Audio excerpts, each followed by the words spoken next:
What is up, everybody? Welcome back to the City Life Project YouTube channel for yet another fight companion here. 2 days in a row, 3 times this week, UFC 279, Diaz Ferguson. That's right. You heard me correctly. Diaz Ferguson. Diaz Army, motherfucker.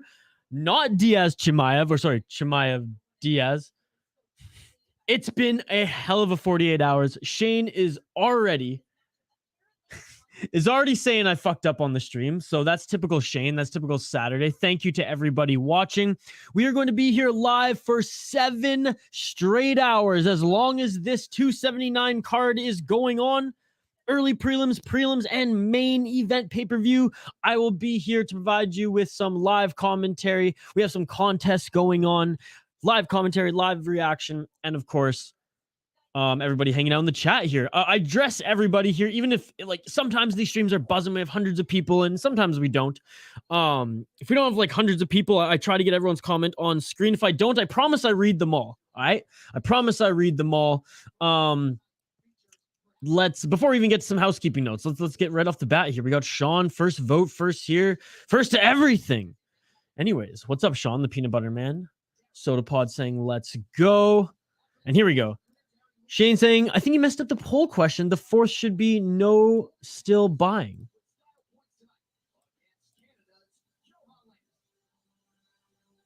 No, I did that on purpose. I did that on purpose, Shane. What I thought you were going to point out was the tense in which the sentence was formed in. But that's okay. That's okay. Shout out to everyone joining us live here on the City Light Project YouTube channel. Live commentary, live reaction, and of course, hanging out with all you, addressing all your comments here. We have a contest going on, and all you have to do to enter is be like Shane. Don't necessarily point out my flaws, but like the video, drop a comment in the live chat for a chance to win some prizes. New matchups, definitely better in my opinion. Yes, tell us, and shout out to you, Luke, what's going on? I emailed you back. We're in the midst of sending everything out. So the first wave of contest winners are going to get your prizes, you know, whenever the fuck it gets from Canada to Ireland. But very soon, my friend, I'll give you all that tracking information because Luke won our prize last week, if I am not mistaken. Let me know. Let me know if you think the new matchups, if you think the 3 top fights on this card are better now. What's going on, Dro? What's going on, Pinche Walter? Hit that like button and subscribe as you enter the live stream. Yes, doing God's work. That shit beautiful than a motherfucker. Walter. Oh, you'll be the first to see it. Trust me. I don't have any yet, but I'll show you guys. Luke's probably going to get it before me. Phoenix, what's going on, Phoenix? How's it going? By the way, if anybody needs a place to watch this, i.e. not on Fight Pass, although you probably should just go on Fight Pass because it's unbelievable.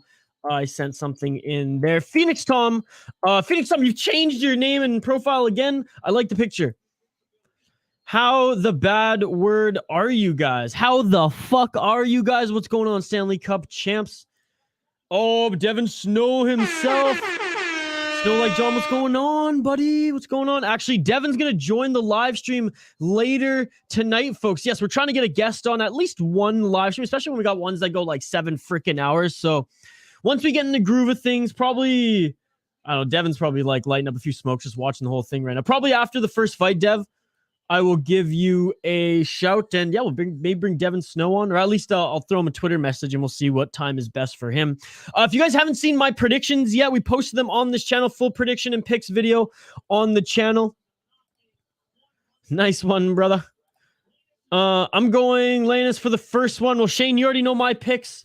I'm going Lanus as well. I got notes this time, folks. Look at that. I got fucking notes this time. Lanus, he's a power puncher. He's got KO power. Although his gas tank is not that crazy. So if he's going to win, which I think Johan will, it's going to be in the first round. It's going to be by TKO. Weeks looked good. Not great against Barbarena, but he looked damn good against Ian Gary, in my opinion. He actually pushed the pace of that fight, just not enough output. As you folks know who join me regularly on these streams, we profile the fighters. I give my picks, and I want to hear yours. I've done my picks ahead of time because I posted a preview and picks video, so I have them all here, but we will still run down the fighters. as Week makes the walk to the octagon. I just want to get through the last of these comments. Shout out to everyone joining us here. Like the video, drop a comment in the live chat. We're trying to get to 50 likes on the video today. If we get to 50 likes and 570 subscribers, and or if we hit either of those milestones, we'll give away some prizes. The next wave of prizes that we're sending out. Hold the Mail. By the way, go subscribe to Hold the Mail if you haven't already. Back on YouTube. Unbelievable stuff. Red Beans Monday. Let's fucking go. Question. What's up, Habib? Is mayonnaise an instrument? Is this a joke? No. No rush, bro, everyone. All right, well, let's do it after this first fight. I'll shoot you the link. Prelims are always fun here. Thoughts on the Queen's death? I mean, it sucks when old people die. I don't remember my picks. My pick was Lannis. Shane, didn't you watch the whole video, bro? No, fair enough, fair enough. My pick is Lannis. Where's my freaking Canadian flag? Are you serious, Isha? Oh, shoot. Oh, here it is. This is a Canadian rich card. Let's fucking go, baby. Oh, Canada. He has, that's true. Khabib's got weeks. It was a SpongeBob reference. All right, let me quickly go through the fighters here as you'll see it on screen. Tail of the tape. Darren Weeks, 5 wins, 2 losses. He's 28 years old. 4 wins, KO, TKO, 1 submission. Lost to Ian Gary and Brian Barberena in his first two UFC events. So stiff competition. He looked good in both those fights. Before then, he won an LFA 99, Cage Promotions, Midwest Fight League. Yon Lioness, White Lion, 30 years old, 8 wins, 1 loss, 6 TKO, 2 decisions. Lost his last fight in the UFC to Gabriel Green. Before then, was an upset, actually. Upset win on Contender Series last season against Justin Burlinson.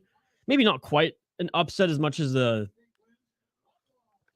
other pick that actually I outlined in the video, then we'll get to on this card as well. But looked good in Contender Series. Lost a TKO in the second round to Gabe Green in his first UFC event April earlier this year.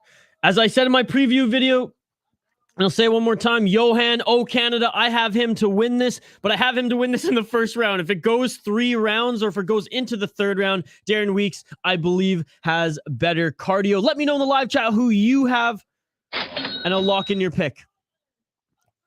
Are you wearing a Minnesota North Stars sweatshirt? Kind of. It's a brewery in Minnesota called Back Channel. Oops, that actually made it worse.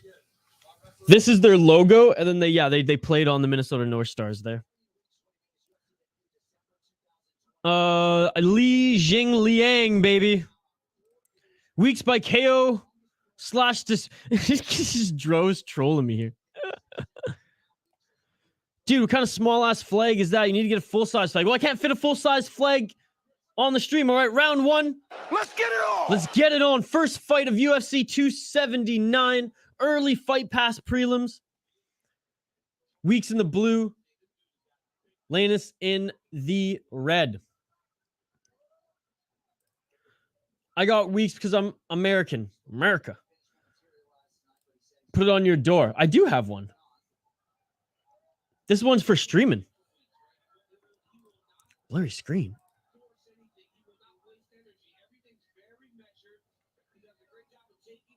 Background art. In my new setup, I will. I promise. I got Don Cherry here. That's pretty fucking Canadian, if I do say so myself. Like the video, drop a comment in the live chat. I'll give my live reaction and commentary for you all as this fight continues.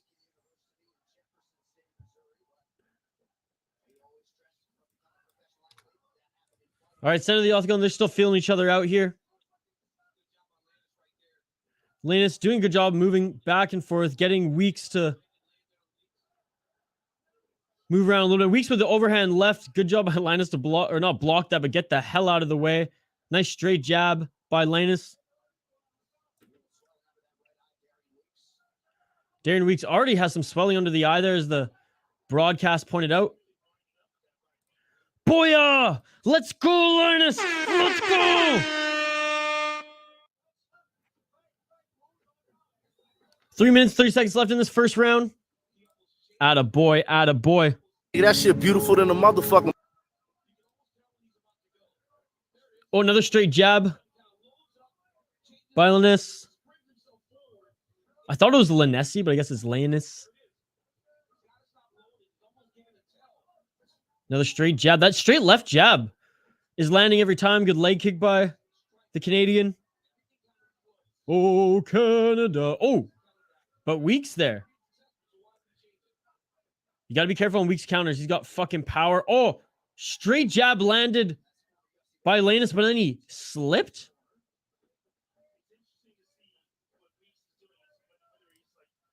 Weeks, let's go. Shout out to everyone joining us live here on the City Light Project YouTube channel. Oh, and Weeks going in.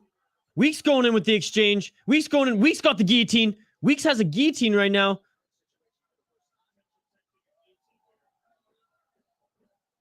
Linus went down, kind of was searching for a takedown stuff just because he's in the guillotine position. On both knees is Linus, but he's back.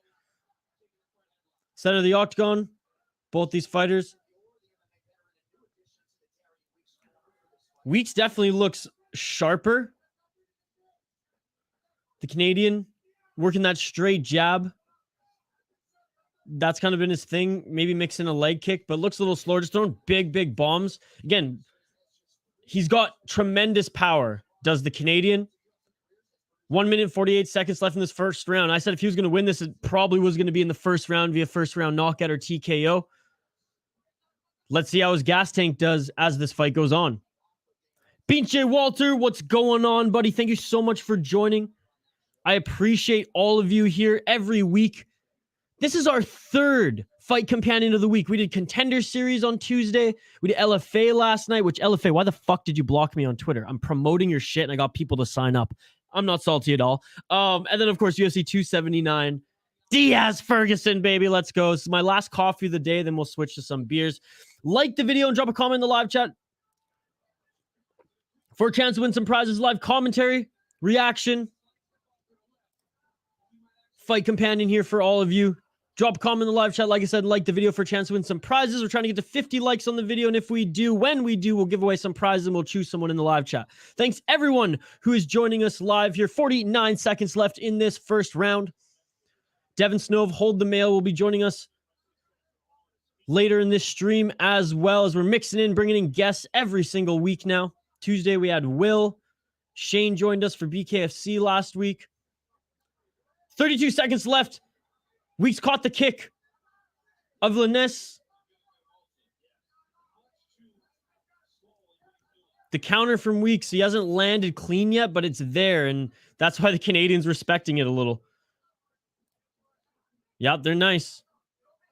Weeks working in the elbows too, which is nasty. And I say nasty in the best possible way, folks. Shout out to everyone joining us again. Like the video, drop a comment in the live chat for a chance to win some prizes.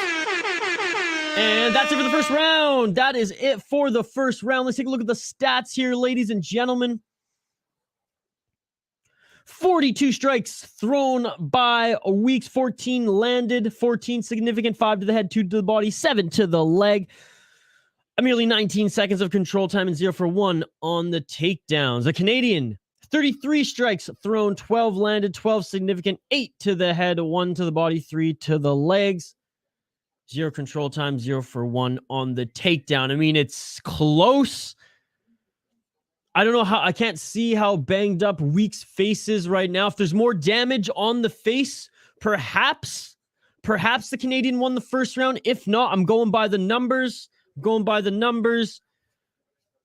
I think Weeks won that first round, but it's fucking close. Let me know who you think won that first round in the comments, folks. Dev says Weeks has it. Oh, say, can you see by the dawn's early light? I will say, your guys' national anthem is way better than ours. I will say that. Especially at a hockey game, it gets you fucking pumped. I want to get a collection of flags like I have my Colorado State flag. I want to get American flags with all my favorite sports teams and see if I can get one of my favorite video games. Let's get it on! Round 2, let's get it on. That would be awesome, buddy. I used to collect license plates when I was a kid. Actually, I found one in Minnesota when I was visiting, which was pretty cool. Shout out to everyone joining us live here, Fight Companions, minimum twice a week. We did 3 this week. Live reaction, live commentary, and of course, taking your comments here in the live chat.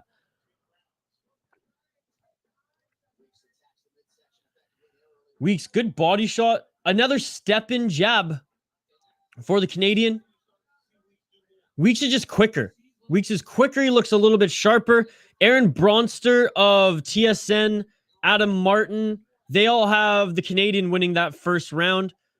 Again, if it goes just by damage, which is what judges are looking for, maybe they saw the swelling under Weeks' eye and that was what got him. Again, I would say Weeks, I agree with Dev for that first round. Let's see what happens in the second. 1 minute into this second round.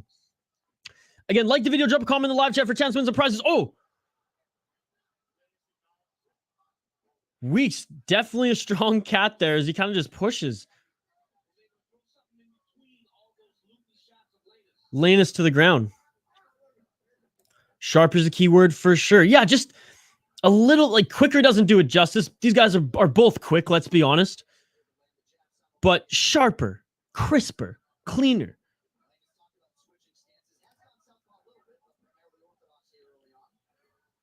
Yeah, as the broadcast pointed out, orthodox stance for Lanus.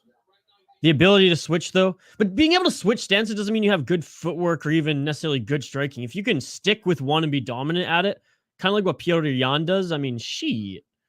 That's what I kind of like to see. Oh, man. For a second, I thought Lanus was going to go for a flying knee or some shit. Shout out to everyone joining us live here on the City Light Project YouTube channel, by the way. Like the video, drop a comment in the live chat for a chance to win some prizes. We're trying to get to 50 likes on the video or 570 subscribers on the channel. When we reach either of those 2 goals, we'll give away some prizes. Let's go. I like baked potatoes. Let me know who you think won that first round and how you're scoring this fight as well. Totally interactive. We address all the comments here. If you need a place to watch this, let me know if you're not watching on Fight Pass already. Don't get mad at me if it doesn't work. Ooh, Weeks going for that front up kick. Going for the double legs is Weeks. Good takedown defense by Lanus, though. He gets a hook in himself.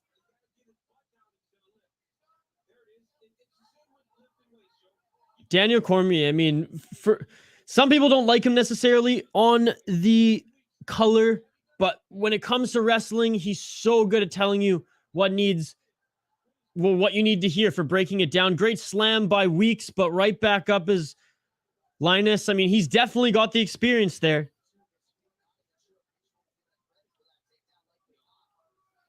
DC says Weeks won't even get credit for that takedown there. So there you go. There you go.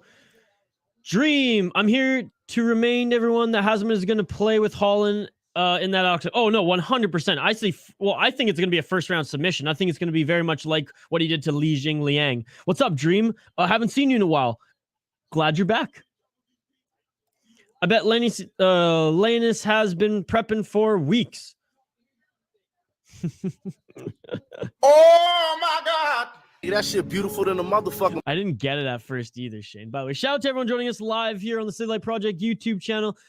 We have Fight Companions minimum twice a week. Live reaction on the videos. 1 minute left in this second round. Live reaction, live commentary, and of course, hanging out with all you in the chat. We have a contest going on. If we get to 50 likes on the video, we'll give away some prizes. So smash that like button, drop a comment in the live chat so we can choose a winner from the live chat. I don't know if Weeks is going to get credit for that takedown either. Weeks is definitely winning this round, though, as far as just being in more dominant positions. I believe landing the more strikes, too. We'll break it down at the end of the round. 45 seconds left. So if Lanus did win that first round, Weeks wins the second, then the all-important third round is coming up next to settle it. And I said in my prediction, I don't think Lanus performs well if this goes 3 rounds. He's already starting to look tired. Weeks has been sharper all night. Oh, 100% he did. I saw that shit too. But, like, I'm not going to point out the Canadians' flaws, buddy. Oh, Canada. Are you using a Mac computer? Hell nah, man. Fuck that shit. What is up, Brian? Checking in for the early prelims. 5 seconds left. Trying to go for the one more takedown is Weeks. Good display of respect there. Weeks has got some blood on his face. I don't know if that's just from Linus, though. I guess we'll see. Oh, check hook. So Linus has actually tripped up and fallen a couple of times and slipped in this fight. That check hook landed clean on Weeks. What's up, Brittany? Thank you for joining. 1-1 says Boya. I tend to agree. I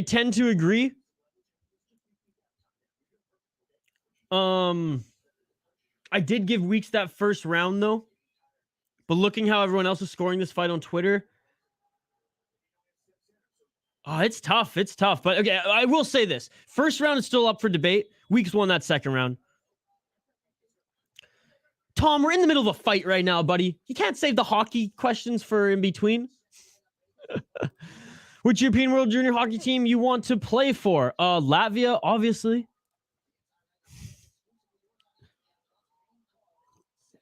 Sandhagen versus Song Yadong next week. That's going to be a hell of a main card, too. Shout out to everyone joining us live here on the City Light Project YouTube channel. Like the video, drop a comment in the live chat for a chance to win some prizes. Let's get it on. Third round, let's get it on. We do a minimum of 2 fight companions every week, but we're doing more PFL, Bellator, LFA, 1, Ryzen, if I can rise early enough to cover those. And of course, UFC and Contender Series every freaking week. So drop a like on the video, comment in the live chat for a chance to win some prizes, much like Ramziden Sadulzolda. I'm sorry if I butchered your name there, but be like him, drop a comment in the live chat. I mean, shit, if we get to 50 likes, you better believe he's probably winning a prize. I can't speak Russian, but let's fucking go. Thank you for joining. Somebody translate that for me in the chat, please. Tom can't wait for the NHL season. I know, Tom. I can't wait either, buddy. In a few weeks. Ooh, exchange of kicks a piece by both of these guys. 1 minute into this third round. Live odds minus 370 for Weeks, plus 255 for the Canadian.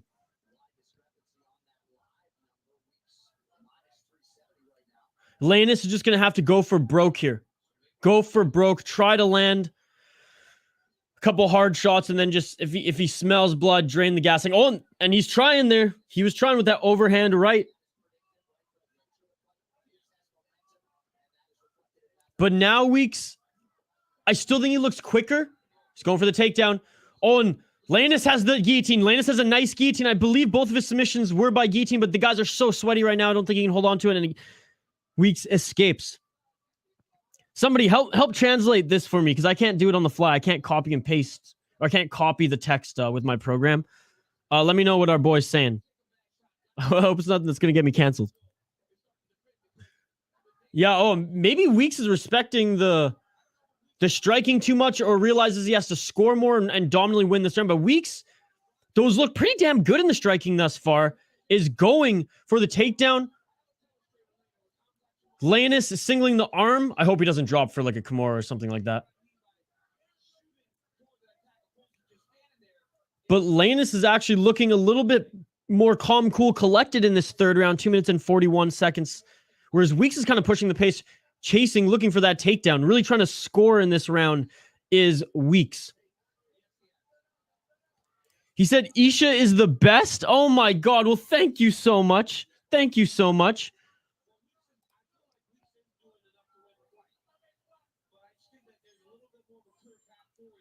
100. Thank you very much. Fun fact, Stars relocated from Minnesota to Dallas in 1993. I know, and you know what? Fuck Norm Green. Norm Green, you still suck. How about that, Tom? You like that? You like that? 2 minutes left in this round. I mean, this could go the exact opposite. Based on how this third round is going, and again, there's 2 minutes. There's plenty of time here for Weeks to do something. Based on how this fight is gone, it's complete opposite of what I predicted. I predicted Linus to get a first round knockout, and now Weeks is looking tired, starting to breathe out of his mouth, and Linus is still moving. Linus must have worked very, very hard on his cardio throughout this camp, because it looks so much better. Mind you, he hasn't had to grapple much in this fight. Linus plus 120 now. The odds are getting thinner and thinner. Minus 160 for Weeks.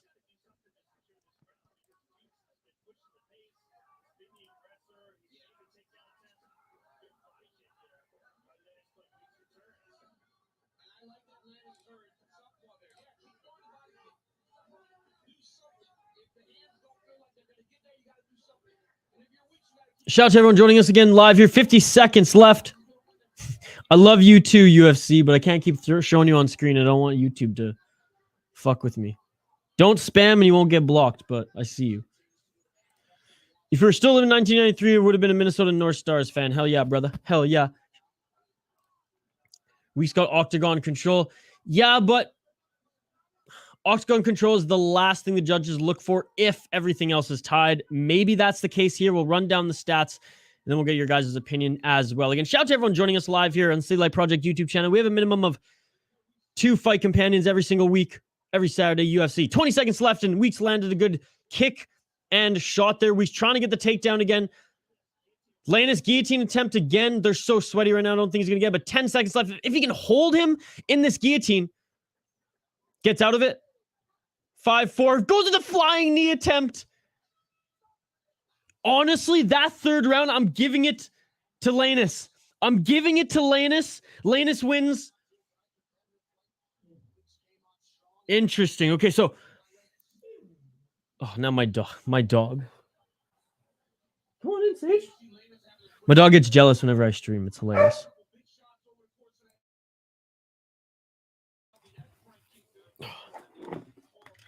Hey, come here. Come on. Come on.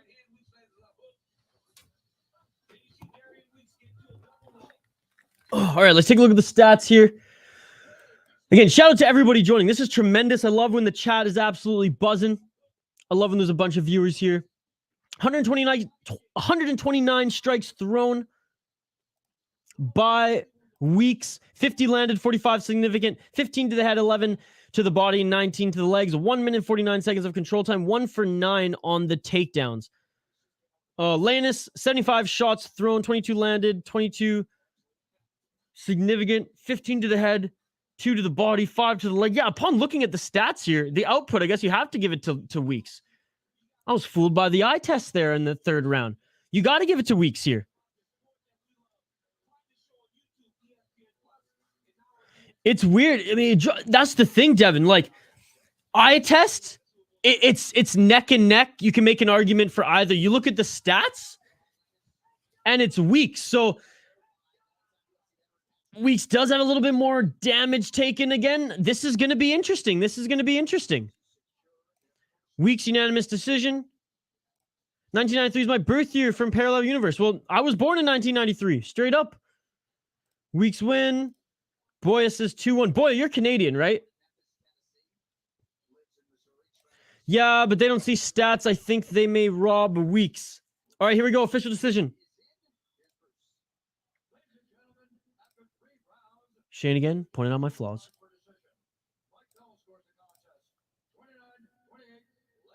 Oh, it's going to be a split decision.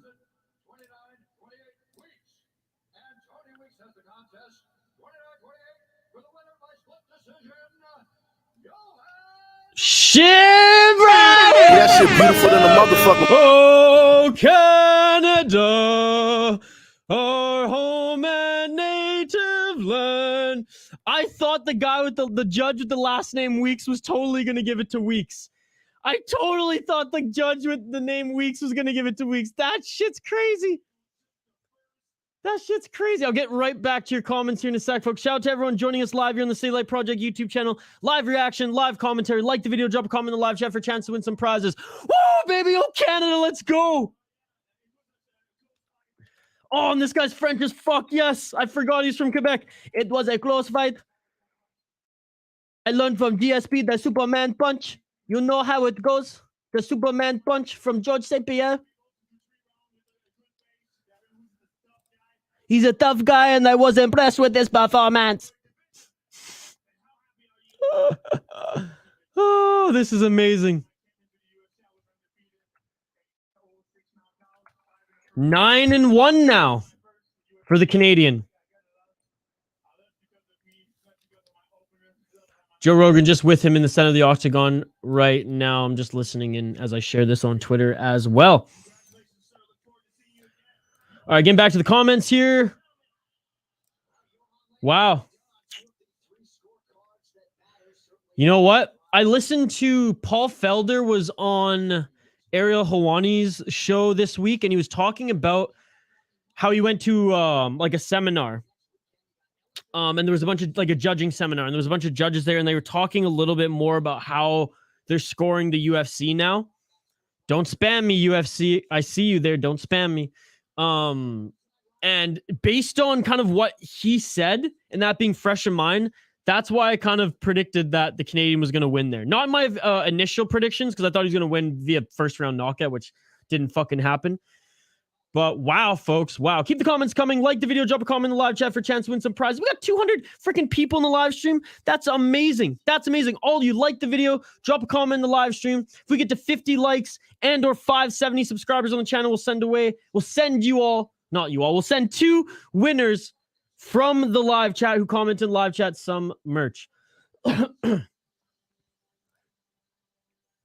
Drinking early, guys. This will make a fun main card. This is my last cup of coffee, Brian. Then I'm switching to some good stuff, too. We'll talk about my predictions for this next bout here in a sec, folks. Let's fucking go Canada. I thought the same thing about the judge with the last name Weeks. Alessandro, don't spam, buddy. Don't spam. Smash that like button, not the Agna. Is it true that the Quebec French and French accent are different? Oh, 100%, dude. French Quebec is like that dirty Quebec. French Quebec is like how y'all in the United States, you know, see those in the deep, deep South with like the real broken English. Like, or not even deep, like maybe Arkansas. A good like suburb Arkansas accent. Compared to like, I don't know, whatever state has the cleanest English. That it's kind of like Liverpool English, Scouser English against anyone else, you know, someone from London, for example. Going Melissa with the TKO in the second round. Smash them likes, says Luke. Luke's here to take over. Let's go Reed, USA. USA. Give me a sec, folks. I'm going to share this on Twitter. I'm actually share this with Devin. We'll bring him in here in a little bit. Get your predictions in for this one, folks. I will run through my predictions. We'll get to this fight here again. Minimum 2 fight companions on this channel every single week. We do Contender Series on Tuesday. And of course, whatever UFC event is on Saturday, whether it's a fight night or a pay-per-view. We're also doing LFA, One Championship, Bellator, PFL. I mean, BKFC. We would have been doing BKFC today as it's BKFC 29 today, if I'm not mistaken, but it's the same time slot as UFC. So sorry, BKFC. By the way, shout out to BKFC. They joined our live chat last time. They joined our fucking live chat last time. They were loving what we were doing. Kana Badosh. Hey, boy, watching from Pakistan. What's going on? Hey, boy. Glad you're watching. Like the video, drop a comment in the live chat. Since you have done that already, you've automatically entered into winning some prizes. There you go. There you go. Okay. Just about to share this on Twitter. Then we'll get it in to these next 2 fighters here. Preview them. I'll let you guys know my picks. Then I want to hear yours. So Shane, we're basically, it's a write-off for that first one, eh?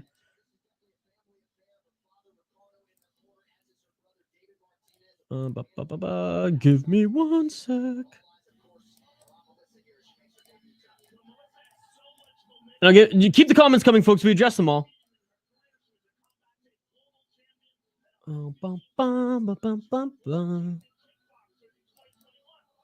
Digging the Spanish walk-up music. Spanish music just got a special place in my heart. I don't know why. I can't tell you why. I just dig it. I just dig it. I'm going Melissa Martinez for a finish. Kana has a question for me. Okay, ask away, buddy. Martinez by decision. All right, let's preview both of them, and I'll let you folks know what my picks are. Shout out to everyone joining us. Like the video, drop a comment in the live chat for a chance to win some prizes, folks. All right, Melissa Martinez, 7-0, making her promotional debut. She's 25 years old, 5 TKOs, 2 decisions. Coming out of Combat Americas, where she's fought all her fights. Her first one was in XK32 Extreme Combat. She's a young prospect. She's the up-and-comer. She's 25 years old. Elise Reed, I believe, took this on short notice. 5 wins, 2 losses. Got dominated in her last bout against Sam Hughes, UFC Fight Night 206, but did beat Corey McKenna. Corey McKenna doesn't have a lot of reach, but is a pretty good fighter herself. Let me see the live odds the odds closing today according to Typology. Plus 145 slight underdog. Reed minus 170, the slight favorite for Melissa Martinez, making her promotional debut. I'll get right back to the comments here in a sec. Yeah, I have Elise Reed losing. I got Martinez winning. Hungry prospect, undefeated. Had a camp to prepare for this. Not taking it on short notice, locking it in. Ethan, yes, the prelims have started. We are 1 fight in. So this is the second fight on the early Fight Pass prelims. They are on Fight Pass. Or here, if this doesn't work, I mean, don't get mad at me. It worked last week. Khamzat or Nate. Dude, I don't know. You might not have heard. Khamzat is not fighting Nate anymore. Chimaev is not fighting Nate. Chimaev missed weight yesterday. Chimaev is now fighting Kevin Holland. Nathan Diaz is now fighting Tony Ferguson. Shane Martinez. South Africa, shout out to you, brother. Thank you for joining. Martinez by decision. Let's get it Round on. 1, let's get it on. Diaz on me, motherfucker. Shane Pick and Reed. I bet 10 on Holland, 5th round decision or Holland submission. I hope that makes you some money. I think he gets submitted in the first round, personally. And we're off. Shoot, I forgot to send this to Dev. Right before the next bout, I promise. I have literally the Twitter tab open right now. Sorry, Dev. A lot of comments, which is awesome. All right. Oh, check hook by Martinez already on Reed. Reed shakes her head, goes, nah. But look at Martinez is coming out swinging. She looks like the hungrier prospect, like I said. Reed, though, I mean, you have to be a dog to take a fight on short notice. She's 29, too. I mean, wants to get the attention of the brass. Oh! And Reed just tagged Martinez. Reed just tagged Martinez. She went down, gets up, and goes, what? But she still looks like she's tagged or wobbling a little bit. Reed should have pounced a little bit more. And instead, Reed said, pointed to the center of the octagon. Hey, absolutely, Ethan. Absolutely. And Ethan, shout out to you, brother. Thank you for joining again. I appreciate it. Oh, who's my favorite one? I like them both for different reasons. I mean, Nate's a legend. I've been following him longer, so I would say he's probably my favorite. But I'm a fan of the villain that is Chimaev. I really am. She definitely got clipped. Reed looks like Mark Zuckerberg. That shit beautiful than a motherfucker. I got Martinez. I think it goes the distance, though. But hey, shit, they both tagged each other. It's just hard to see strawweights knock each other out. I mean, we don't see often strawweights not in the top 3, top 5 knock each other out. I would say just top 3 in this case. Being just Whaley and Nama Yunus, who we've seen recently do it anyways. Random Chimaev, a goofy, honestly, dude. This did not help him get a lot of fans. Now, I don't think this happened on purpose, obviously. And I think he could have handled himself a little bit better at the ceremonial weigh-ins rather than going full heel. He should be given Sweden props for making him the MMA star he is too, not Chechnya and their fucking dictator government, but that's a story for another day.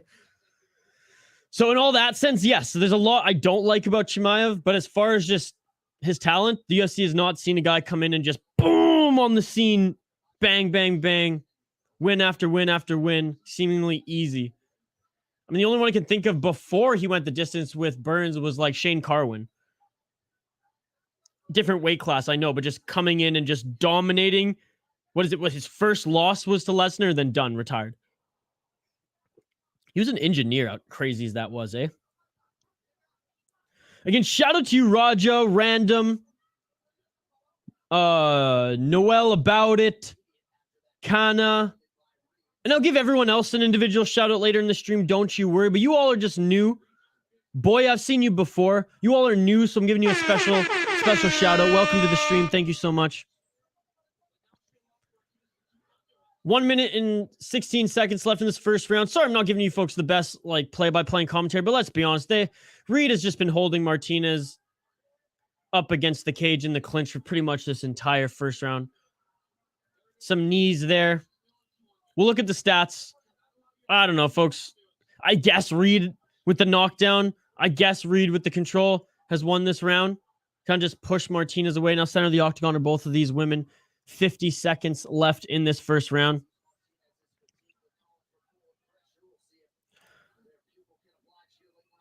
Oh, yeah. I mean, that... Again, there's a lot of things I don't like about him. But he's playing up the villain. And it's going to sell. Put it this way. Until Conor McGregor did worse. And Conor McGregor is still a superstar and sold pay-per-views. Spinning back kick by Reed doesn't land. But Random, 100% I understand your sentiment. I'm not happy about what, his lack of professionalism this weekend. But at the end of the day, it fixed the card, so are we really complaining too much? 6 seconds left. Clinch again by Reed. That's the end of the first round. Couple knees exchanged by both of these women. That's it. End of the first round. Who do you got winning this first round? Khamzat's style, the way he fights, or the way of his body language reflects Chechnya? Well, there you go. There you go. Let's see the prizes you're giving away, bro. Oh, we're sending some merch, actually. It's going to be black hoodies with this logo, the mountains that you see on the bottom of the middle of the screen here. They're really simple. Black hoodie. That will be on the shoulder. And then the bigger one on the back. And then I'll show them off as soon as we order them. But Kyle and I are ordering some MMA Funko Pops and bobbleheads to also give away. But we want to have a few different options for people because, there's some older people on the channel here. I say older people, not like seniors, but those who aren't in high school who may not want a bobblehead or Funko Pop. So for them, we'll send them some merch.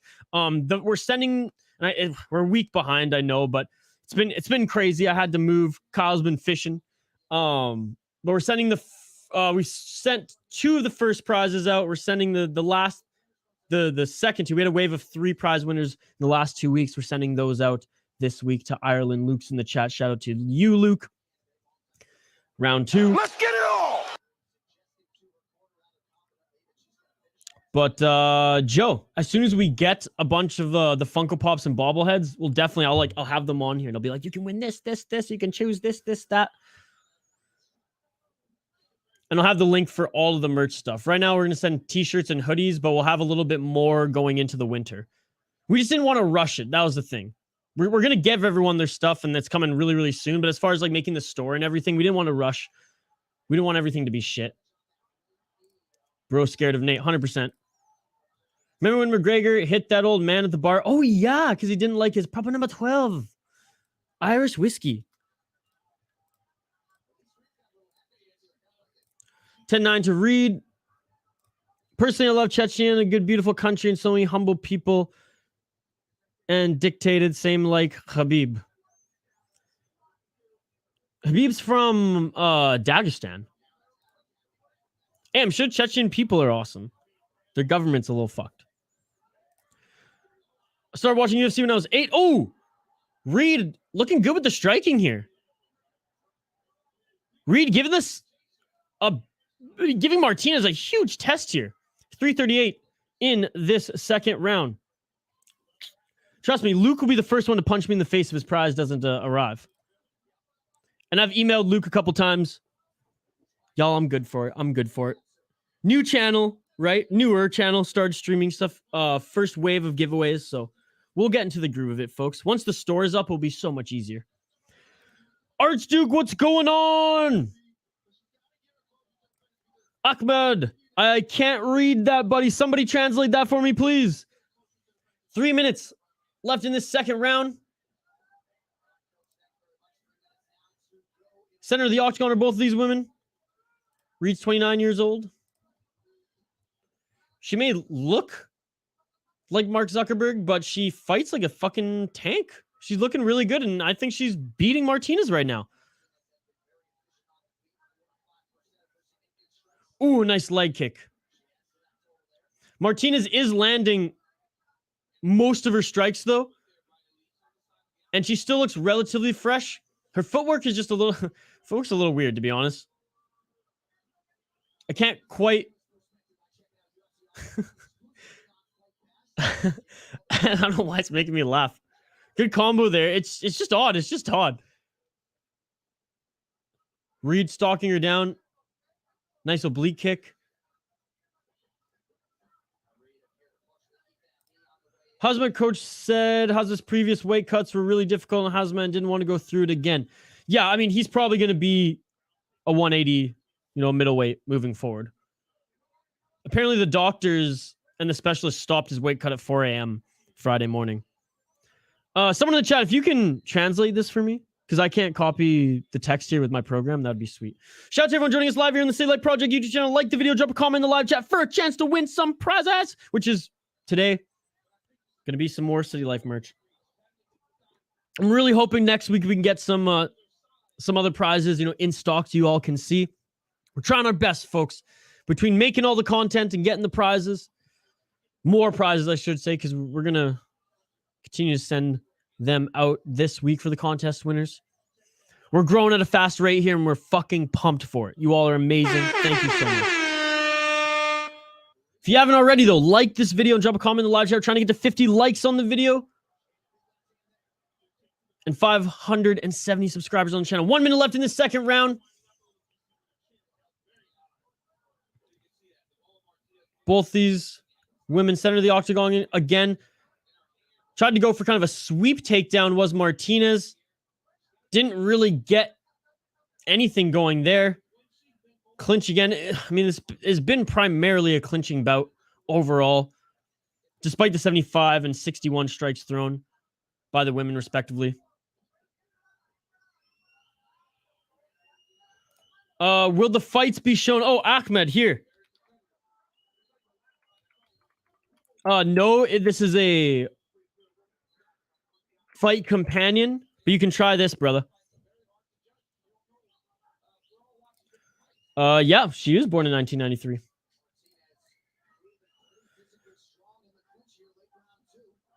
Uncle Sam, it has started, buddy. It has started. Uncle Sam, I just posted. If you need a place to watch it, not on Fight Pass, don't get mad at me if it doesn't work. It has worked in the past. We are in the second fight of the early prelims right now, folks. Martinez versus Reed. What is up, Peanut Butter Man? Sean himself. Let's take a look at the stats, ladies and gentlemen.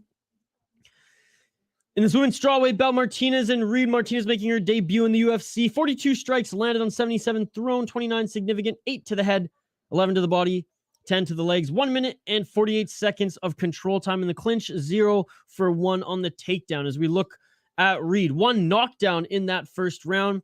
64 strikes thrown, 34 significant, 34 landed rather, 17 significant, 8 to the head, 4 to the body, 5 to the leg. 1 minute and 16 seconds of control time.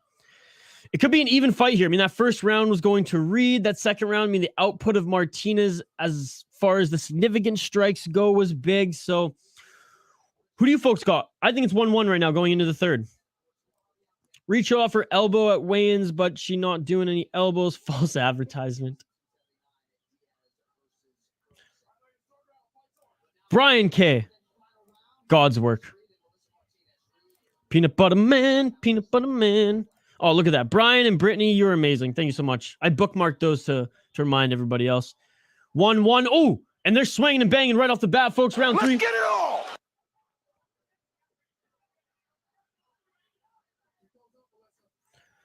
Ahmed, thank you so much for joining. Like the video. If you haven't already, subscribe to the channel. Hope to see you again, brother. He's happy, so I'm guessing he found what he needed to. 4 minutes, 20 seconds left in this third round, folks. Shout out to everyone joining us live here. Share this link with your friends, your family, your aunties. Aunties go ham for the live streams, folks. We do fight companions minimum twice a week. Contender series every Saturday for UFC, whether it's a fight night or a pay-per-view. Nice overhand left by Reed. Or sorry, by Martinez, rather. Leg kick by Martinez. The significant strikes again by Martinez are landing. Reed, though, got some power, and she showed it in the first round where she was able to knock down Martinez. Again, 2 fight companions minimum a week. Watch-alongs, watch parties, live reaction, live commentary, and, of course, taking your questions and comments in the chat. We're doing more than just 2 now. Whenever there's more events. LFA on Friday. This is the 3rd watch party we've done this week. We do 1 championship, Bellator, PFL, BKFC, you name it. High kick attempt by Martinez. Reed was looking to punish her for that one. Keep the comments coming, folks. It's a comment-driven live stream. Look at that. You guys in the comments talking amongst yourself. That's amazing. We're building such a tremendous fight community here. You can expect to see us live every Tuesday and Saturday whenever there's any other events. Takedown by Martinez. We also have a guest on this live stream coming up. The man, the myth, the legend. From Hold the Mayo. Go subscribe to Hold the Mayo on YouTube. Devin Snow. He'll be joining us as well. Huge fight guy. Huge fight fan. Back on their feet. Good body shot by Reed. Back in the clincher, both of these women. Another close one, but again, if you go by the numbers, the significant strikes, Martinez is landing more. And she got a takedown in this round.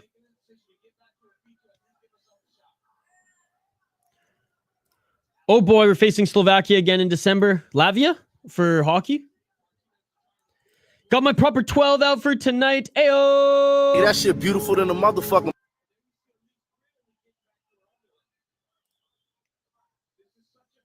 I love this fight community we're building, folks. I love that you guys can talk amongst yourselves in the chat, too. It's awesome. It warms my fucking heart. And my fists. Oh! And a nice knockdown by Reed. Good moment by Reed there. 1 minute, 52 seconds left in this third round. Back in the clinch, back standing up. I need a translator again for Ahmed.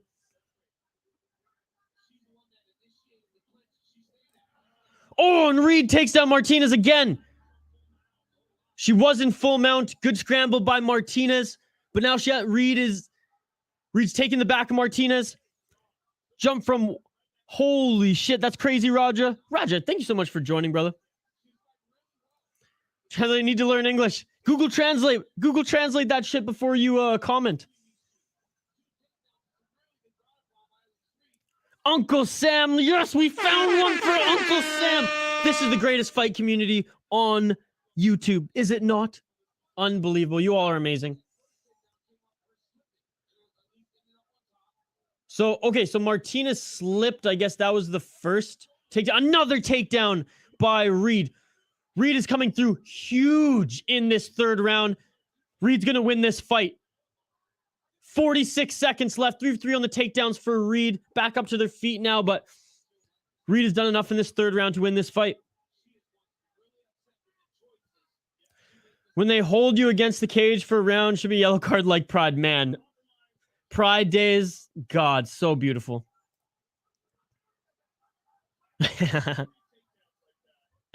Uncle Sam, I'm glad, buddy. I hope to see you back here again, or I hope you stay along and just chill with us here in and out throughout these next 6 to 7 hours. Every Tuesday, I'm here for Contender Series. Every Saturday for UFC. 10 seconds left in this third round, folks.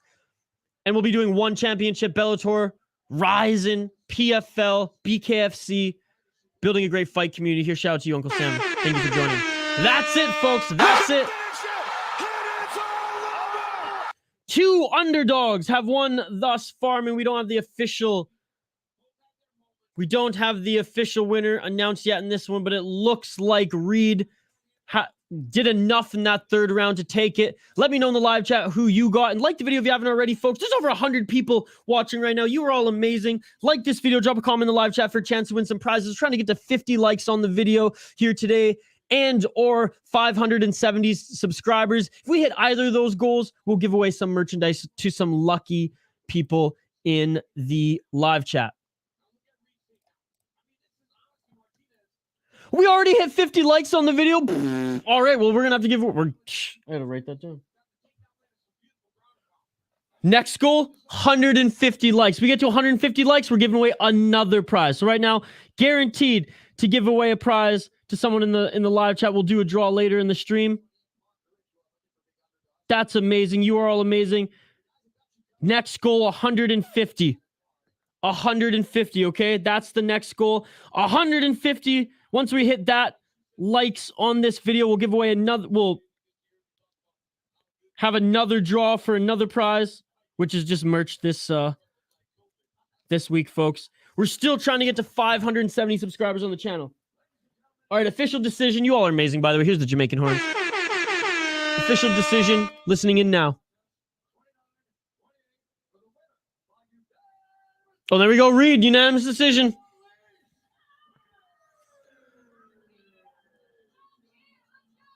I'm here. Let's go. Who do you think you are? I am. That's who she kind of looks like, to be perfectly honest.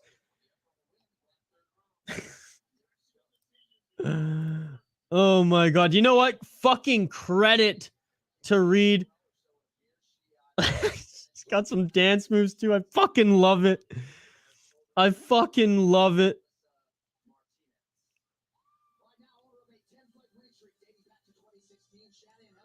Bong time, fellas. Smoke them if you got them. Another Canadian on the card coming up next here, folks. 51 likes. 54 likes. Isha, I know you don't watch NFL, but Matthew Stafford threw like 3 interceptions against Buffalo Bills. The Bills are going to win the Super Bowl. Josh Allen is the man. Sean, you're the best. Brittany, you're awesome. You all are amazing. Peach and Walter, too. Let's fucking go. Reed USA. Let's fucking go, Zuckerberg. I want the Rams to go down.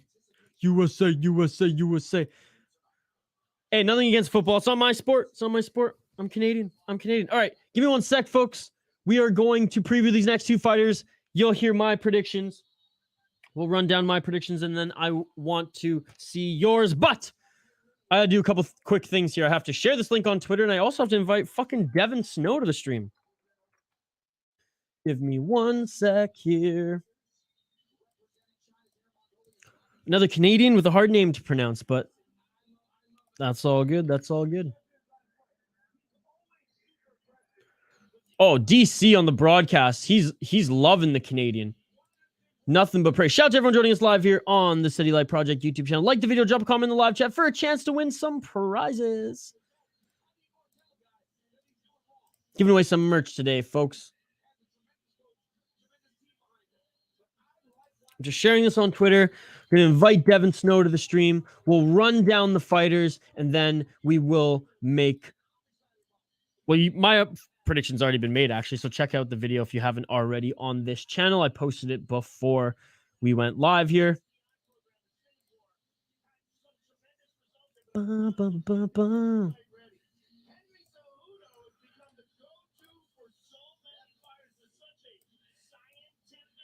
Keep the comments coming, folks. It's a comment-driven live stream. You all are amazing.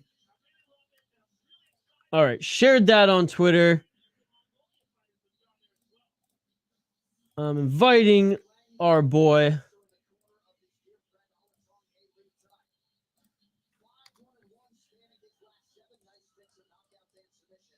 And we will now preview the fighters. What I missed in the live chat here. Bum, bum, bum, bum, bum, bum, bum, bum. More of a football fan with the round spotted ball. Hell yeah. I saw a video of Mark Zuckerberg practicing UFC. So damn funny. Yeah, practicing MMA. He's a huge mixed martial arts guy. Kelowna, BC. Are you shitting me? Allinger is from British Columbia. Yeah, that shit beautiful than a motherfucker. Shane, he's from BC. He's from British Columbia, no less. Can you name any? I did. Josh Allen. There's one. Kirk Cousins. Russell Wilson. Cuba Stafalido. All right. Cheers, buddy. Going. Oh, Haley Alatang by KO, says Dro. Joe, my name is Isha, by the way. You can follow me on Twitter as well if you guys have Twitter at VI Sports Talks in the bottom bar here.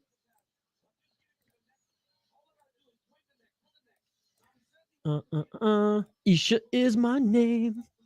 Shout out to everyone joining us live here. Over 100 people. That's amazing. Like the video. Drop a comment in the live chat for a chance to win some prizes, some merchandise. We will be giving away some City Life Project merchandise. Our logo, black hoodies, black shirts. Easy as pie. We already hit our first goal, which was 50 likes on the video. That's tremendous. So later in the stream, we'll choose randomly someone from the live chat and we will give away a prize to them.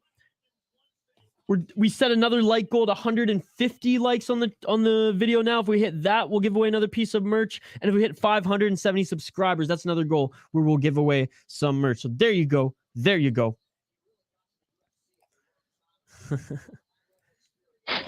Altang.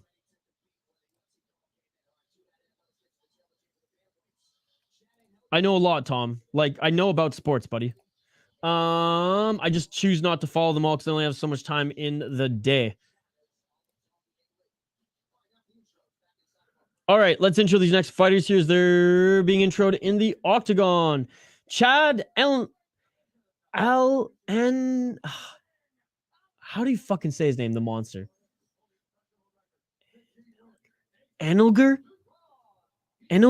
The monster Chad Enelger? From Consort, Alberta, but trains out of Kelowna, British Columbia, Canada. He was the big upset on Dana White Contender Series. He defeated Muin Gafurov, which the UFC really wanted to win and make the UFC. Won a controversial split decision, but was in a war and was awarded a UFC contract. UFC Fight Night 201 Walker versus Hill. He beat Jesse Strader. The Canadian 12-5, 35 years old. 7 TKO, 3 submission, 2 decision. We go to Haley. He's a veteran of the UFC, and he's actually been doing very well in the UFC as of late. The Mongolian Knight, 15 wins, 8 losses. He's 30 years old, 5 TKO, 3 submissions, 7 decisions. So very much well-rounded. Loss, draw, win in his last UFC fights. I got the Canadian. Do I have any other notes on this one?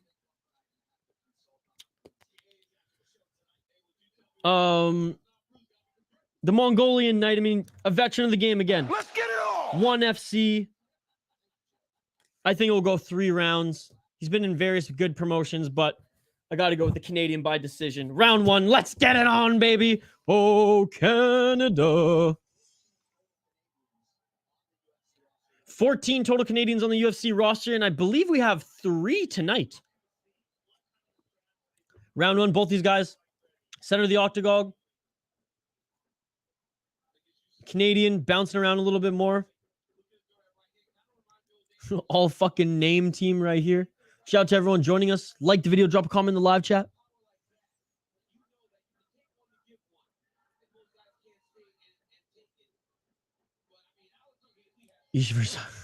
I might be able to submit Zuckerberg. I don't know. What belt is he in jiu-jitsu? I don't know. I don't got the best chin. Zuckerberg might be able to knock me out. 4 minutes, round 1.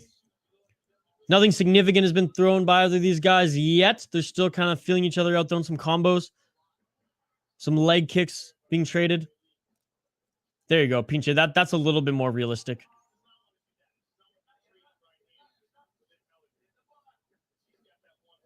I just can't see the name on the second.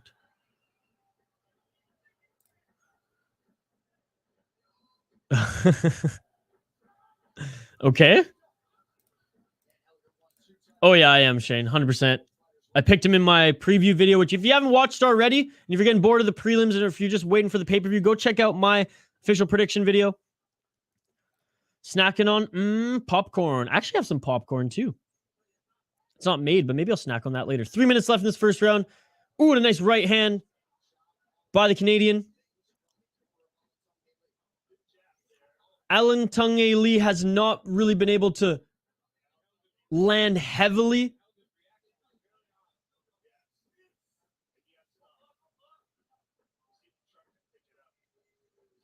Although the broadcast is saying the Canadian got stung. I haven't seen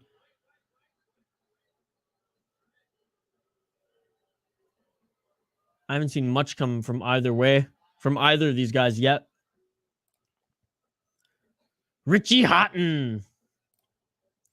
Isha wearing his sports glasses will kick the Zuck butt all over the cage. Oh, and a nice shot there. And a nice shot there by Alan Tunge Lee. He stung the Canadian.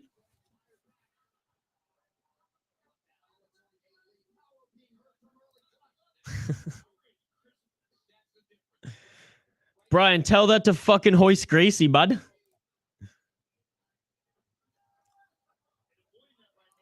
In all other martial arts, I would say yes. In jiu-jitsu, no. 100% the belts are very... I mean, unless you're the Nogueiras, as Chiasson has said. Getting a black belt from Nogueira Jiu-Jitsu is like getting a Happy Meal at McDonald's. Famously said by Chiasson. But anything... But, you know... Most jiu-jitsu black belts are very hard to earn. So... And as a jiu-jitsu practitioner myself, I will go to bet with that. Oh! Anton... He stung the Canadian again. Overhand right. He absolutely hit him. Holy shit. Okay, Devin's in the lobby right after this first round. We'll bring him in. Holy fuck. Canadian's getting pieced apart right now. Oh, yeah, dude. I was fucking devastated when Glover lost it. How is this Canadian still throwing fucking fists here? The overconfident, of course, after you get cracked, your fucking hands down, moving your head. Get your hands up, motherfucker. Stop being a dick.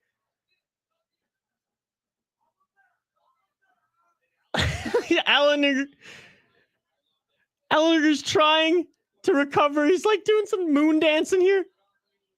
45 seconds left in this first round. Oh, this is crazy.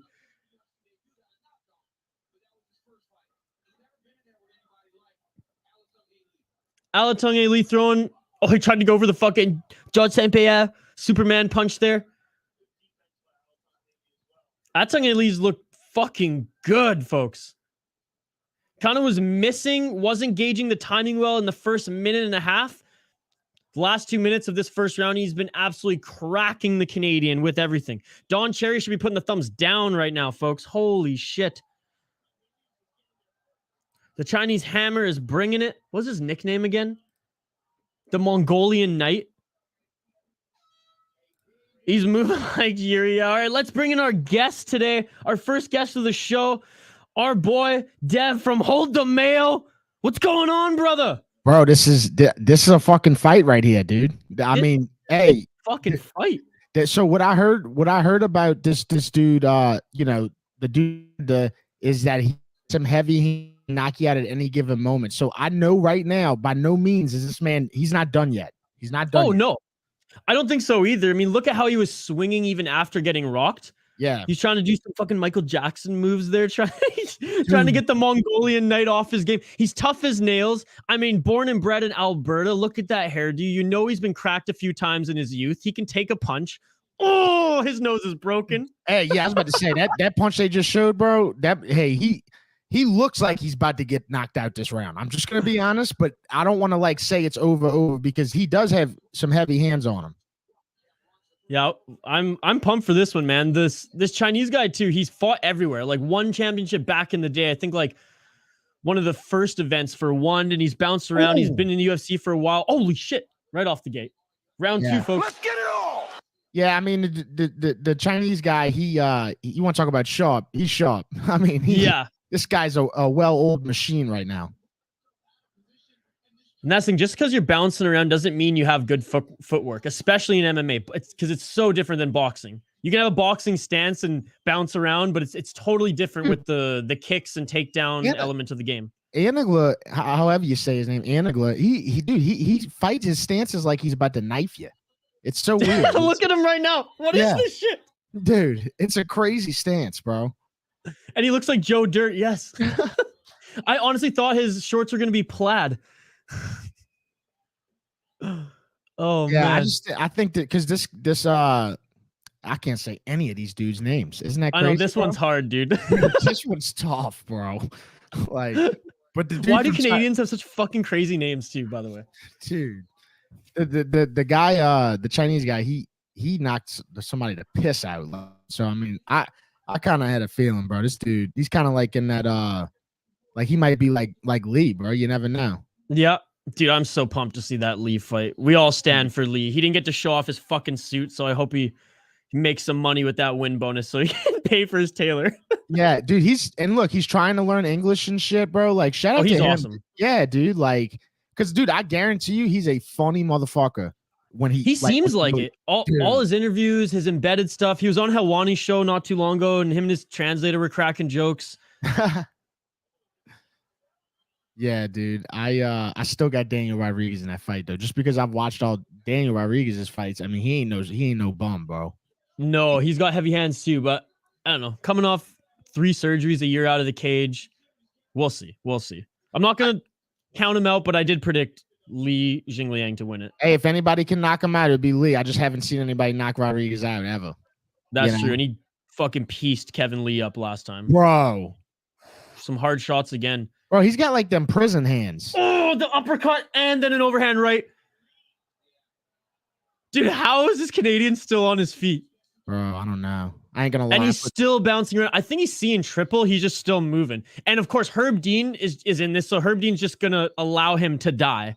We might actually see this Canadian die in the octagon because Herb Dean, the last few events, I feel like he wants that to happen. Like, it's fucked up, man. He needs to go. Herb's season, maybe he's just getting a little bored, wants to see a little more. And I don't know. You know, it's the last 2 years have been really bad. I know, dude. I saw him he was on Contender earlier this week. Yep. Oh. Yeah, his name is Alatang Lee. Alatang, that is how you say it. Dude, well ESPN just did not want to even try to spell it. Alatang Lee, bro. That is it for sure.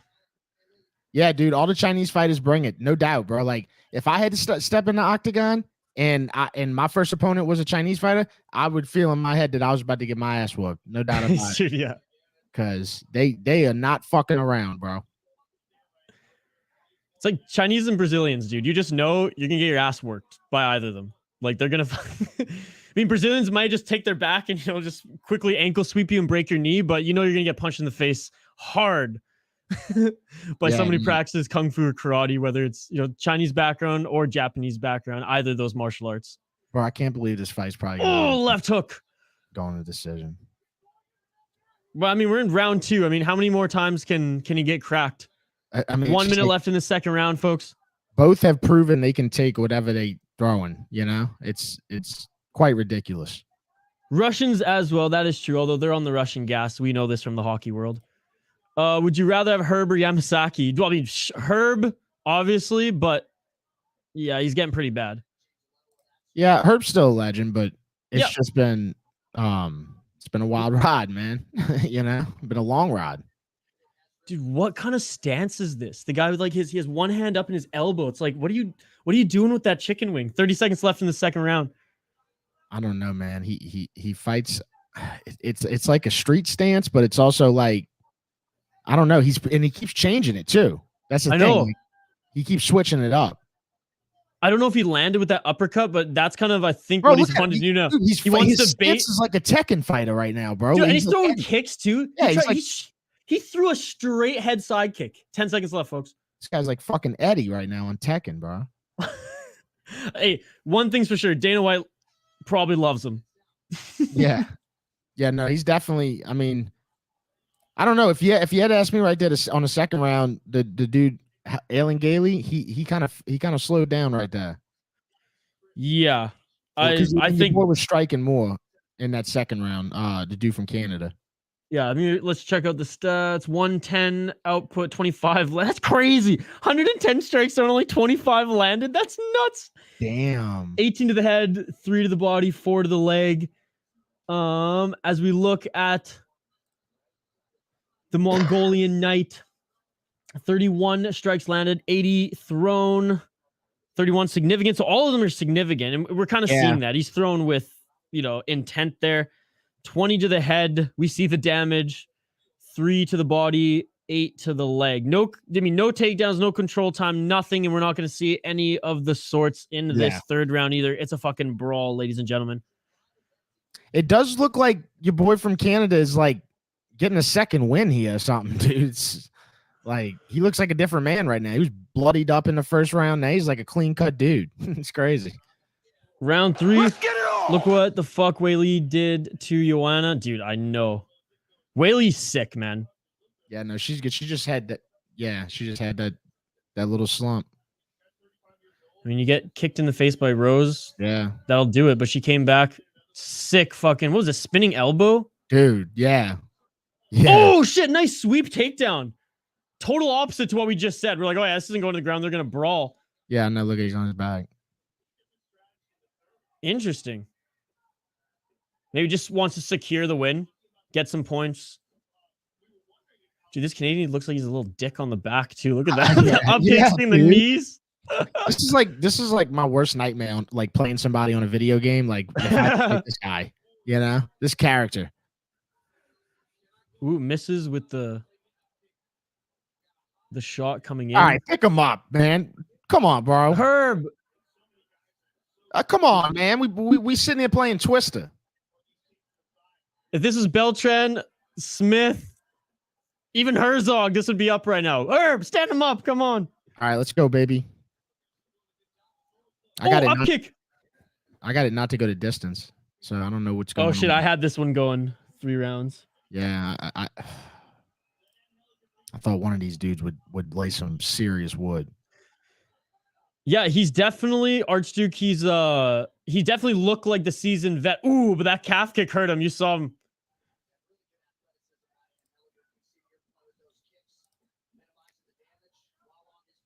Oh, yeah, it did.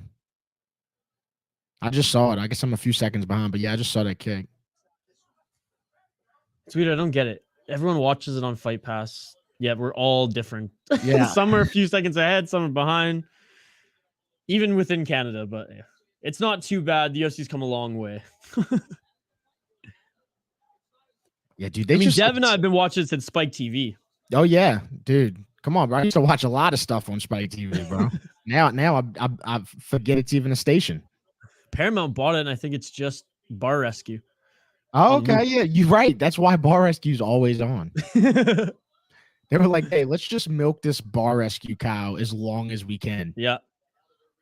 Well, they lost the rights to Bellator, and then they just kind of nothing. They had some unique shows on Spike. I'll never forget a few of them. Slam Ball was one of them. 1,000 Ways to Die. Yeah. Pros versus Joes. Oh, yeah. Nice high kick. The Man Show, I think, at one point was on, maybe it was Comedy Central then. I don't know. I forget. 2 minutes left in this third round. I mean, the pace to this fight, too, has been tremendous. Man, Atin Haley, his defense, he's not allowing any of the Canadian shots to get through into the pocket. Keeping it at distance, despite the Canadian throwing some kicks, and then when he comes in hard. Yeah, this is going to decision. My dad used to love Bar Rescue. Dude, we all used to love Bar Rescue. John Taffer's the man. He really is. Like, nobody dislikes that guy. No. There was like a Vegas Golden Knights special too, where I think some of the players were like featured on it. Like Ryan Reeves. Yeah, dude. Dude, that's crazy, bro. That dude is still, I wonder, is he still doing it? I don't know. I think they've taped enough for like he never has to film one again. He's saved enough bars for a lifetime. Yeah. All right. 1 minute and 10 seconds left in this third round. Still center of the octagon. Bro, can they stop fainting so much and just start scrapping? Jesus Lord. I mean, this is like a breakdancing competition at this point. Alatang Lee, I think he respects the Canadians' power, I think, and he's just sticking with the game plan. You know, I have nothing against that. Even with 50 seconds left, you don't want to get cracked and lose it. And when we saw what happened with Korean Zombie and Yair Rodriguez, literally 0.5 seconds left, and it was over. Choke. Nope. Man, got it good.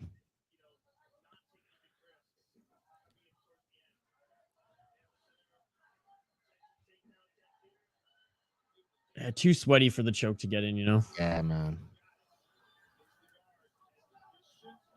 I love the Canadians, like, just as feisty in his guard. Oh, that was a nice elbow.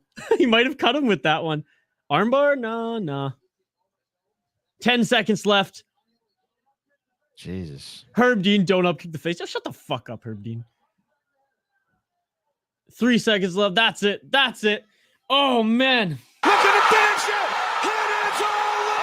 Great fucking fight. Great fight. I mean, we all know who won this one. You look at the stats alone, I think. Yeah, by a runaway. The stats tell the story. The eye tests tell the story. The damage, I mean, look at early. Here, we're seeing the replays right now. Oh, man, those hooks. Definitely has a broken nose, like, no doubt. What's the next fight on the card? So next fight we have, oh my god, it's the Dumont against the, what's her name, Wolf. Wait, is it the Chiasson fight yet? No, huh? No. Let me get you in a sec here.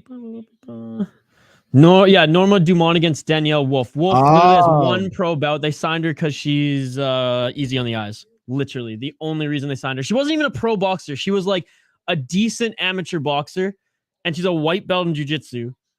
And she won on Contender Series, a decision on Contender Series.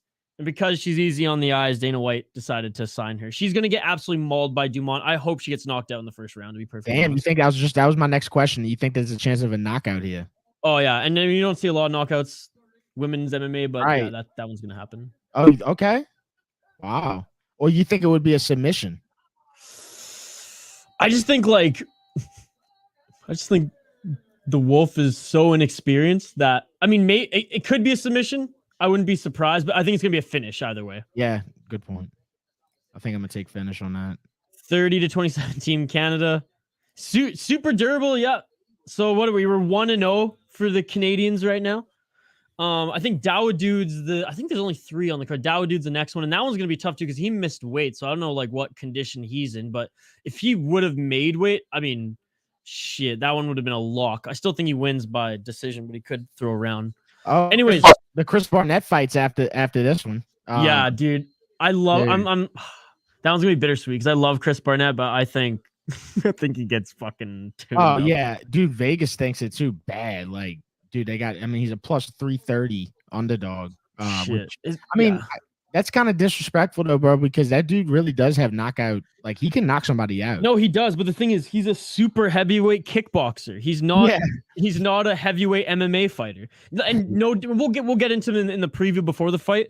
But like, that's just the thing. Like, he's a little bit more out of his element than usual. I think you'll have a good first round. I think you'll throw some crazy spinning shit. But like, Collier used to be a middleweight dude. Like, yeah, dude, that's crazy how big that dude is, bro. For real.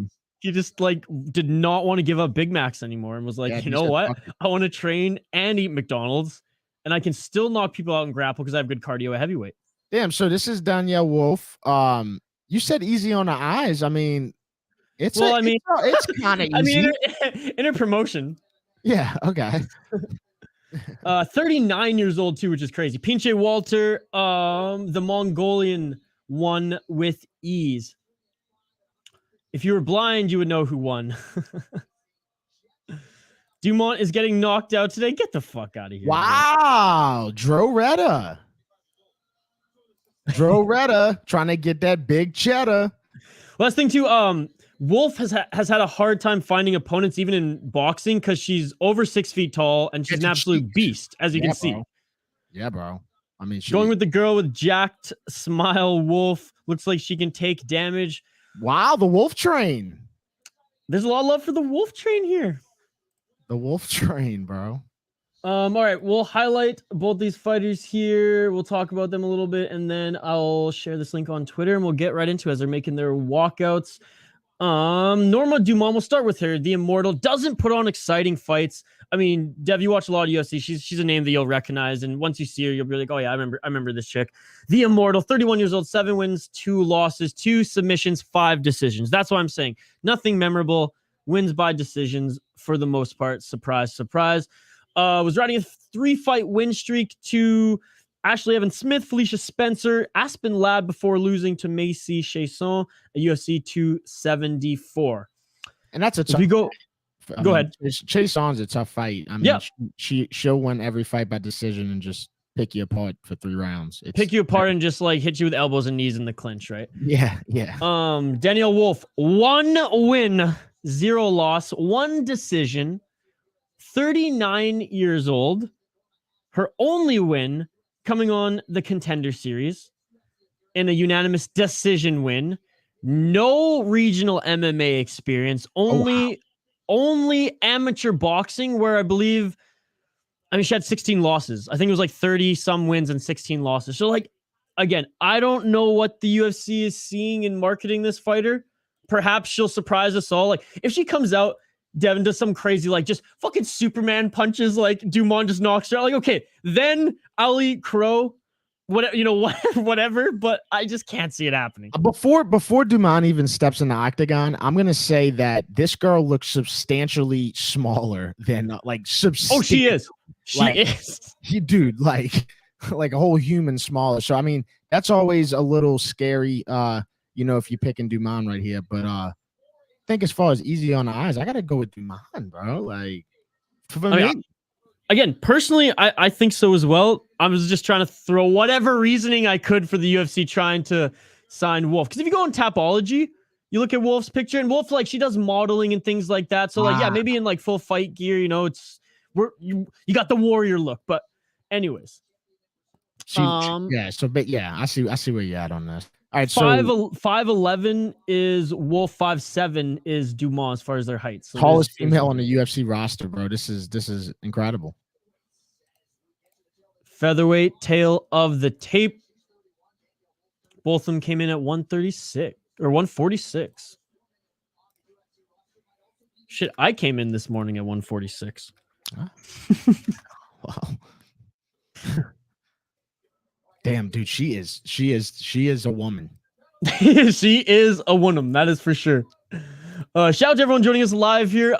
Super pumped to have Dev riding shotgun. We're starting to get more guests. We'll get right back to the comments here in a second. Folks are sharing this link on Twitter. It's a comment-driven live stream, as you guys know. We address all of them. We have such a great fight community that we're building here on this channel. Minimum of 2 fight companions every week. This is our 3rd this week, as we had a great LFA stream last night.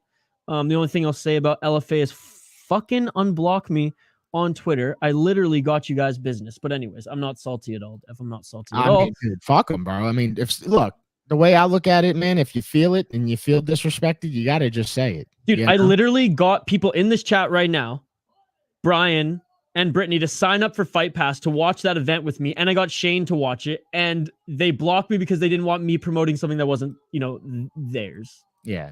Wow. Or that was theirs, I should say. But anyways.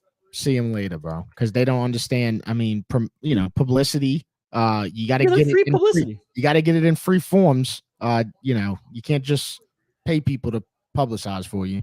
Exactly. And you know what the icing on the cake was? I did it for BKFC, and they actually joined the live chat and was like, "This is amazing. Keep doing it. We'll share it." And I was like, "Fucking rights." And that's why I'm subbed to BKFC, bro. It's the easiest $5 a month I ever spent in my life. Oh, dude. Shout out Fight TV, FITE.TV. Great streaming service. All right, here we go. Round 1. Dumont, Wolf. Just Annex just going through all of what Wolf has done. He's a basketball player, pentathlon, whatever the fuck that is. Oh, wow. All right, what did I miss here in the comments? Well, I tell you what, though, she looks...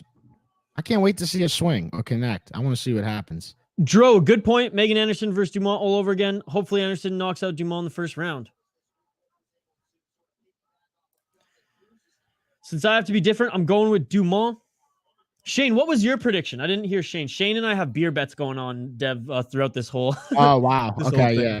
Hey, I mean, before the fight started, if I'm just saying who I think's gonna win, I think it's Dumont. But I mean, I'm starting to look at this chick Wolf. I don't know what's going on really, because I think her ground game will get exposed in a bit here. Okay, She looks like a boxer, right? She's got that boxing stance. Yes. Nice kick by Dumont. And look at Dumont's legs, dude. I know, seriously, bro. They like steamboats, man. Like, you don't want to get kicked in the calf with those, like, with a swing from those legs. Oh, Jason Herzog, what a beauty. He's my favorite ref in the UFC, I think, right now. Actually, you know, he really is a good ref. Beltran, him, and Goddard are my favorite. Now, they all have made mistakes, but everyone makes mistakes. Theirs just aren't as grueling. I love how they talk to the fighters after and, like, really talk through it and understand, why everything happened. He also trains MMA and BJJ as well. Who, Herzog does? Yeah, and he rolls with not like some of the retired fighters and things like that too, to really get, a greater picture and feel for how it is. Not much really going on here. Let's see. I mean, yeah, nothing too exciting here. 2 minutes and 55 seconds left in this first round. Dumont's landed some strikes. I think Dumont's game plan is just counter, invite Wolf into the dirty areas, finisher. Yeah, we'll see. Because I did take the not to go to distance on this fight, but I'm not seeing it yet. I guess they just feeling each other out. There goes one that hurt her, bro. Oh yeah. Yeah, a little wobbly. That was a nice little overhand right. That's nice. Oh, okay. Okay, they swinging. Now they're getting into it. 2 minutes left in this first round. It always takes a little bit. They're going to cast Wolf for the new Joker movie. The chat hasn't been nice to some of the female fighters. They're saying that Mark Zuckerberg won that last female fight. Yeah. Talking about what's her name? Elise Reed. Yeah, who nothing but respect. I didn't think she was going to win that one. Oh, dude, she's actually looked pretty horrible in her prior performance. Oh yeah, her last one she got mauled. Dude, straight up. 1 minute 35 seconds. A few striking exchanges. Dumont getting the better of Wolf with the kicks, with the range. There's a body kick right there too. Yeah. I mean, Wolf looks aggressive. Like in her face, she does. She looks like she's ready to run through a wall. Yeah. All right, Shane, I'm locking it in. And yeah, Sean, I just I was using their hashtag LFA141 last night, and I tweeted two things and they blocked me. And they're a small promotion too, right? They're like a feeder to the UFC. Ooh, you can see Wolf. She's trying to hit Dumont with her jab, but she's missing. The boxer's missing again. Like, I don't even consider her a real boxer. You're an amateur boxer. Hey, and she's getting hit by that right when she ducks. Yep. She's getting that's becoming an issue. I called it, man. Wolf went into the pocket there, and Dumont's making her pay. Yeah. Dumont in her camp probably just brought in real, and no disrespect to Wolf, but you know what I mean, real boxers, professional boxers, and probably just went rounds with them. It was like, this is all she's gonna do, and if I can train with people who are better, and like easy. She keeps ducking that head when she goes in, and she's nailing her, bro. Every time. All the strikes landed have been significant for Dumont thus far. Yeah, no doubt. And she's laughing while she's connecting. Oh yeah, she's smiling. She's liking this, and now you can see her fingers. She's like, all right, let's go. Oh man, right at the end there, that left. Oh shit. She's starting to piece up Popeye's chicken. For sure. Oh man. But speaking of Popeyes, one just opened in Little Nanaimo, British Columbia. Dev, I'm addicted to the tenders. Dude, love Popeyes, man. People like to talk. I mean, down here they got bad service, so you can't even like ask for an extra barbecue sauce without potentially getting in a fight with the Popeyes workers. But I still love it. I love the experience, bro. I love the food. So good. What did I bet on this one? This one, honestly, my app wouldn't even allow me to bet on this one because Dumont was too much of the I wish my app wouldn't have let me bet on this one. It literally wouldn't let me. Bet on this one. I don't know why. I did that like 7 times today, actually. That's hilarious. I got my ass washed in college football. Oof. I stay away from college football for that reason. If I get addicted to betting and I get into that, oof, and I'm using Canadian dollars too, so I'm already like in the hole just off the bat, right? I think the best bet on the card is Jingliang though, if he's still the underdog. Yeah, I mean, and if Nate Diaz is still the underdog, I do think Nate's gonna win. That's just me. I think that he's gonna wind up hitting him with strikes, that are just gonna wear down, bro. Just wear him down. Tony can use his elbows and cut up Nate. It's a different story, but that one's gonna be tight. Yeah, it's gonna be a tight fight. And I don't expect it to get no finishes or nothing like that. I just these girls playing tag. Yeah, bro. I don't know what the fuck's going on. Bro, Popeye spicy chicken sandwich is top tier. Start of the second round, by the way, folks. Sorry, I forgot to play Big John. Let's get it all. In the Popeyes chicken sandwich, bro, it changed the game. Because you always had the Chick-fil-A chicken sandwich, and then you had another chicken sandwich. I forget which one it was, but Popeyes kind of brought in everybody's gonna make a chicken sandwich now, and Popeyes was the first of that. I love when Derek Brunson was giving DC shit for disrespecting the Popeyes chicken in the commercial. How about Derek Lewis? Sorry, Derek, because Derek Lewis just fucking he loves himself some Popeyes. Derek Lewis is my favorite personality in the UFC. Until he retires, he will be the best personality in the UFC. Yeah, and look, bro, he's like naturally funny too. Like he's not even really trying. I know.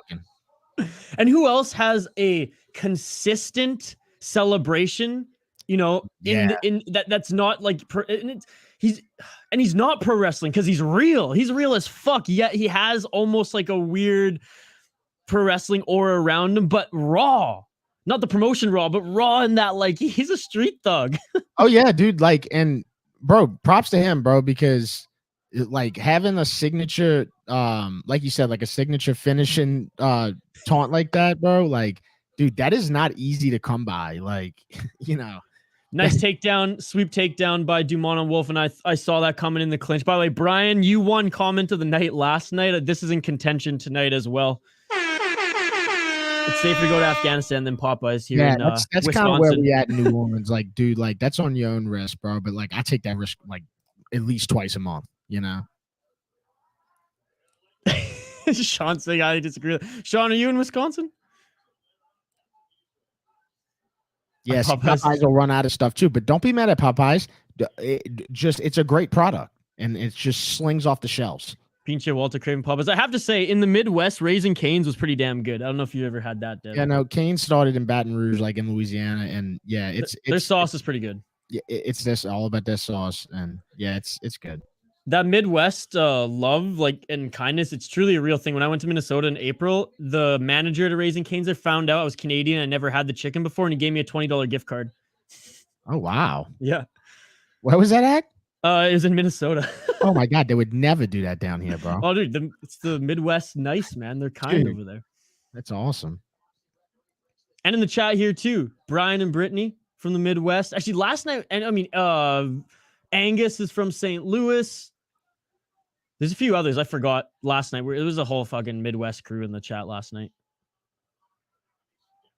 I'm 100% craving Popeyes too now. Me too, dude. Like I might have to skip the dishes, that shit, to be perfectly honest. Dude, love Popeyes, bro. Best thing Popeyes ever made. They don't have it no more, but it was a wrap, and it was a chicken tender with red beans and rice in it, and you wrap it, dude. It was so dank. 1 minute and 10 seconds left in this second round. She's hurt. Oh shit! She got tagged. You gotta hit her, bro. You can get off the ground. I know. Come on. If you smell blood, you have to go. Yeah, this ain't smelling blood right here. This is no. That was not enough. Like 3 hits maybe after, but that was it. That's terrible, man. Terrible, bro.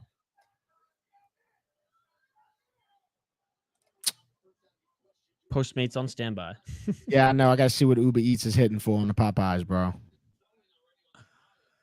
Oh man, yeah. I mean, I truly think Dumont, she's way more experienced. She shouldn't have given her respect there against the cage. She should have just kept going at it. Yeah, she's still ducking too. Wolf. Wolf's an athlete. I'll give her that. She's a beast of a human. But so inexperienced, man. You can just see her striking here. Dumont. Who said in the chat that Dumont was going to play with her food? Someone said that earlier in the chat. You're totally right. She's playing with her food like it's some... Oh, the right hand. She's down. Yeah. Come on, finish her. Finish her. she's Come going. on. This next round's oh, look at the eye. Her eyes a little black there. Saved by the bell, man. Dude, Dumont. Oh, man. Her eyes get pursed up. Dude, this is like, there's levels to this. What does Patty Pimblett say? There's levels to this. Well, I gotta say, Wolf looks better on the eyes like as the fight goes. It's incredible, huh? Yeah, KFC is nasty. Even in Canada, you stay. Yeah, you far want away to talk from about it. out of something? Yeah, dude, I went to KFC one time. They said they were out of chicken, and I was like, "Holy smokes!" What the fuck? So what are you serving? Just fries and coleslaw? They were like, "Yeah, we got sides." I was like, "What the? I can't believe you said that." I was like, "Yeah, we got sides."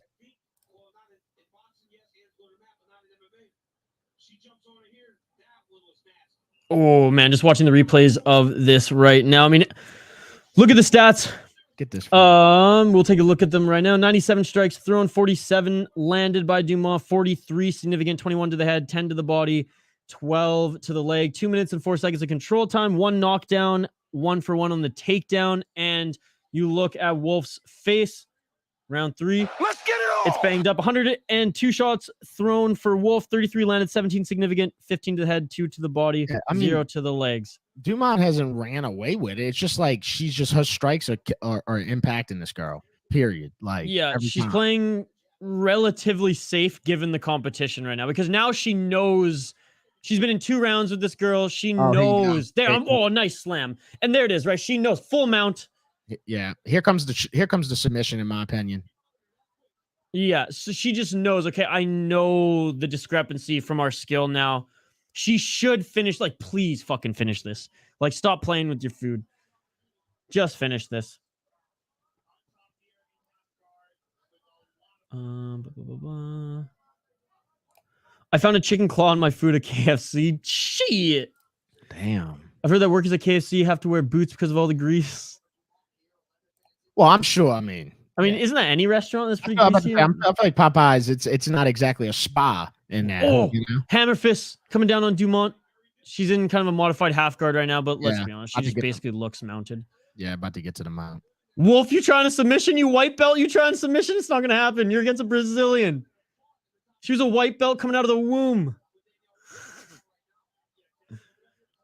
Sorry, she was a brown belt coming out of the womb. Let's be honest, this is Brazil. She needs to get this mount though. Let's go, bro. Come on, man. By the way, if you're viewing on Twitter, migrate over to YouTube. That's where the action is. That's where the chat's buzzing. This is where you can have a chance to win some prizes, some merch as well. Like the video, drop a comment in the live chat. We have 1 piece of merch to give away thus far. We'll do that later in the stream to someone, a lucky someone who commented in the live chat. 3 minutes left in this 3rd round. Ooh, nice strike. Yep. Let's get the finish right here. Yeah, please. Side control. She's got to lay down some elbows, bro. Yep. She's in a good position to do so.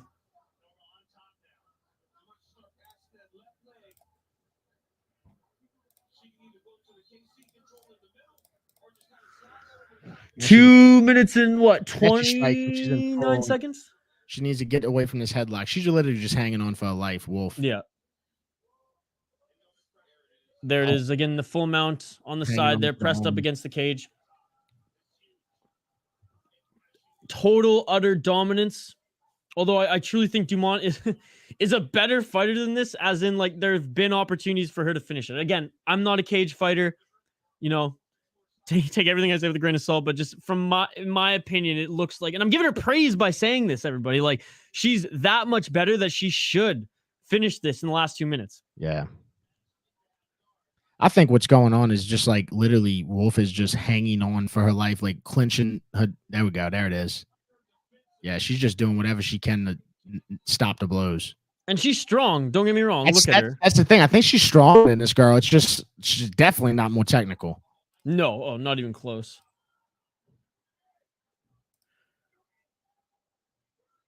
One minute, 31 seconds left in this third and final round.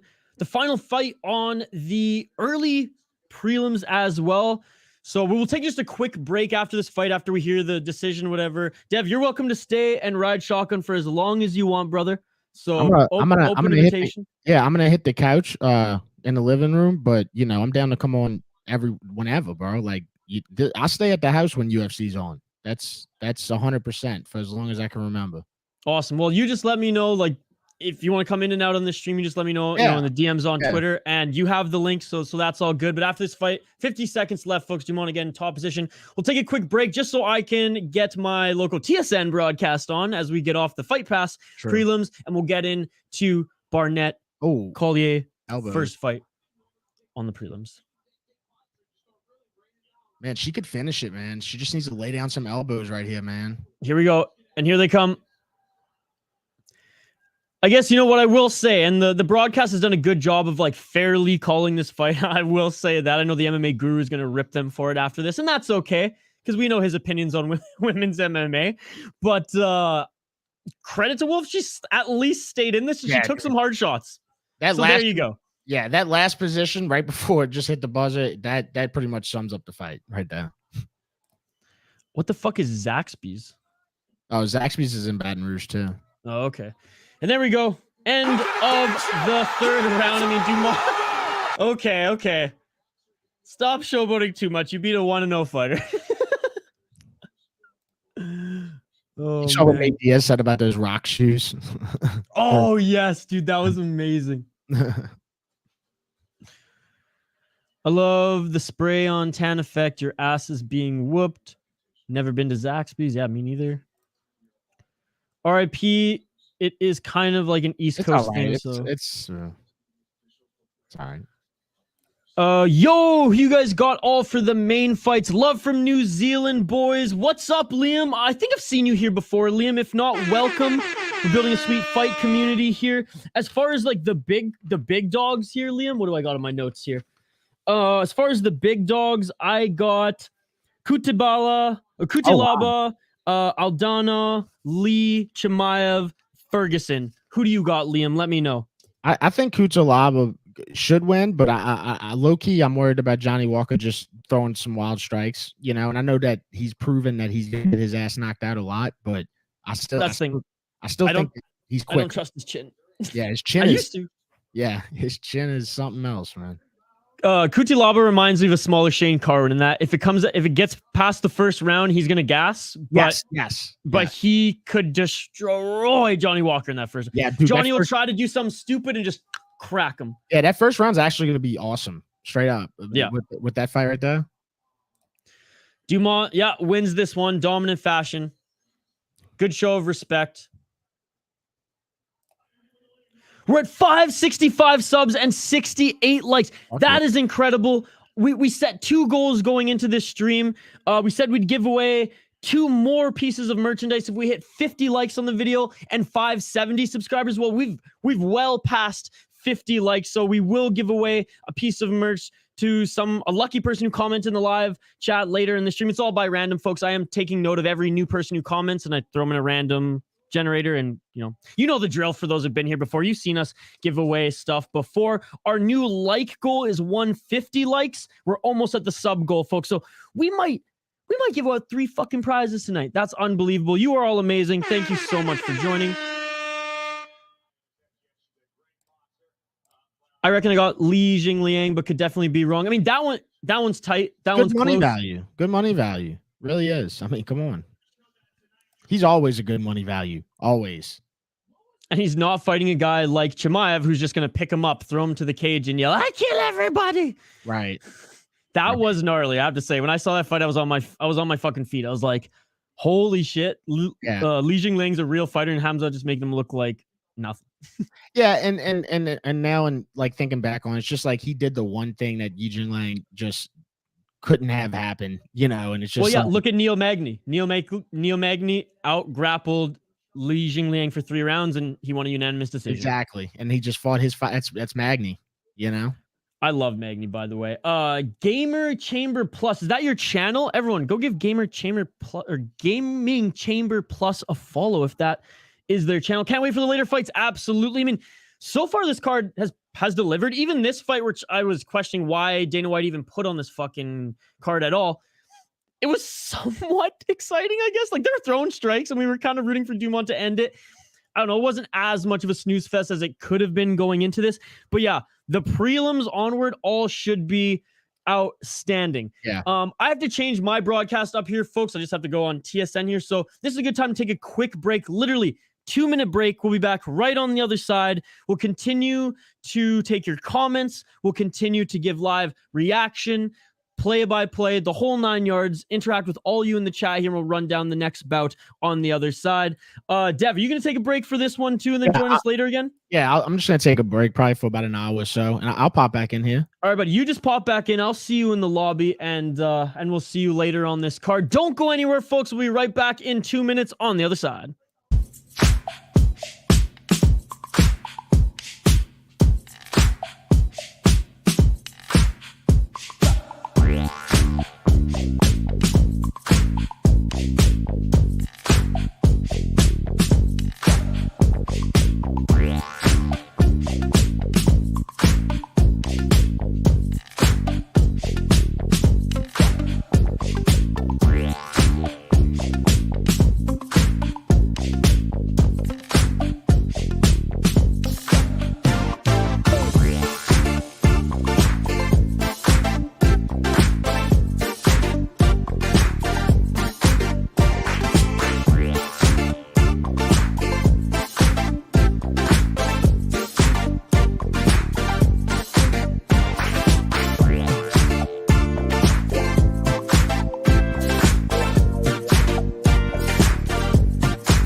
we are back live here on the City Life Project YouTube channel. Want to give a big shout out to Devin Snow of Hold the Mayo. Go follow Hold the Mayo. HTM Sports. He's back on YouTube. He has a great podcast, and he's a big personality on social media. We are back for the prelims. What a great 2 hours of early prelim action. Now we are starting the ESPN/TSN prelims. We got Jake Collier. We got Barnett. It's on there, Shane, because I'm watching it. Let's get right back to the comments here. You're all amazing, by the way. We had over 200 people in the prelims watching. We got a good chunk of people watching right now, and the regulars. If you're new to the channel, welcome. We have Fight Companions minimum 2 times a week, every Tuesday for Contender Series, and of course, every Saturday for UFC. We're starting to do a lot more. We're starting to do PFL, Bellator, BKFC, One Championship, Ryzen, LFA, you name it. So welcome. We are building such a tremendous fight community here on this channel, and you all are amazing. Like the video, drop a comment in the live chat. We have one giveaway prize that we're giving, or one piece of merch that we're giving away because we hit our first goal. We're almost at our second goal. Hell, we might even hit our third goal tonight. We're trying to get to 150 likes on the video and 570 subscribers on the channel, folks. Want Barnett to win. Ooh, look at that spinning kick that he landed on Vellante. Gaming, it's an old channel, man. Haven't made gaming videos in a while, just here as a fan. All right, brother. Well, I'm glad you're here. Thank you for joining. Your channel popped up. I appreciate it. I'm back. These guys are chill as fuck. Thank you very much. I'm guessing that's what you were going to say. I wonder how nuts the crowd is going to go if Nate wins his last fight for the UFC. Oh, man, it's going to erupt. It's going to be absolutely insane. Barnett, let's fucking go. Shane, have you found it yet? Yay! Yusha Mahedo, have a good night. Sean, have a great night, Peanut Butter Man. All right, folks, we are going to tee up these next 2 fighters here. Jake Collier, Chris Barnett. Again, if you're tuning in and out of the stream until the main event, please, on this channel, the City Life Project, go check out my predictions video. I posted it earlier today. As the first fight on the prelim begins, Jake, the prototype Collier, 13 wins, 7 losses, 5 KO, 4 submissions, 4 decision. He made weight to 65 pounds. He lost his last fight very narrowly to Andre Arlovsky. I honestly thought he won that one, but hey, credit to Arlovsky. Very, very close split decision. Lost to Arlovsky. Jake Collier. Sorry, my voice is already starting to go. We're only a couple hours into this. He had a good win against Chase Sherman where he showed off his grappling. And he's been kind of a back and forth, trading wins and losses with great fighters in this heavyweight division. He has good cardio as a heavyweight despite being freaking huge. He used to be a freaking middleweight, ladies and gentlemen. He used to be a middleweight. How crazy is that? Going to Chris Barnett, 36 years old, 22 wins, 8 losses. Huggy Bear, Beast Boy, the super heavyweight kickboxer. 17 TKO wins, 5 decisions. I sigh there because he's too big. He's too big. He lost to Martin Budai, beat Vellante. Yeah, it was nice. He lost to Ben Rothwell. I mean, he's only 1-2 in the UFC. And he's racked up a lot of wins in other promotions. Let's be honest. Road FC is somewhat respectable. The other ones, not that much.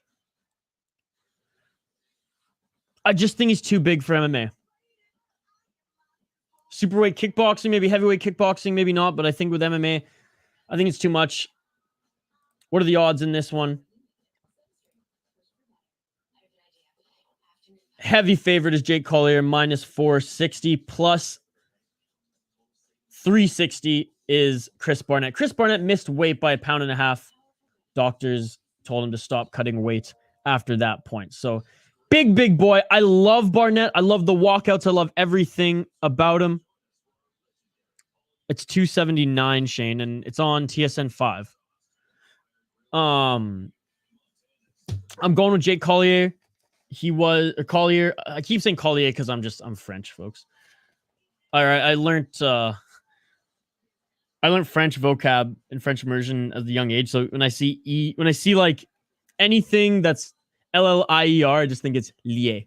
So my apologies, but I think Collier wins.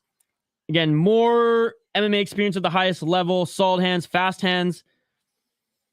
Yeah, and he looks in better shape for a heavyweight than Barnett. And you'll see, it looks more strong fat than saggy fat. And that's no disrespect. I'm just calling it how I see it. No, I can only find previously recorded videos. TSN, Shane, not... I mean, you better get your ass over to my house and watch it here because I'm watching it right now. I found it. They're not showing it on Fight Pass, I'm guessing, right? Just TSN. Let me know, Shane. If not, I guess you can try. What was it? One of these two? Dude, hope you 1K subs. Good luck. Thank you very much, Habib. Hey, with your support, Habib, every week, we'll get there, buddy. We'll get there. Habib is here every Saturday, so big shout out to Habib. PJ Walter's been here every time, too. Uncle Sam, what's going on, Uncle Sam? The last few nights as well, we've had Brian and Brittany. I mean, Archduke, you're always here as well. I mean, you all are amazing. All right, minus 460 favorite at closing is Jake Collier. Plus 370 underdog is Chris Barnett. New hairstyle, let's go. They didn't show Barnett's walkout on TSN. Are you shitting me? Did you guys... We didn't get to see Barnett's walkout? Are you shitting me?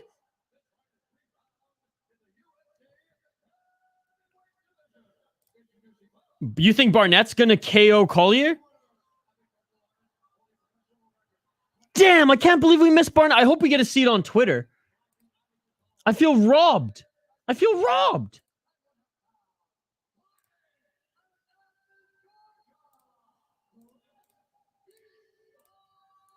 Oh, I mean, again, how can you not love Chris Barnett? He's such a lovable guy.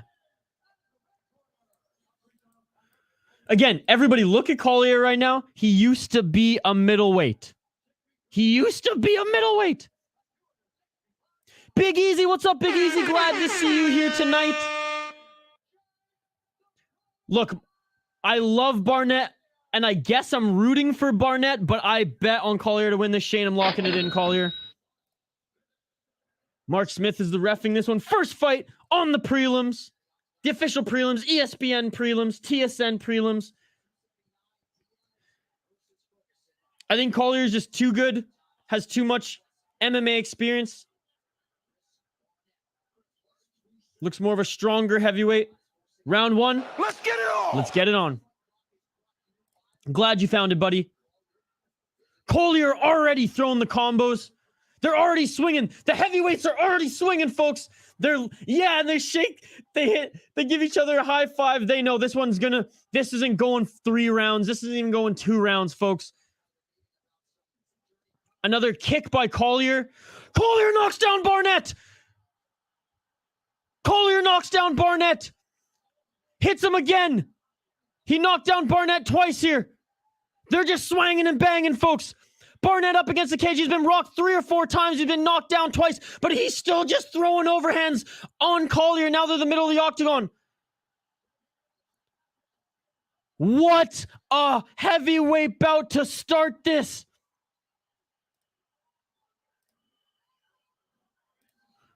This is absolutely crazy.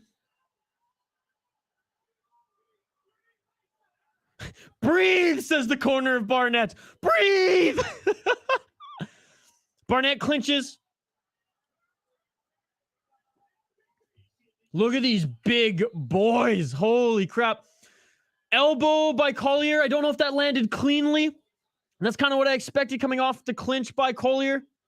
Collier went 3 rounds against Arlovsky, though, folks. Good leg kick by Barnett, though. 3 minutes and 30 seconds left in this first round. Collier just landed again. Barnett was trying to do some crazy kicks there, but I don't think it's going to happen. He's going to start probably throwing some spinning shit soon. Barnett is cut under the left eye. He took a lot of damage in that opening frame.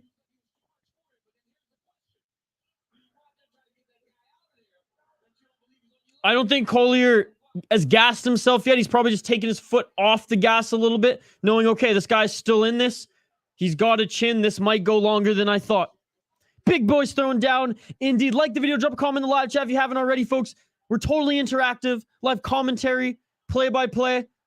And Barnett lands a good shot there.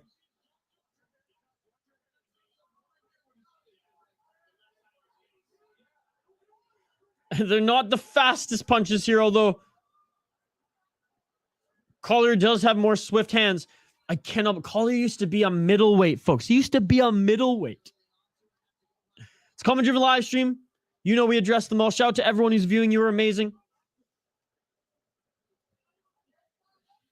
I had Collier winning in the first round. 2 more minutes left for my prediction to come true. Oh, and he lands 2 hard ones on Barnett. Make that 3-4. Barnett's left eye is starting to swell up, folks. Good leg kick by Barnett.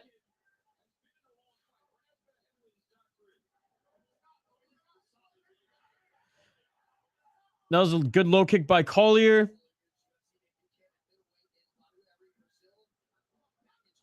They've slowed down a bit. Oh, and there's the spinning body kick by Barnett. Everybody wants to see. Barnett's kind of just throwing Hail Marys. And a nice sweep takedown by Collier. Saw this coming, folks. Collier now has mounted Barnett. Now he has his back. Flattened out is Barnett. Collier has his back and is just throwing shots now. Mark Smith is telling Barnett to move.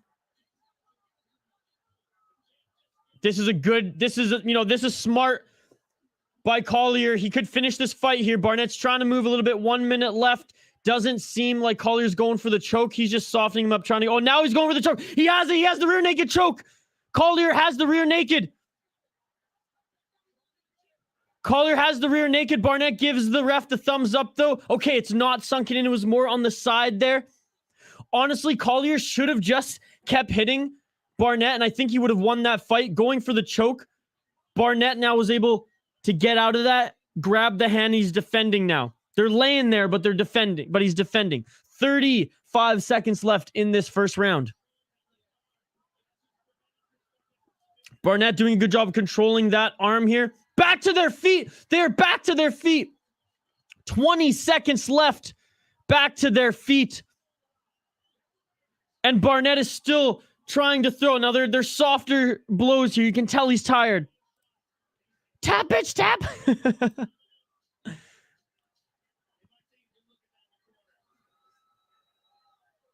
Yeah, we're going to have to see what the doctor says about the eye of Barnett.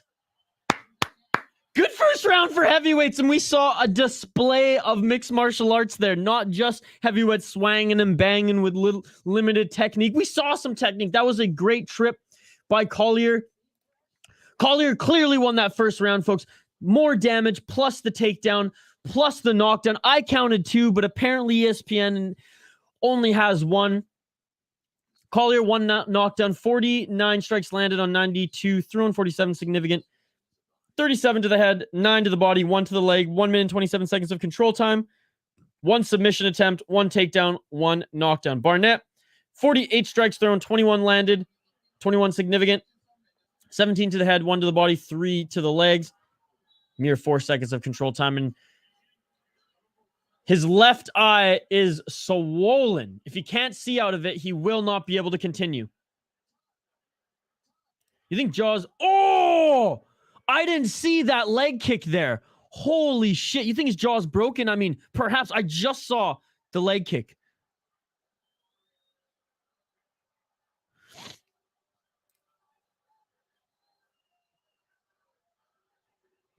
So that left eye is almost swollen shut. He has a nasty cut under it. No problems with the eye as he was able to follow it with the doctor. But if it gets swollen shut after this round, the fight will be stopped, folks. Wow. I'm like 20 seconds behind you. My TSN was like this last time. Interesting. No rhyme or reason. Round 2. Let's get it all. A good display of respect by these heavyweights. And Barnett's going to have to try to finish this one quick because I think he even recognized if I get tagged in the face a few more times, the doctors might stop this fight. Oh! And Barnett takes Collier a couple times. Barnett with one eye. Landed 2 clean shots there. Barnett going for the clinch. I wouldn't go for the clinch if I was Barnett, honestly. I know you're getting a little tired here, big boy. But that just gives Collier a chance to sweep you. Yeah, Barnett's doing what he has to do. Elbows, punches. He's going for bloke. He's going for it. Barnett is going for it. This is crazy.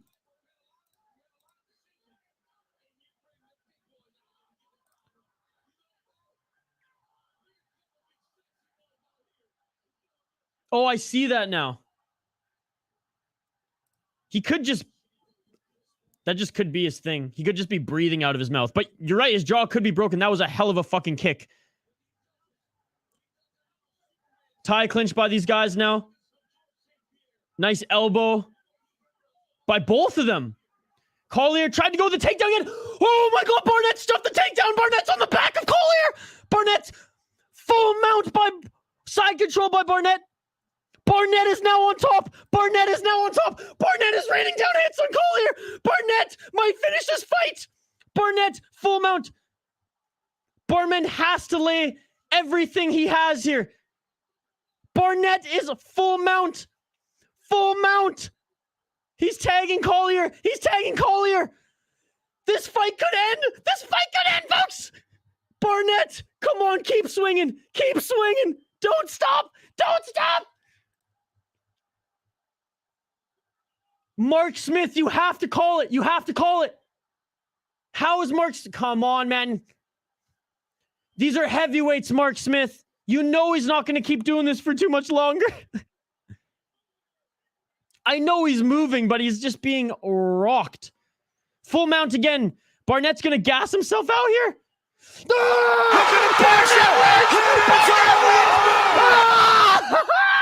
And the front flip. Oh, my God. Oh, my God.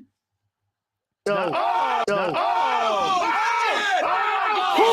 what an upset. Oh, my goodness. Oh, my goodness. That's amazing. Yeah, that shit beautiful than a motherfucker. I'm sorry I just broke your guys' eardrums. Holy fuck. Jake misses the sweep. And Barnett shows, you know what? Credit to Chris Barnett showing he is a true mixed martial artist. The thing that I was dogging him for. Holy fuck, man. Shane, minus 470 for Jake Collier. And the front flip bum drop. Bar fucking net. I tip my cap to you. That was unbelievable. I disappointed Collier as he knew he was winning that one. Did it for his wife. That's his signature. That's his signature winning move. Wow, folks. You know what, though? Chris Barnett, though, did have to give 20% of his winning purse to Collier. So Collier still won a little bit. Oh, my God. I'm going to have to be careful, folks. I don't want to blow up my voice right away. Let's fucking go. I probably won't have a voice by the end of this stream, folks, but that's okay. Our first major upset of the card. I have to tweet this, folks. I have to tweet this in all caps and everything. Huggy fucking bear, man.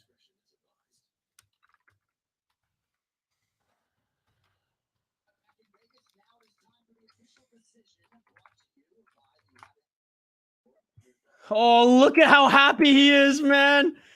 We're just watching the official decision now, folks.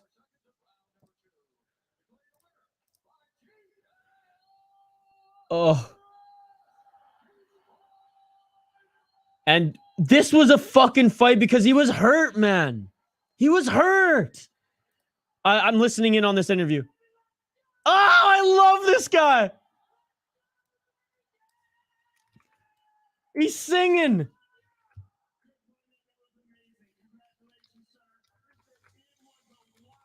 What a wild fight indeed.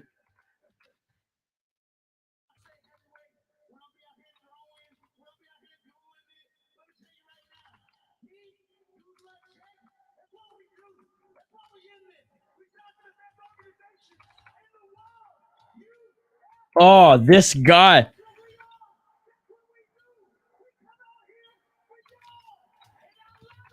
What a promo he's cutting. Oh!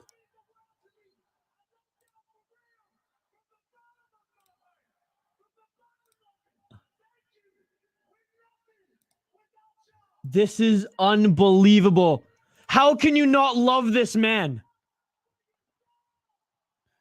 Yeah, it looks like his jaw is okay. Exactly that.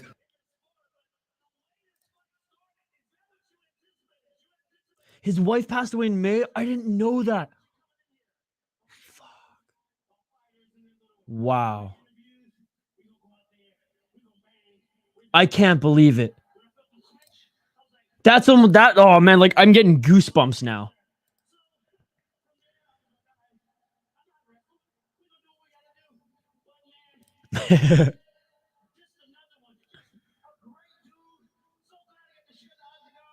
Wow.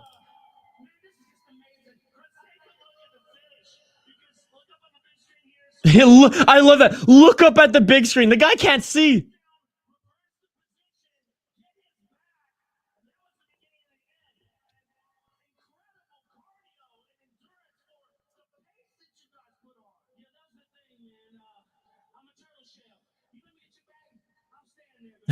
I'm a turtle shell. You give me your back, I'm gonna stay there.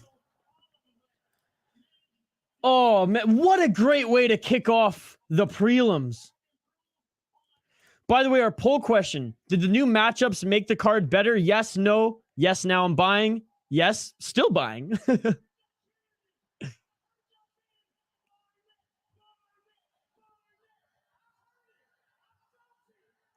Oh, the crowd now chanting Barnett, Barnett, Barnett.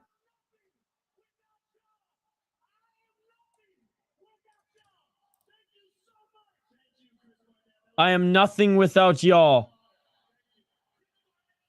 Fucking right. You know, I lost that pick. I said it was a first round knockout for Jake Collier. Instead, Chris Barnett pulls off what could be the greatest upset on the card. I mean, that's still yet to see. And there he is. He's dancing.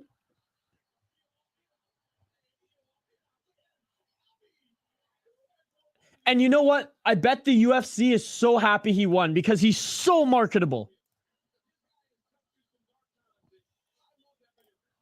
Fucking right. It's not the most technical fight, but they are big-bellied heavyweights. And we got to see mixed martial arts.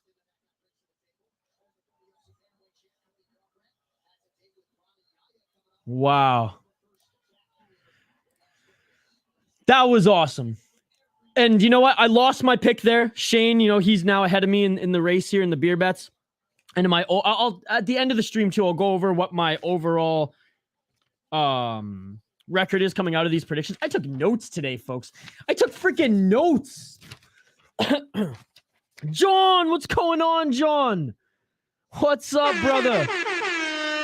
Cheers. John, did you see fucking Barnett? Pickett got next fight. Oh, Brian with the early prediction locked in. Okay, we'll get into the next two fighters here in a sec. Whew, I'm buzzing right now, folks. I am buzzing.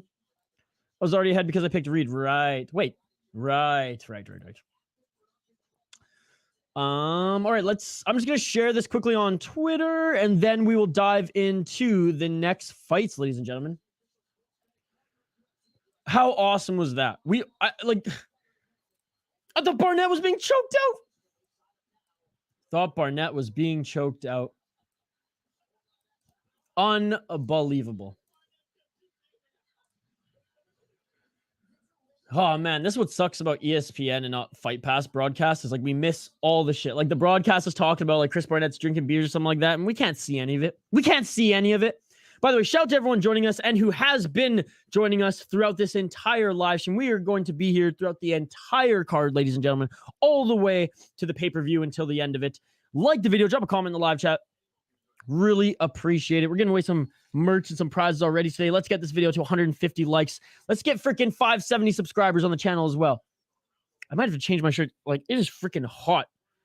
It's freaking hot in here now. All that jumping around. Whew. All right, share this on Twitter, and then we will tee up the next fight. Bum.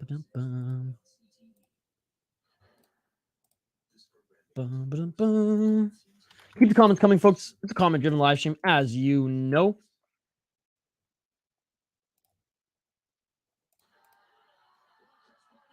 Oh, there he is, Chris Barnett. They're just handing him beers. He's double fisting. Oh my God, this is incredible. This is incredible. I love Chris Barnett. Gotta love Chris Barnett. And fair play to him, man. Collier's not an easy opponent.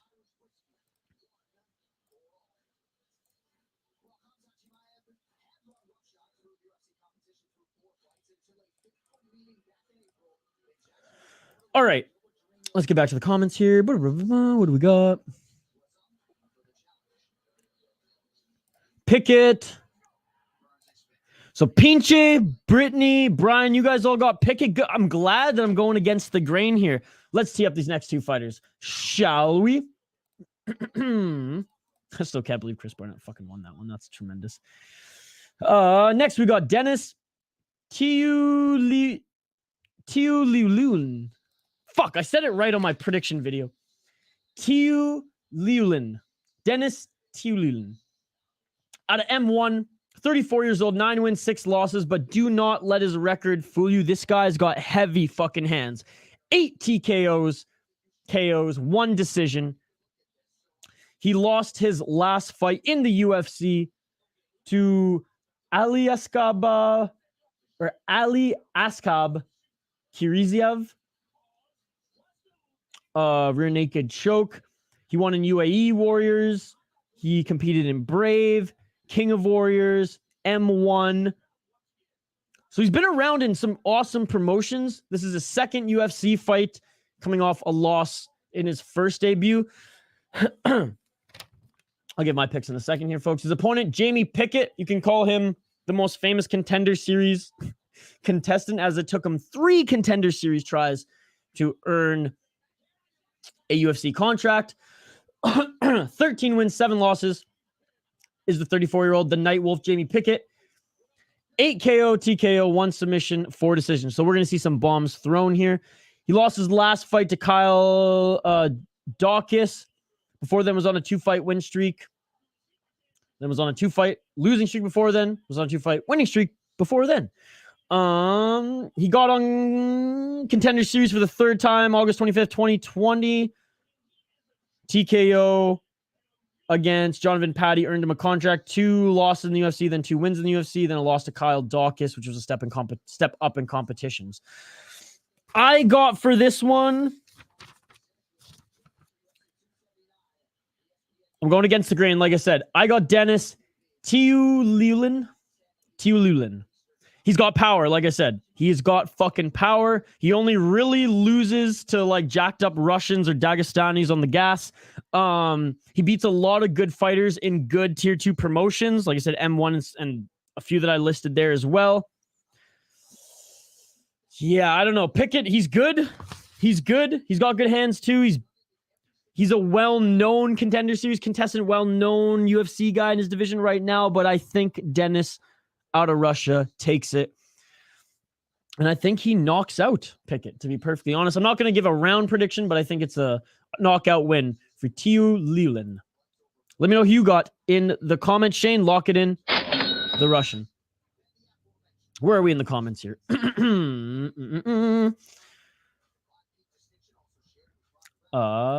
Denis for KO or decision. Dro's in my corner. Dro's in my corner. Nate vs. Tony is more striker friendly now. Fireworks for sure. Absolutely. And it should go 5 rounds, which is awesome because when Tony was facing Leach and when Nate was facing Khamzat, they both potentially could have been ended in the first round. Now at least we have one 5-rounder, and that's probably going to go 5 rounds in Diaz and Ferguson. Kevin by rear naked choke, bro. Kevin Holland. Yamasaki versus Dean predictions. Oh, I mean, Dean would sit on him and just beat the shit out of him. I like where you're going, though. I like where you're going with that, Liam. Tier naked joke. That's good, John. That's good. Hope you're having a good day, John. Shane's got Pickett, locking it in.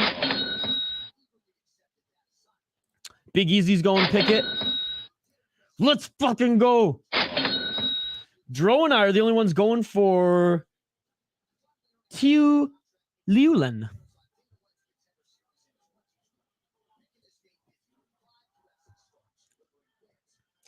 Oh, did Pickett move up to heavyweight at one point? For one fight, did Pickett move up to heavyweight for one fight? Or light heavyweight?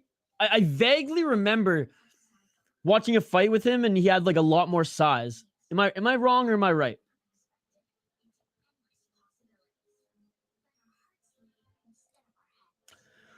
All right, we got some predictions in the live chat. Let me know who you got if you haven't got your predictions in already. Shout out to everyone joining us live here on the City Light Project YouTube channel. We have watch parties, watch longs. I guess they're called fight companions. Yes, we have 2 fight companions every week minimum. This week we had 3. We're going to be doing more. Shout out to the LFA. Shout out to One Championship, Bellator, PFL, Ryzen, you name it. We're going to be doing all those streams as well as Tuesday Night Contender Series and whatever UFC is on Saturdays. Pickett's bringing the knees. See, but that's what I fear. I fear Denis planned for that. And when Pickett comes in with some crazy shit like those knees, he's going to be able to know where to move and then pow with the overhand right, putting him to sleep. That's what I think. That's what I think. Wonder the odds. Let's check out the odds for this one. Let's see how close it is. I feel like this one's going to be a lot closer than the fight we just watched, as far as the odds anyways. Ooh, it's near even. Okay. Denis Tiuliulin plus 110. Jamie Pickett minus 135. The very, very slight favorite. Again, Jamie Pickett minus 135. Denis Tiuliulin plus 110 underdog. Very slight underdog, I should say. Dan's viewing something he likes to switch. Dan, come over to YouTube, buddy. Get your ass over to YouTube, buddy. Dan's saying he's viewing on Twitter. Join the live chat on YouTube, as our live chat here, our fight community, is absolutely buzzing. You can like the video too and help me out. So Dan at Minnesota, get your ass over to YouTube. I'm going to comment it too, buddy. Probably tweet that. Keep the comments coming, folks. As you know, it's a comment-driven live stream. Oh, I think I already did, actually. Yeah, there you go.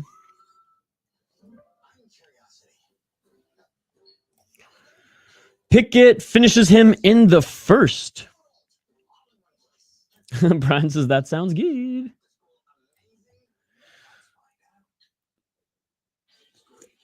Happy weekend.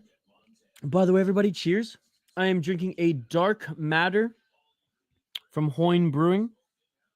Their flagship Their flagship beer. Very, very good. Very, very good. As we move closer to the main event, folks, we have some great fights still on this undercard / prelims. Almeida, Turkalj coming up next. Dawodu. And then the main card. I'm freaking pumped. Hasn't been a disappointing event thus far. A couple slower fights, but holy fuck, did that heavyweight bout make up for it in strides. And shout out to everyone joining us live here on the Stay Light Project YouTube channel. Like the video, drop a comment in the live chat. It's so much better if we're all interacting. Vote on our poll question. Over 300 votes. That is incredible. You are all amazing. Thank you so much for joining.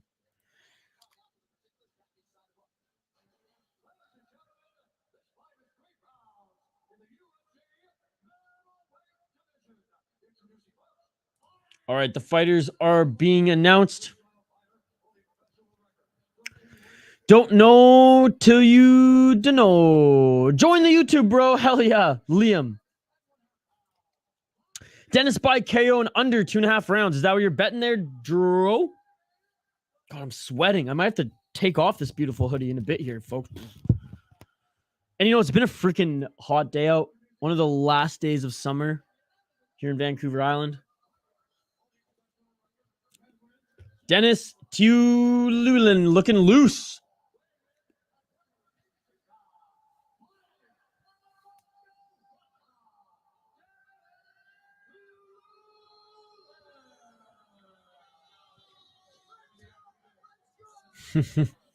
All right, Mike Beltran is here. Russia going down.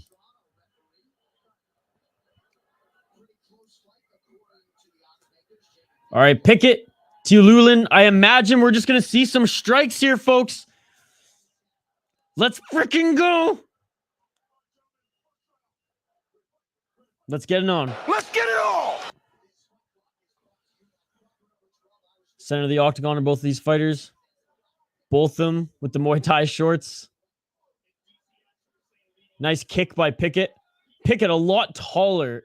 We're just a lot longer, it seems. Pickett, a lot more technical striker. Tiuliulin, he's a brawler. Which is why if you're going to stand up, I mean, in the UFC, sometimes those brawlers who fought some of the best in other promotions can surprise you. Oh, and Tiuliulin got tagged with a left hook by Pickett.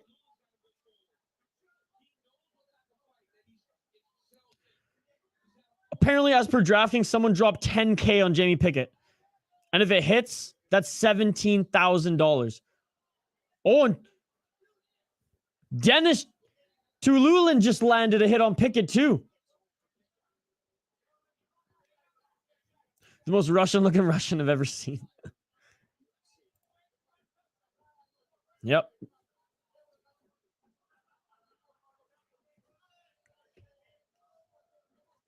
Oh!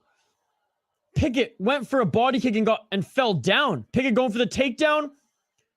Gets the takedown, but quickly gets back up as Tiuliulin.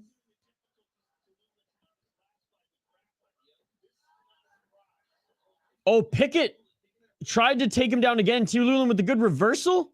Able to stand on his feet. I think Pickett felt the power of Tiuliulin and was like, yeah, fuck this. I'm taking this to the ground.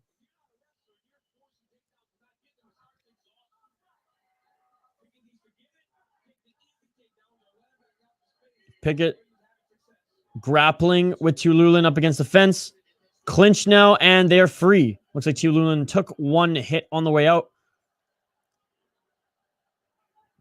The USA chants at the T-Mobile Arena.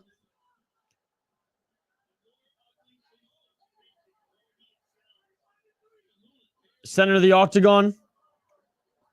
Yeah, Tiuliulin, not a, like you said, not a polished striker, but he's got power, and he wants to make this a dogfight and a brawl. And Pickett wants none of that. Pickett wants to go to the ground.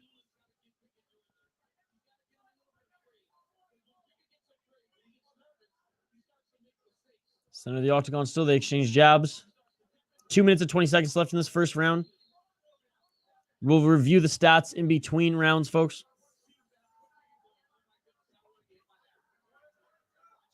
Pickett landing more shots by the looks of it. Straight eye test without looking at the stats.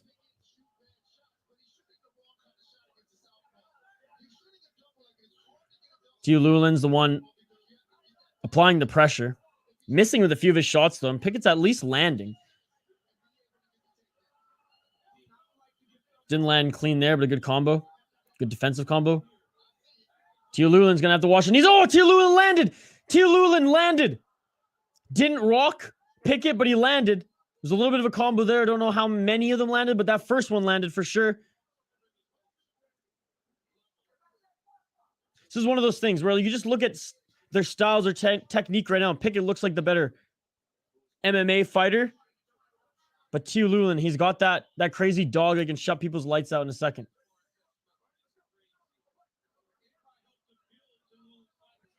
Keep the comments coming, folks. Tiuliulin tagged Pickett again. Live commentary, live reaction, of course. Live interacting with the live chat here on the Stay Light Project YouTube channel. Oh, Tiuliulin! He wobbled Pickett. He wobbled Pickett with the overhand right. But Pickett, he's still in this. He's got dog in him. With some shots on the defense. Tiuliulin is just walking Pickett down and a low shot. Tiuliulin apparently kicked Pickett right in the balls. I heard that. I want to see the replay.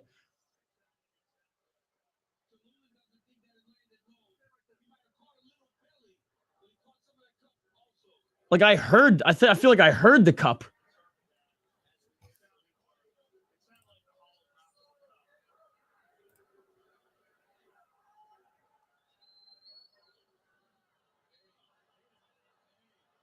No. Not 1 point. That didn't even hit his balls. That didn't even creep down. No, he didn't get hit.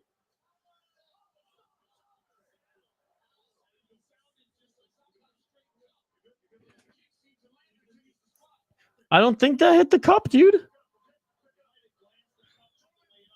Yeah, like Joe Rogan said, maybe glance the cup. Yeah, he didn't.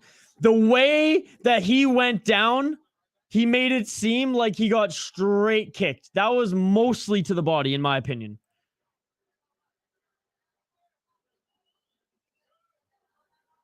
Center of the octagon are both the fighters again.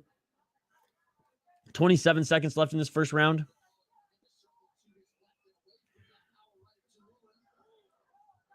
Tiuliulin. Oh, a few more brawling type shots. Tiuliulin's game, I mean, it's exactly what I predicted. He's a dog, and he's going to make this a dog fight. He defend takedowns, get it right back to his feet, and then just throw bombs. Good show of respect from both of them. That's cool. All right, let's take a look at the stats here, folks. I hit the top of the cup, pushing the cup into his junk. It could, but again, I don't think it hurt that. Again, I wasn't there. I don't know. I shouldn't say anything. That's probably what happened. Let's just leave it at that. Let's take a look at the live stats, folks. 87 shots thrown, 26 landed for Tiuliulin.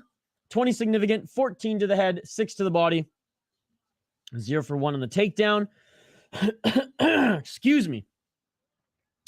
63 shots thrown for Pickett, 30 landed, 30 significant, 22 to the head, 5 to the body, 3 to the legs, 32 seconds of control time, 0 for 3 on the takedown.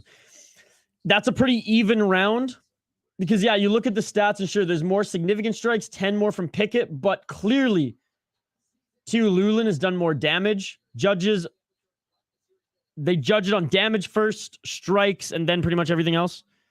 So it's either even or Tiuliulin narrowly got that first round. What do you get on the Cubs? Round 2. Let's get it on. Let's get it on.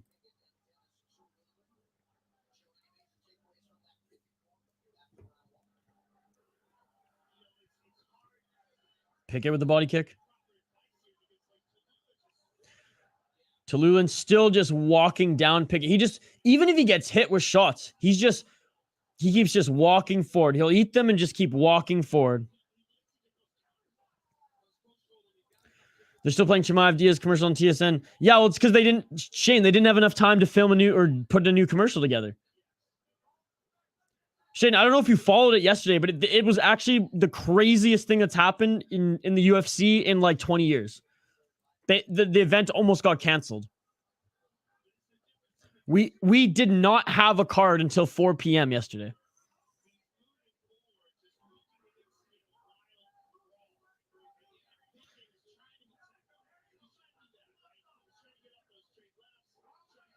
So I hope they have a new cold open. I mean, they will for the actual fight. Oh, and a nice right hand by Tiuliulin.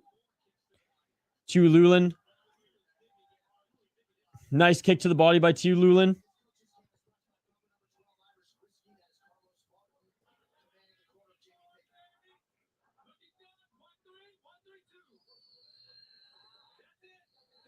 Good jab by Pickett. Tiuliulin, though, he's the one who's dictating where this fight is going to be fought. He's dictating the pace. He's dictating the pressure. But Pickett's actually tagging him with some smaller shots here. 3 minutes and 15 seconds left in this second round. High kick by Tiuliulin. And then comes in with a combo. Oh, and he tagged Pickett again. Enough where Pickett doesn't want to stand with him. Some elbows in the clinch by Tiuliulin. Tiuliulin's a dog, man. He's a...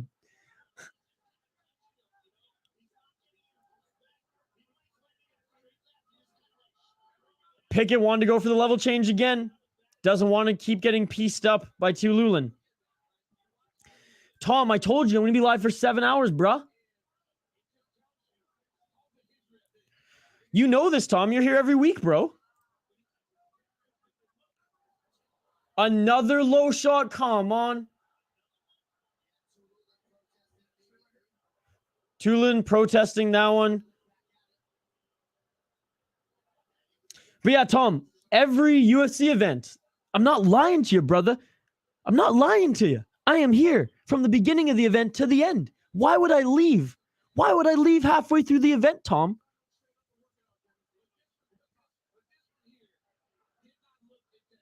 Appreciate you're back here, Tom. Phoenix Tom with the new profile picture, the new name, switching it up every week. I love it. These damn nut shots, knee to the gooch. That one, he kneed him to the groin. Is that a Russian fighting right now? Yes, it is.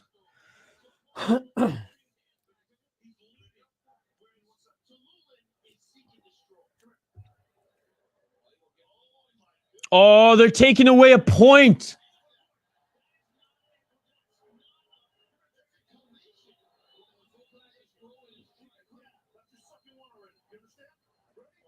Wow, Beltran took a point away from Tiuliulin. So that second round, I mean, the second round, unless Tiuliulin. Oh, Tiuliulin with the uppercut on Pickett. Yeah, Tiuliulin, he's just going to finish this now. He's like, you know what? Fuck this. I got a point taken away. I'm just going to finish this fight. And that's what he's looking for. He's piecing Jamie Pickett apart.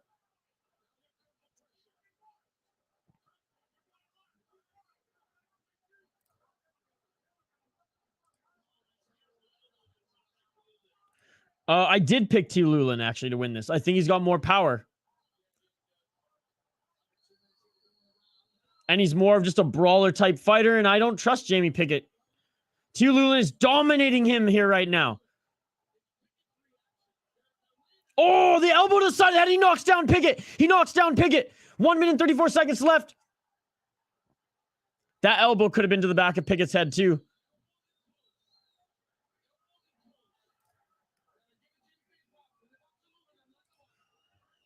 Tiuliulin in the butterfly guard of Pickett right now.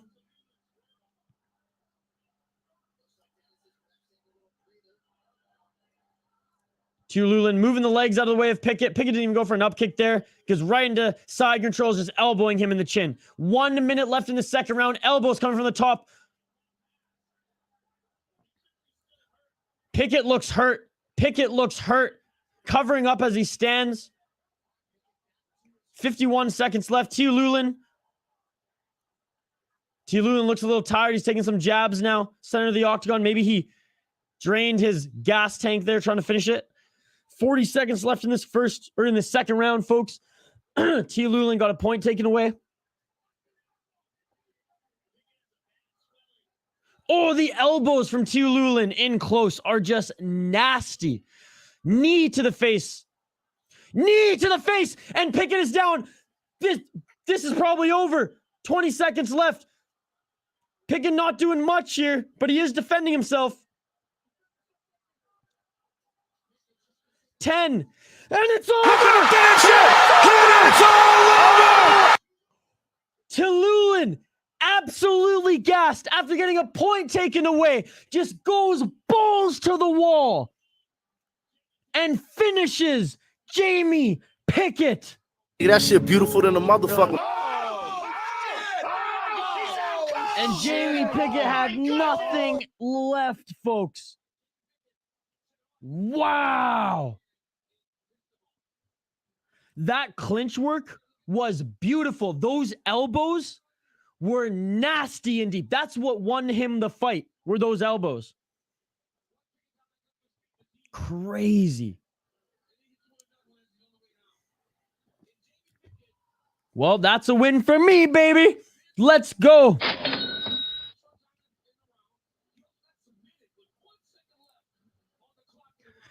Denis by TKO under 2.5. Yeah, there you go, Dro. There you go. Underdogs are doing good today like yesterday on LFA. Yeah. I did not expect the Yamazaki heart from the Russian there, but hell. Did not expect that one, folks, but wow, what a fight that was. What a fight that was.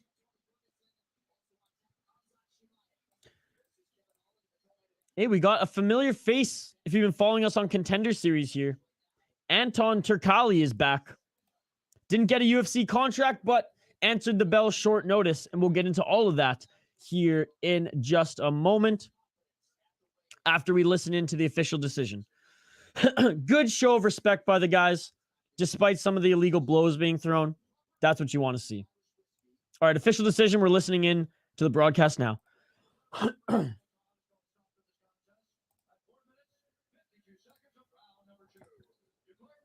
By TKO.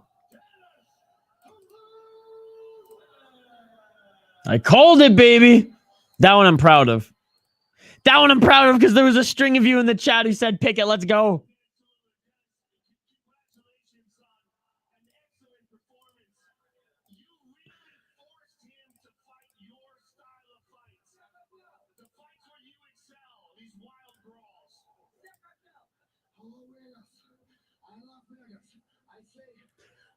This guy's the Russian Yoel Romero. Listen to his voice.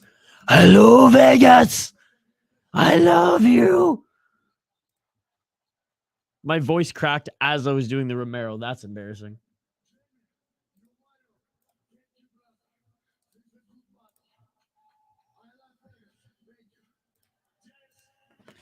Hey, at least he's saying he loves the crowd.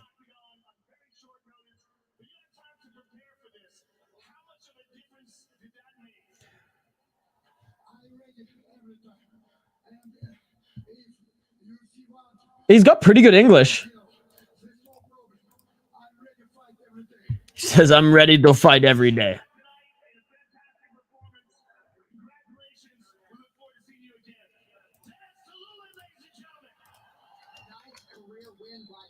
Ninth win by knockout, baby.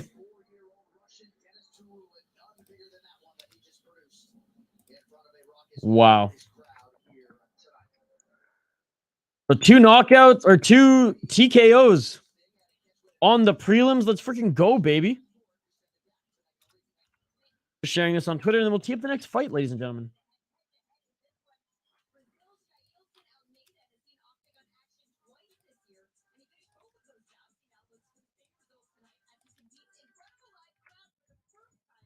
All right. I just shared this on Twitter. Follow me on Twitter, by the way, at VI Sports Talk. You can see it at the bottom of the screen there. And if you haven't already, like the video, drop a comment in the live chat. I believe we're giving away 2 prizes at the end of the... We'll choose 2 winners at the end of the stream, folks. We're trying to get to 150 likes on the video. We hit our first goal of 50. We hit our second goal of 570 subscribers. Thank you so much, ladies and gentlemen. You all are amazing. Let's try to get to 650 subscribers and 150 likes on the channel. Those are the 2 new goals. We're giving away 2 prizes tonight, regardless, at the end of this stream, to 2 lucky people who commented in the live chat.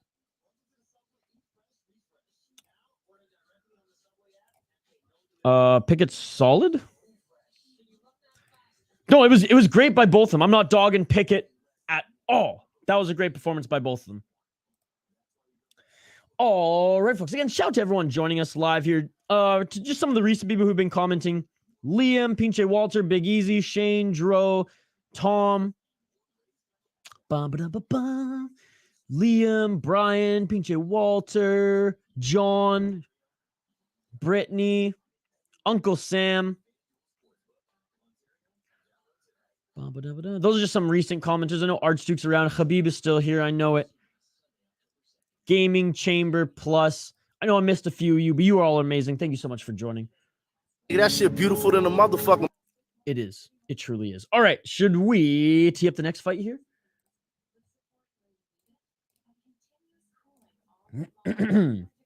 Next on the prelims, we have a catchweight bout of 220. Jailton Almeida takes on Anton Turkalj. Jailton Almeida, 31 years old, 16 wins, 2 losses. 6 KO, TKO, 10 submissions, 0 submissions. Or 0 decisions. So, Jailton Almeida has never won a fight going the distance. He's knocked out his opponent 6 times. He's submitted his opponent 10 times. Comes in at 217. Anton Turkalj came in at short notice, folks, which is why this is a catchweight bout. Jailton Almeida, this is his 3rd UFC fight after coming off of Dana White Contender Series last year. He is on a motherfucking 11 fight win streak, 2 in the UFC. Almeida, I imagine, is the heavy favorite in this one. Anton Turkalj, who has the worst nickname in UFC, the Pleasure Man. Crickets. Absolutely terrible. Anton Turkalj, 26 years old. Solid grappler with some power. 8 wins, 0 losses. 5 KO, TKO, 2 submissions, 1 decision. His decision was on Dana White Contender Series, which is why he did not win a contract. Competes in Brave FC, and he's done some grappling matches against some very, very high-profile fighters, such as Gustafsson, for example, out in Sweden. So I don't understand why Turkalj wanted to put his 8-0 record up right now, despite it being a UFC opportunity. I feel like he's still going to get UFC opportunities. I feel like he's still going to get an invite back on Contender Series, even if he loses this fight. I feel like he has more to lose than to gain. But hey, you want to impress the UFC brass? If he comes in here and absolutely dominates Jailton Almeida or knocks him out or whatever, then that might earn him a contract. So I kind of understand it, kind of don't. Don't know if I'd do that myself if I was in that particular position. Let's take a look at the odds for this one. And as predicted, Almeida, wow, the huge favorite at -700. Anton Turkalj plus 490, the heavy underdog, as I wrote in my stats here.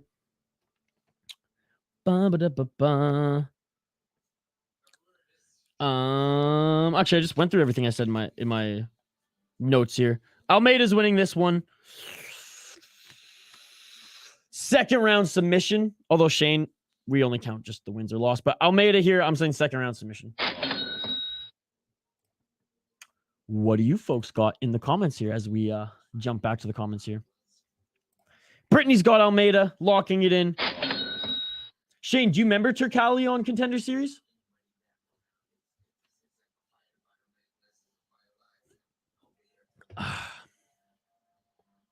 Again, shout out to everybody joining us live here on the City Light Project YouTube channel. Like the video, drop a comment in the live chat.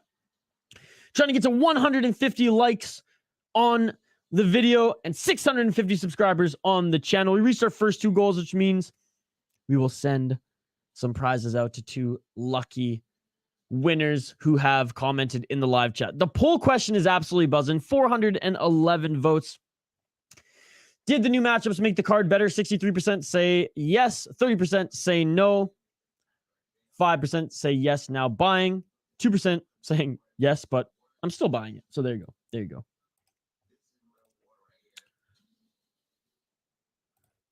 Shane saying he doesn't remember Turkalj.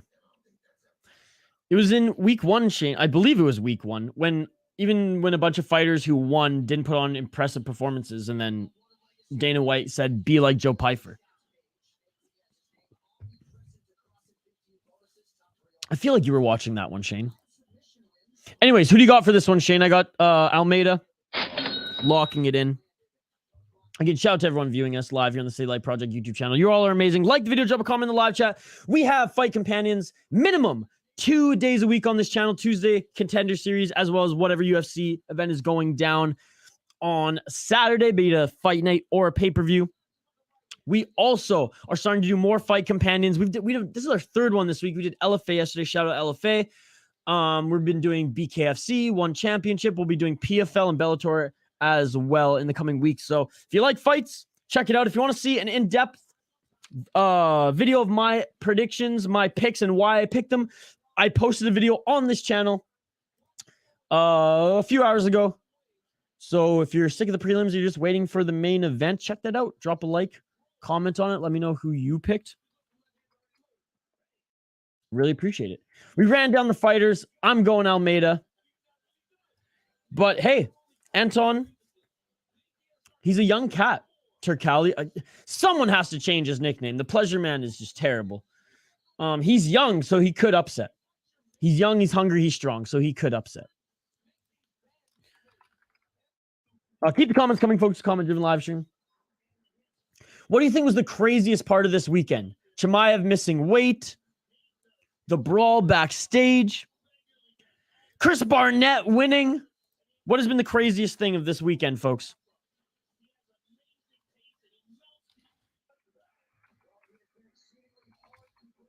Keep the comments coming. Since this is on ESPN Plus, it is on TSN broadcast. That's why they're dragging out the broadcast between the fights. It's because they have to make like time slots and whatnot. Once the pay-per-view starts, we'll get back to like it was on the prelims. Back to back to back. Let's freaking go. Quite a few people have watched my prediction video. Wow, you guys are amazing. Thank you so much. And I appreciate you all watching this live stream here as well. You are all amazing. Thank you so much. Like the video, drop a comment in the live chat.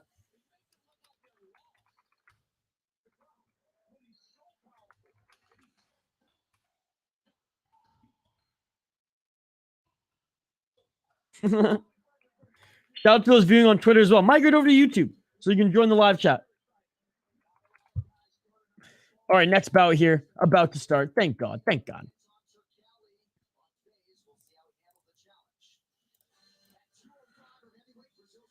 Big Easy's going with Turkalj.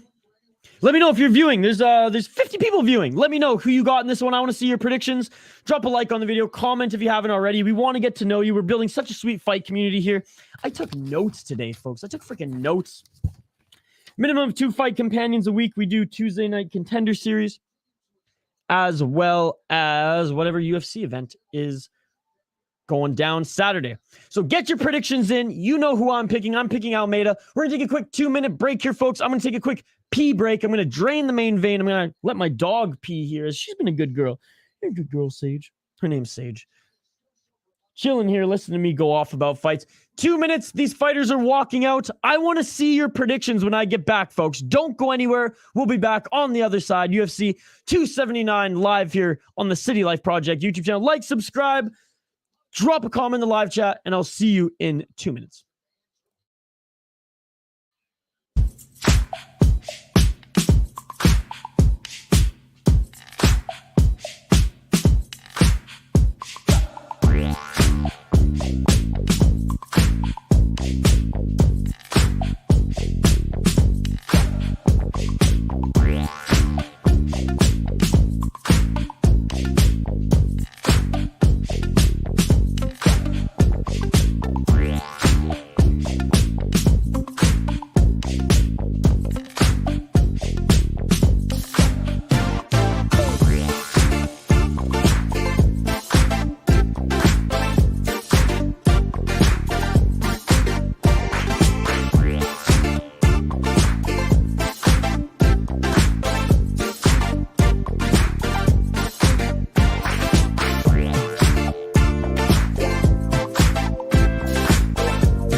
we're back live here on the City Light Project YouTube channel. Don't worry, I wasn't going to let that loop one more time. Actually was able to sneak in and feed the dog there and let her out and take a piss. And we got someone who gave us their prediction as well. Lucas, what's going on? Lucas, thank you so much for joining. I appreciate it. We do fight watch-alongs, fight companions, minimum 2 days a week. We're doing 3 this week. We did Dana White Contender Series, we did LFA, and now we are here, UFC 279. Glad to have you here, brother. For those tuning in on YouTube, migrate over to, for those tuning in on Twitter, migrate over to YouTube. Shout out to you all on YouTube. You all are amazing.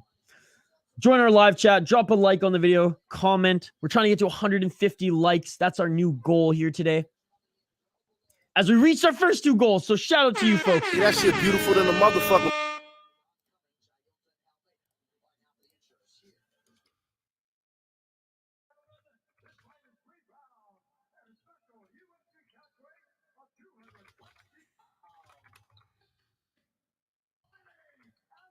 My friend on Twitter, he's like, I can't join on YouTube, hanging out with the family tonight. I was like, well, you can like the video at least. He's like, oh my God, I'm so sorry. Dan, you have nothing to apologize about.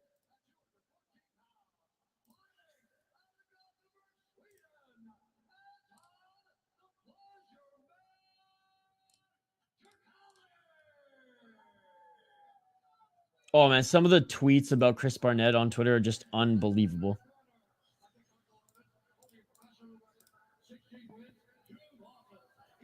Unfreaking believable, folks. All right, I'm done with Twitter. I'm going back to you folks. You guys should have all my attention anyways. I apologize. Shout out to everyone who voted our poll question. 423 votes in the poll question. You are all amazing. 79 likes on the video. We're trying to get to 150 and over 570 subs. I mean, we already hit 2 of our goals. We're sneaking in a 3rd just in case, so we can maybe give another piece of merchandise out. You all are amazing. Let's get back to the comments. It's a comment-driven live stream. We got $2 on my bet for 22. I've been so for a while. You're entertaining. Just don't type much. Oh, Luke, I appreciate that, brother. Honestly, that's amazing. Glad that you typed today. Round 1. Let's get it on. Let's get it on. Shane going on Almeida 2. Again, everyone, give a shout out to Lucas here, a silent member of the group, but a member of the group nonetheless. Turkalj gets taken down by Almeida. Almeida, an unbelievable grappler. That's pretty hot. And Almeida already has the back of Turkalj.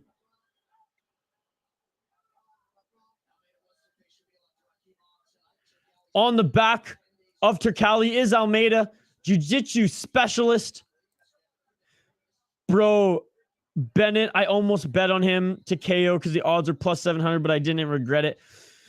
I didn't think he was going to win. I thought he was going to get knocked down the first round. So, Lucas, don't be too hard on yourself. Great slam takedown by Almeida.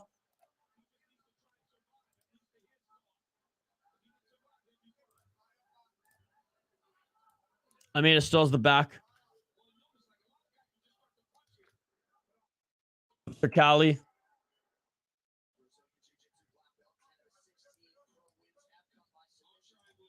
Looking for the arm triangle now. Is Almeida. Has Turkalj basically just up against the cage here. Able to control him with ease.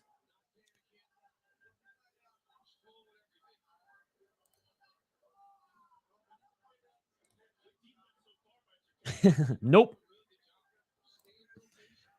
Almeida's 6-0 in the UFC. Dude, he's a beast.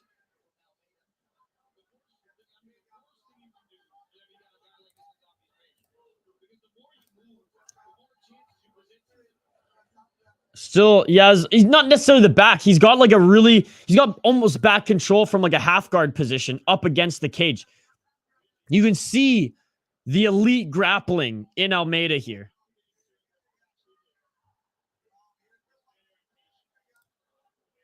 I don't think we're going to see the upset like, like Barnett in this fight, folks.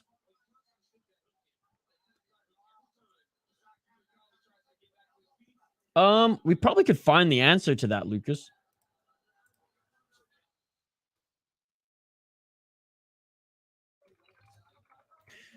Turkalj trains actually with Chimaev and Gustafsson.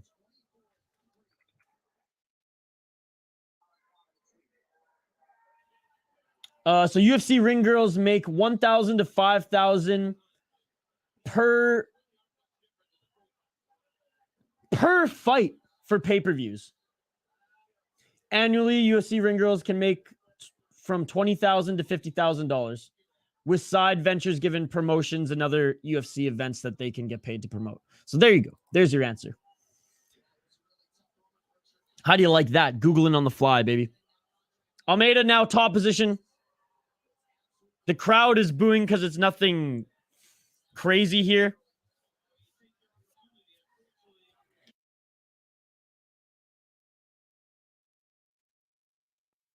Excuse me.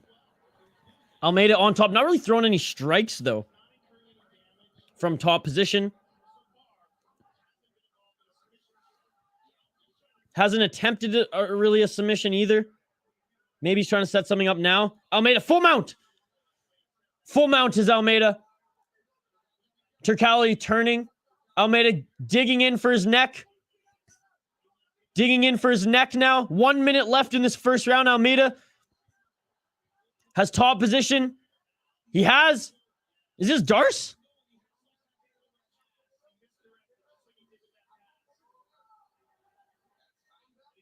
Oh, and Almeida lets go of the choke. Gets top position. And now he's just raining down elbows from the full mount. Raining down elbows from the full mount. Turkalj now gives up his neck. Is in the rear naked. Turkalj taps. Turkalj taps. And there we go. Excellent use of Brazilian jiu-jitsu and grappling. Turkalj suffers his first professional loss, and unfortunately, it's in his first UFC debut. Took this on short notice, put his perfect record up for grabs. And there we go. I mean, you have to keep your figure pretty on point. So you still have to work. You have to work outside of the ring. No pun intended. Is that quite good for USD? It's different in New Zealand. I mean, that's pretty good. That's pretty good. Like 50, you can't, like, you have to do other things. But if you're making that as your side venture, if you're making 20 to 50 grand on the side, that's pretty good. Good job. Good job. Beautiful display of Brazilian jiu-jitsu. No, absolutely. That was unbelievable. The only unfortunate thing about this is now we're going to have a huge lull between this fight too, as I believe they want to end this at 7 o'clock, right? And that's when the pay-per-view starts. So we have probably 15 minutes of filler before this next fight even starts. We'll see. Let's fucking go. Damn. Gaming Chamber Plus, you're still here, brother. You do a good job as commentator. Props. Well, thank you very much. I appreciate it. Yeah, that shit beautiful than a motherfucker. I appreciate you, my man. Thank you so much for joining. Mike Goddard was the ref for this one. Here we go. Official decision in the ring. Then we're going to listen in to Joe Rogan and Almeida. So what is that now? 7 wins in a row in the UFC? For Almeida? Holy shit.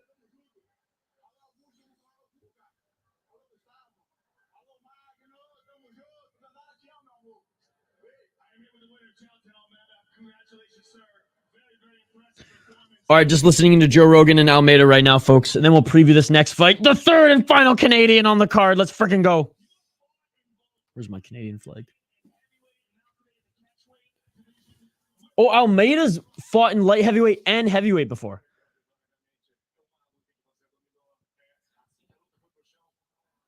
17-2 record, 7 wins in a row in the UFC.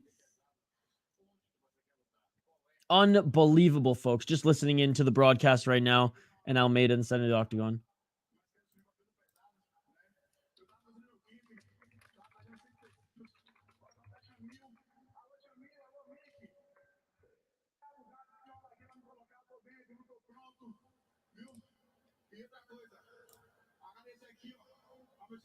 Waiting for the translator, of course. Again, if you're viewing on Twitter, migrate over to YouTube. Drop a comment in the live chat here on YouTube. YouTube's where it's buzzing. YouTube is where our fight community is. We got the regulars and some today. Shout out to the between 40 and 50 people keep coming in and out of this stream. That is amazing. You all are amazing. Thank you so much for joining. We do 2 of these a week, sometimes 3 or 4. We're gonna be doing more and more as you are all amazing. And you want more and more, so we deliver here on the City Light Project YouTube channel. Big Easy, you got Erosa for the next one. Oof. Well, I can't go for the American when we got a Canadian on the dot. But we'll get into it. We'll get into it here in a moment. He ain't stealing nobody's girl anymore.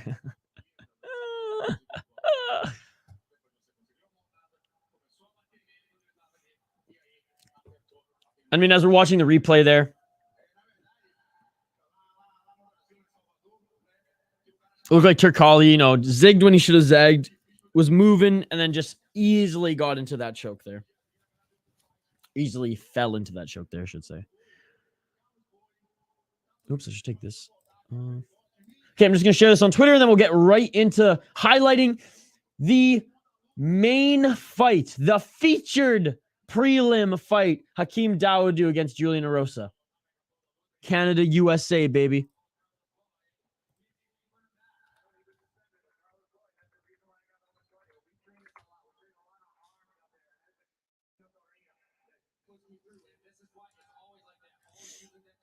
All right, just sharing this on Twitter quick.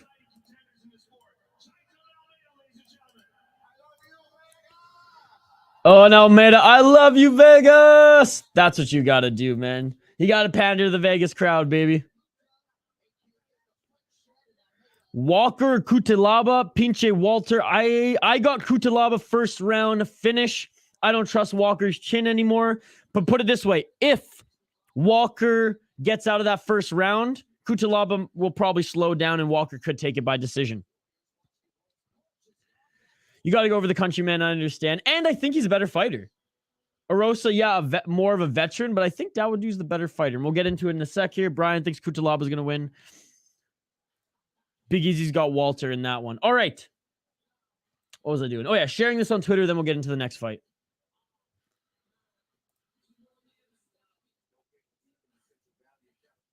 Oh, and I knew it. They're going to show some filler on TSN and ESPN. That's okay. That's okay.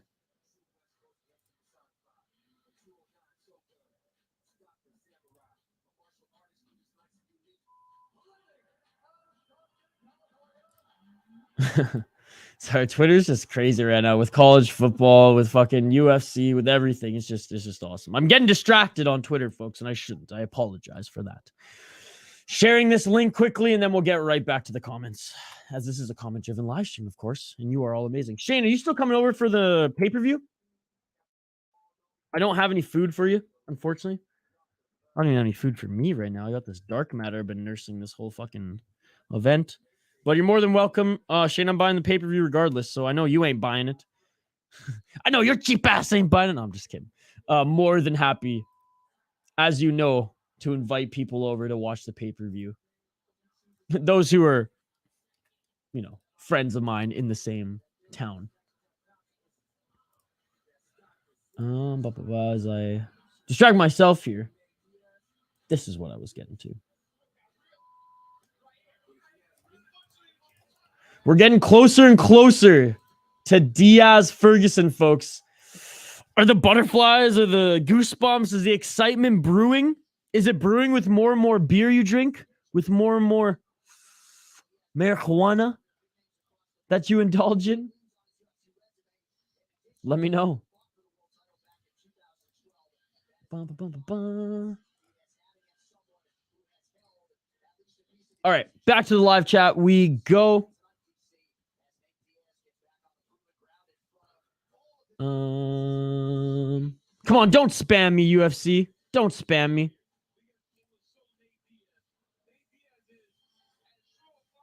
At least we don't have the porn bots today. We just have UFC TV free bots. Okay, I feel the same way with Walker. Cutelaba doesn't fuck around. Walker too goofy on how he fights. Walker's a specimen as far as an athlete, though. He really is. Like, you can't deny that. And do you guys see that he actually found out that he was allergic to weed? So he was like taking CBD and using THC and stuff for recovery and things like that for, I believe it was the last 3 years. And he finds out that his body's allergic to it. And he was going into like psychosis and shit at times. So he's been off the weed this camp. I'm interested to see how he does. Gamer Skills, what's going on, Gamer Skills? I haven't seen you comment yet, buddy, so thank you for joining. I appreciate it. I think Erosa got this. The height advantage is a big plus. Is it? Is it? Because we just saw Barnett beat Jake Collier. Collier towered over him. No, I appreciate the comment, Gamer Skills. Xanified, Indulge. What's up? What's going on, Xanified? Appreciate you joining, brother. Shane, you don't think you're coming over for the pay-per-view. Big Izzy says, that's crazy. All right, let's get into Dawodu Erosa.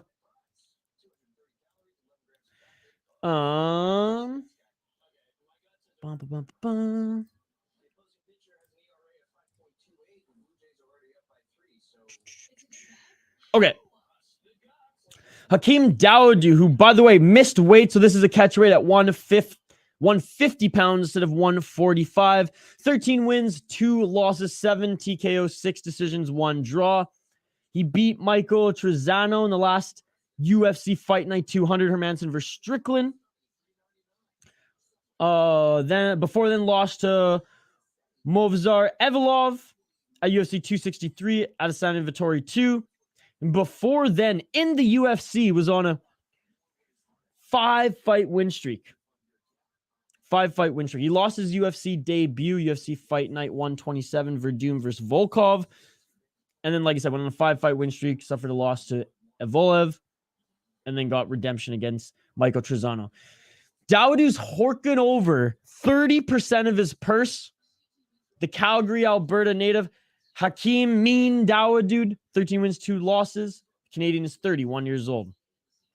His opponent, Juicy J. Julian Erosa, from Yakima, Washington, 33 years old, 27 wins, 9 losses. So a lot more fights, pro fights, that is. He's out of Extreme Couture. He went on a run with the UFC, then lost 3, was cut, and then came back after, I believe, winning titles on the regionals. 11 TKOs, 12 submissions, 4 decisions. Won his last 2 fights. Charles Jourdain, Steven Peterson. Look, you submit Charles Jourdain, I mean, you got a good ground game. After coming back to the UFC after winning in cage sport, he went on 2-fight win streak. Sean Woodson, Nate Landwehr, lost to Sungwoo Choi, and then beat Charles Jourdain and Steven Peterson. It's going to be a good bout. I got Hakeem Dawodu. I think this one goes the distance. I know Dawodu missed weight. I just think Dawodu is a better fighter. I think he's better than Erosa in all areas. Not to say that Erosa is a bad fighter at all. Erosa's solid in each area. I think Hakeem Dawodu hits harder. I think in anything, he's just a better fighter overall. However, I do think Julian Erosa at least dominantly wins one of the 3 rounds. I think Hakeem Dawodu wins this by winning 1 round dominantly, 1 round kind of just like he got more points, so he's going to win that round, and then maybe Erosa either takes the 3rd round or 1st. That's my prediction, because either Hakeem comes in a little tired based off the weight cut, or he gasses out in the 3rd. Hakeem Dawodu is a big 145er. In this case, a big 150. He's horking up 30% of his purse to Julian Erosa. I got Dawodu going the distance.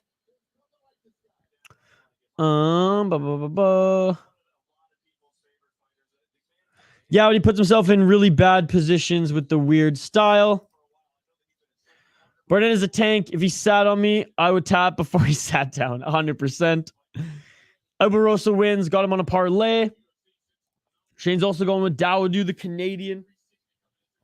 Oh, Canada. Dawodu by decision. Look at that. Great minds think alike, eh, Luke? No, I'm just kidding. I love all the predictions, and I'm no expert, folks. I did take notes this time, but I am no expert. These are just my personal opinions based on all the experts that I listen to, Hawani, the YouTubers, Guru, as well as other fighters as well, and what their picks are going to be. I love the pros pick series that James Lynch has on his YouTube channel. 31, dang. Come on, don't spam me, UFC. Don't spam me. Erosa by finish. Erosa, a dog. Remember watching him on The Ultimate Fighter? Yeah, I mean, he's had a long UFC run. He's still relatively young.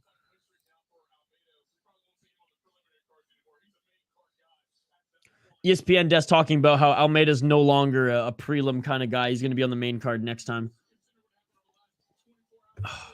Again, shout out to everyone joining us live here on the City Light Project YouTube channel. We have fight companions minimum twice a week on this channel, every Tuesday, every Saturday. Now we're mixing in more. Yesterday we did LFA. We'll be doing more BKFC. Unfortunately, BKFC is live as we speak right now. I can't wait to rewatch that after. If I had a voice, I would just stream the rewatch, but I imagine my voice is going to be gone after this one. We're 3.5 hours in. We're probably 3.5 hours to go also here on the City Light Project YouTube channel. Keep the comments coming, folks. It's a comment-driven live stream. You are all amazing. Thank you so much for joining. Did I even end up sharing this on Twitter? Okay, I did. All right, again, my prediction. We gave the rundown. Let's check the betting odds for both of these guys. Hakeem Dawodu, feature prelim against Julian Erosa. Erosa's the slight underdog plus 180. Okay, I didn't realize he was the underdog. That's the case. All the bets you guys are putting on him, especially in the parlays, it's a good bet. Slight underdog plus 180. If I was betting on this one, and I'm not betting on this particular fight, other than, I guess even Shane and I aren't really betting because we're going for the same guy. If I was betting, I'd probably pick Erosa too, given the odds here. But Calgary, Alberta native, Hakeem Dawodu, minus 220. He's who I'm picking. Oh, Canada, baby. Let's go, Hakeem. We've had from fighters who trained out of BC, Alberta, Quebec. I mean, it's not just Ontario and Quebec. It's not just out east. We see fighters from all over Canada now. It's unbelievable. Keep the comments coming, folks. Comment-driven live stream. Like the video. Drop a comment in the live chat. Trying to get to 150 likes on the video. We will pick 2 winners by random from the live chat to win some merch tonight as we hit our first goal of 50 likes and we hit our second goal of 570 subscribers. So shout out to all of you.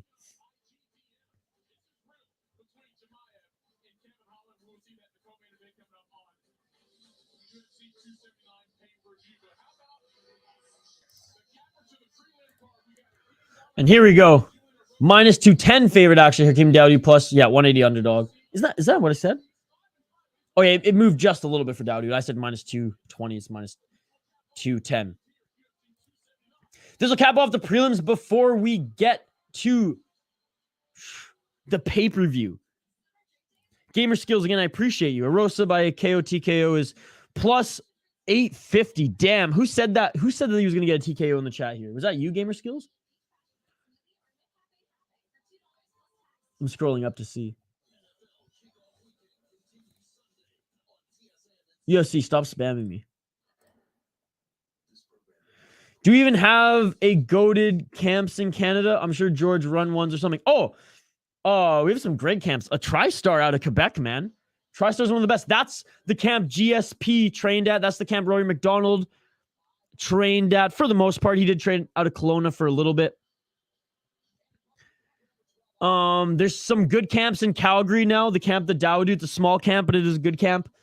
It's producing some damn good fighters on the regional scene in Canada and producing some good fighters to go compete. God, I forget the name of the promotion out east in Canada, but it's a damn good promotion that feeds a lot of fighters into the UFC. Fuck, why can't I remember it? But anyways, Canada does have some good gyms. They're just not on like ATT fucking level, right? Yeah, TriStar is the biggest one. What's the one in Calgary called?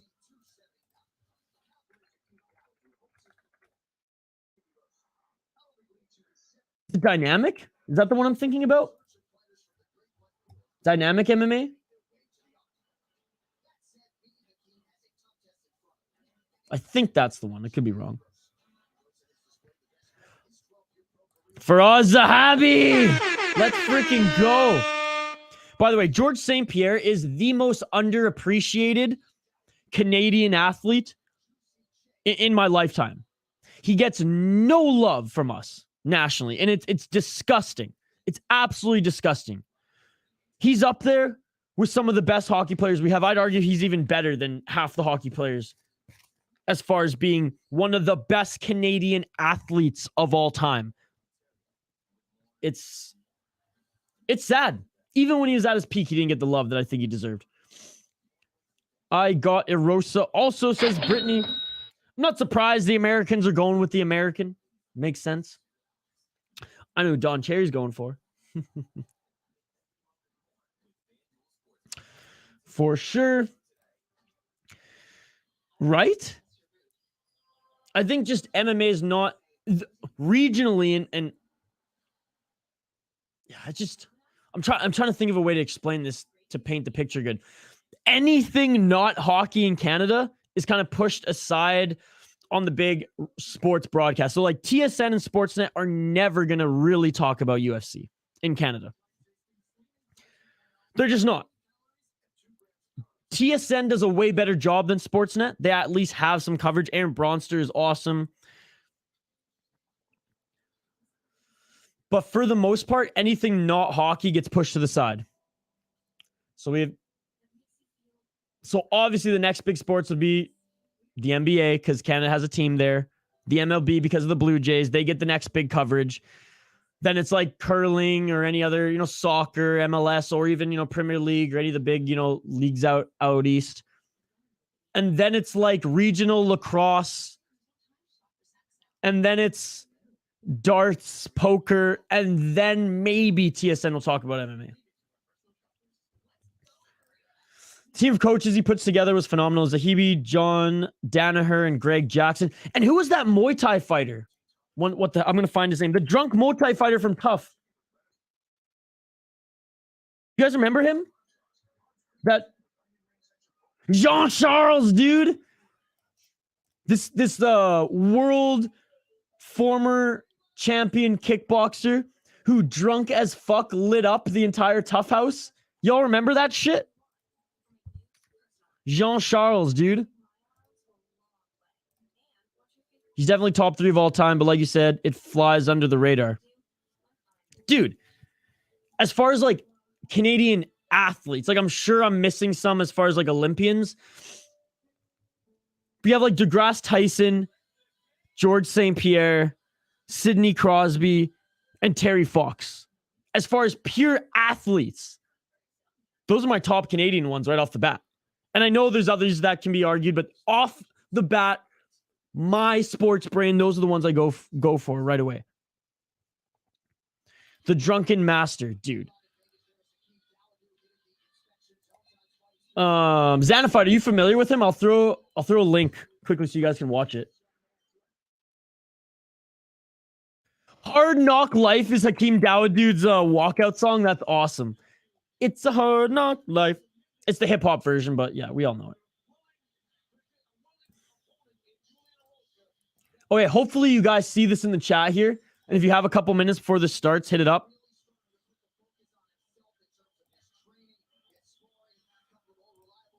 Hey, you must be reaching a bunch of people since the bots are here.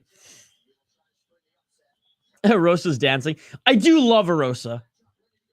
But I gotta go with the Canadian. I love Hakeem Dawodu, dude. Oh, Xanafied. Okay, I just shared a link here. That's just a clip of it that the UFC posted. So 149.5. Dawodu came in over. So 3.5 pounds over. Fine. 30% of his purse. Erosa has 1 inch of reach, and Erosa is taller.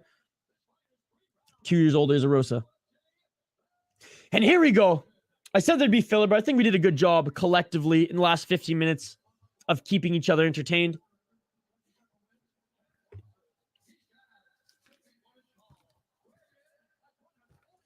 Can't believe I took notes for this one, folks. Sports bots. At least the sports bots only come in like 1, 2, 3 chats. The fucking sex bots come in waves, dude. Final predictions if you haven't gotten them already, folks. Get them in the live chat. If you need a place to watch this stream as well, if you're just passing through, you need a place to watch it, hit me up. We got buff streams, we got crack streams, we got streaming. Asked. Let's go, UCJ! Calgary, Alberta, Canada. I lived in Calgary for 3 years, folks. I got a special connection to that place. I love Calgary. I love Canada. I love Hakeem Dawodu, dude. He's a huge 150-pounder.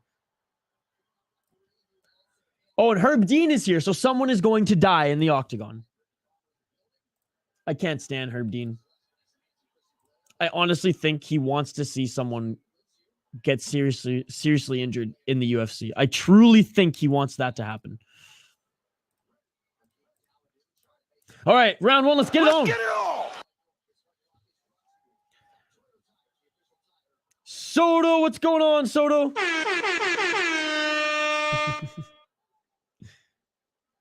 Where's the streams? I got you, brother. I got you. Here's one. Try this. If that doesn't work, try these two, brother.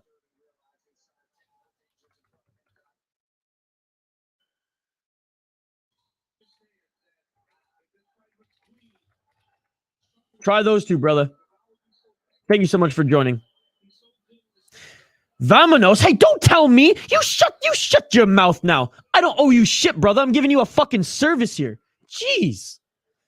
Look at this guy demanding shit for me for free. Come on, brother. I'm helping you out here. Jeez. Vamonos, motherfucker. Thank you for joining and dropping a comment, by the way. I love it. I'm just joshing you, buddy. Let me know if any of those work. I hope they do. Thank you for joining. Vamonos, motherfuckers. It means let's go. There's another one. Isn't that Spanish? Vamonos. All right, so not a lot of strikes landed from either of these guys. They're still kind of feeling each other out here. 3:34 left in this round one. Again, Mick 31. Mick, I appreciate you're here. Oh, and Erosa. Erosa smelled a little blood there going after Dawodu, who looked like he slipped there. I don't think Erosa rocked him. I think Dawodu just slipped twice in a row. I could be wrong. Did he get rocked there?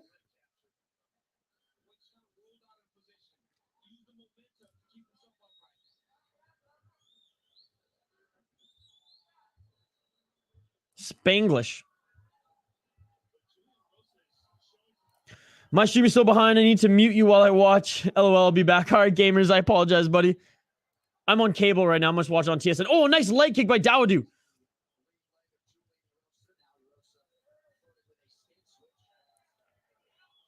Dawodu, he's the one kind of walking forward. 2 minutes and 38 seconds left in this round one. Dawodu lands with a good straight left.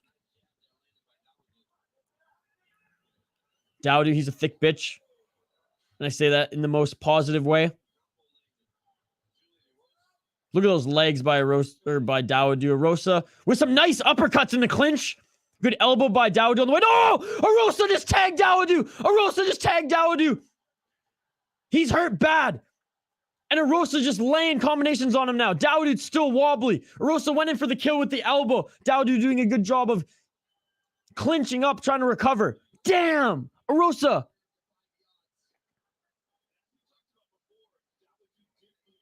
No has goal, Arabic or Spanish. No luck, your play-by-play will suffice.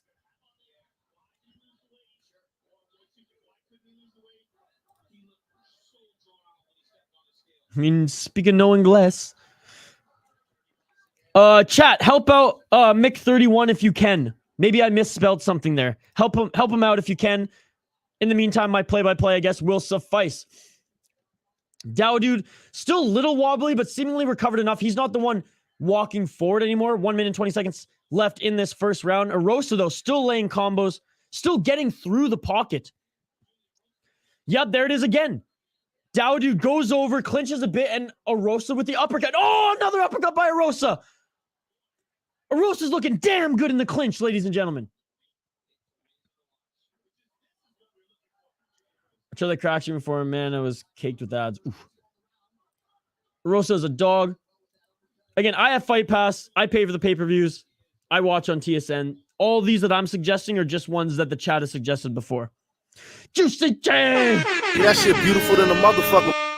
Oh, and a nice overhand right by Dawodu. Juicy J inviting him to the fight. Julian Erosa looks calm as hell, dude. High kick by Dawodu. Erosa's going, what? 24 seconds left. Nice knee to the body by Erosa. Oh, Erosa tagged Dawodu again. Going in for the kill. Oh, and a knee landed on Dawodu. A flying knee landed on Dawodu. Dawodu's got a chin, though. Is he still in this? That's it for the first round. Holy shit. Did Erosa dominate that first round? Dawodu is hurt. Fuck you, TSN. Why are you going to commercial? Dawodu is limping back to his corner, folks. How funny would it be if Diaz and Kukui do the double KO? I mean, that would be just amazing. I have one if you don't mind. Don't mind me dropping it. Drop it, Xanify. Drop it. Erosa gonna finish in this round 2. Shit, it looks like it. Man. Yeah, Xanified, help out Mick31 here. My Erosa KO bet is looking real good. Gamer skills, it is looking outstanding right now. Let's take a look at the stats here. Again, fuck you, TSN. Why can't I watch what's going on the benches right now? Because you got to bring in your stupid CTV fucking ads. God damn it. Anyways. 64 strikes thrown by Dawodu. 34 landed, 23 significant, 11 to the head, 6 to the body, 6 to the leg. Erosa, 102 strikes thrown in that first round. 59 landed, 44 significant. 35 to the head, 8 to the body, 1 to the leg. 0 for 2 in the takedown, 41 seconds of control time. Round 2, let's get it on. Yeah, these commercials are outrageous. Can't wait to get to the pay-per-view. I know, and that's what I love about, even when fight nights are on Fight Pass, and Erosa's still teeing up Dawodu. I don't know what's going on with Dawodu here, because I know he's a better fighter than this. This weight cut must have really fucked with him a bit. And that's no disrespect to Erosa. I knew exactly what I was getting from Erosa going into this fight. Good, not great in all areas of MMA. And he's exposing Dawodu right now.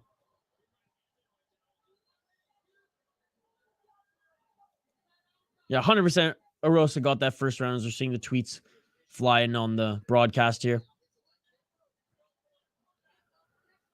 Oh, and that front kick. It missed, but he's throwing it.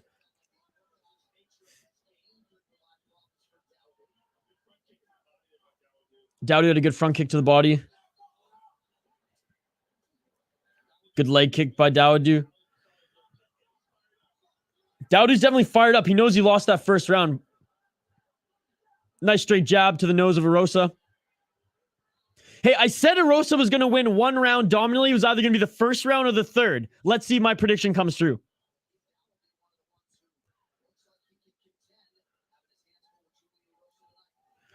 Dawodu goes for the clinch, but that hasn't been working really well from other than on the exits with the elbow like he did on Erosa right there.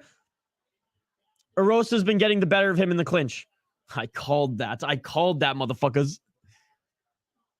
Oh, and Dawodu throws the uppercut, giving Erosa a taste of his own medicine. Oh, straight jab again to the nose of Erosa. Dawodu making the good adjustments here. Again with the straight jab to the nose. 3 minutes left in the second round. Dawodu's landing the more significant strikes in this second round thus far, folks. Again, shout out to everyone joining us live here on the City Light Project YouTube channel. Like the video, drop a comment in the live chat. We're totally interactive. Live commentary, live reaction, play-by-play, the whole 9 yards. Center of the octagon. Oh, man, this is... Oh, and again, Erosa went for the jab, and Erosa, good timing with the takedown. Erosa's the back of Dawodu. Body triangles, it's sunk in. It's not. Oh, it is sunk in. Erosa has the back of Dawodu. The body triangle is sunk in. That happened so quickly. Standing. Erosa takes Dawodu to the ground. Has the back. Body triangle is in. 2 minutes left in the second round. Dawodu fighting the hands, but Erosa is clearly looking for that rear naked.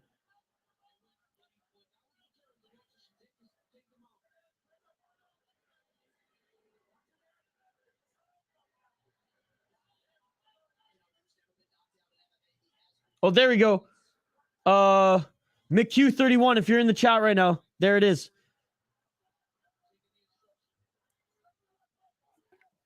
Still fighting is Dawodu, but he is in a terrible position right now. Erosa has his back. Can you? That's funny. Don't tell that to YouTube Gamer Skills.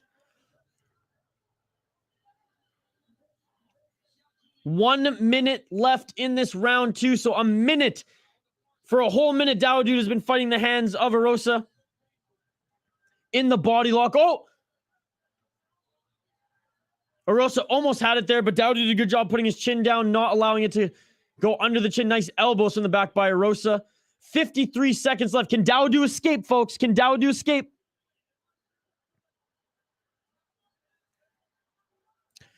TikTok people been doing that live. I've seen that before. One at a whole mirror in front of the screen. Oh, that's funny. I feel like YouTube's getting smarter, though. 30 seconds left. Looks like Erosa's still softening him up, thinking he still might get this choke. 30 seconds left. Oh, he's going for it. Dawodu doing a good job of defending. 23 seconds left. Dawodu's turning now. Erosa still has his back. Dawodu back to his feet. There's no body triangle anymore. 16 seconds left. Dawodu out of the position. Erosa still trying to hold on to him, and Dawodu's trying to get out of it. Clinch up against the cage is Erosa. Wow. And of course, TSN goes right to commercial. That was a crazy round. So Erosa in the first 2 minutes was getting pieced up by Dawodu. Veteran move by Erosa, takes it to the ground and actually gets the dominant position while doing so, takes the back. Let's take a look at the stats at the end of this round 2. 111 strikes thrown by Dawodu, 66 landed. 47 significant, 31 to the head, 9 to the body, 7 to the leg. 182 shots thrown for Erosa, 105 landed, 72 significant, 53 to the head, 15 to the body, 4 to the legs, and 3 minutes and 11 seconds of control time. 1 for 3 on the takedown. Erosa clearly won that second round, and Erosa is winning this fight. Okay, sorry, I should have said he clearly won that first round. That second one, I'm going to give it to him based on the control time. Dawodu did piece him up on the striking, so maybe 1 or 2 of the judges make that a draw because it was like a half and half round. I think Erosa's up 2 rounds in this fight. Round 3, let's get it on. Get it on! Come on, Erosa, KO his ass. Happy weekend, everybody. Like the video, drop a comment in the live chat. Subscribe if you haven't already. We have fight companions minimum twice a week. This is our 3rd one this week. Round 3, 30 seconds in. Dawodu, yeah, he's going to have to take some risks here, but he's got to be careful of that takedown, just giving up his back so easily. 2-0 Erosa. Are we going to have another underdog win today, folks?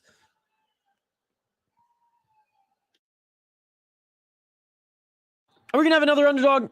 Erosa, successful using that jab. Double jab there, attempt again. That was working in the second round for Dawodu, I meant. Liam, I am off for about a half an hour. See you in the lion pit after that. Great job, dude. Keep it up. Liam, thank you so much, brother. I'll see you during the pay-per-view. Let's freaking go. Yeah, that shit beautiful than a motherfucker. Dawodu walking down Erosa now. Erosa, though, he's been pretty confident this entire fight. Dawodu with the leg kick. Dawodu catches the leg kick of Erosa and then dishes one out himself. Jab, jab, elbow by Dawodu.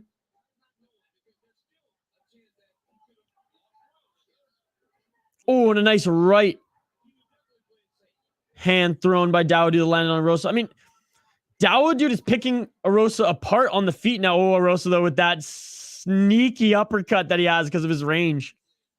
And now he's faking with the uppercut, too. That's funny. Erosa's got a wicked uppercut. Slowest third round of my life. Now, I guess we're 2 minutes into the third round. It's gone pretty quick for me, to be honest. But I'm just like very laser focused in on it.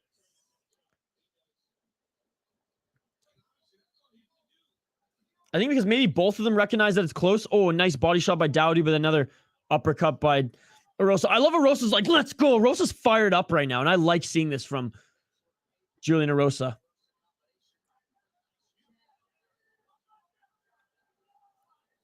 This is good. I hope it stays on the feet here. Erosa might still try to take it to the ground.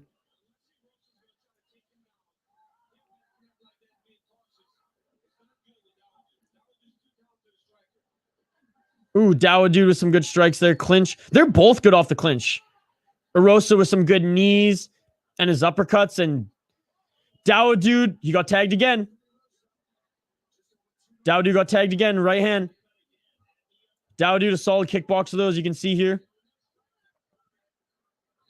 I've been on Dawodu by points and Erosa by KO. Look like I'm losing both. Man, I bet on Dawodu to win on points, too, to win a decision.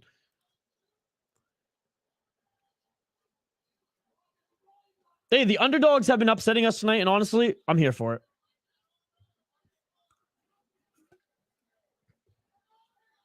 Shane, how many underdogs have won again tonight? If Shane's still in the chat here. Body shot by Erosa, uppercut by Dawodu. Erosa goes to the double leg and a good... Oh, and he takes him down. Erosa again takes down Dawodu, and right away, Dawodu gives him his back. Why does Dawodu do that? Dawodu gave him his back again. Body triangles in. That was terrible by Dawodu. Man, come on. How easy was it for Erosa to get the back of Dawodu? That was crazy. Dude, that's sloppy. Twice in a row. You do not give your back up that easy to get the body lock in by being fucking takedown, especially a dirty takedown like that. That's inexcusable for Dawodu. Honestly, 50 seconds left in this fight. I hope he loses it because of that. You fucking make a mistake like that in a close one like this, you deserve to lose the fight. God damn it. That one pissed me off, dude. Props to Erosa. But fucking Dawodu, you let that one slide, dude. You let that one slide. Erosa's strikes from the back now, just absolutely dominating. Erosa's going to win this fight. Sneaking in the rear naked now. I don't think he gets the rear naked choke as Dawodu's done a good job of defending it all night, but 21 seconds left in this one. Oh, Dawodu reverses and he's now in the full guard of Erosa. He's got 10 seconds to lay down hell on Erosa. 5, 4, 3, 2, 1. Spinning back kick by Dawodu, but doesn't land that clean. Good show of respect by both of these guys. Dawodu's a little too fired up to give him the hug back, but Erosa, you know what? Nothing but props for Erosa there. Oh man, we're right at 7. Are we not even going to see anything? Are we not going to see? Are we not going to see anything from them? Rip $60. Yeah, me too, buddy. Dawodu should let him choke him out. Game is back. Hey, he wasn't choked out, and he got the reversal, but yeah, and again, I didn't think Dawodu was going to look the best in this fight. I had him winning by decision, but I had him dominantly losing at least one round. He did dominantly lose one round, and he maybe won that second round. Maybe won that second. Hopefully get right into the next fights. There's probably going to be a little bit of a delay, but because we're on ESPN TSN right now, this one's going to end within a couple minutes on the broadcast. I doubt we even get to hear Erosa talk much.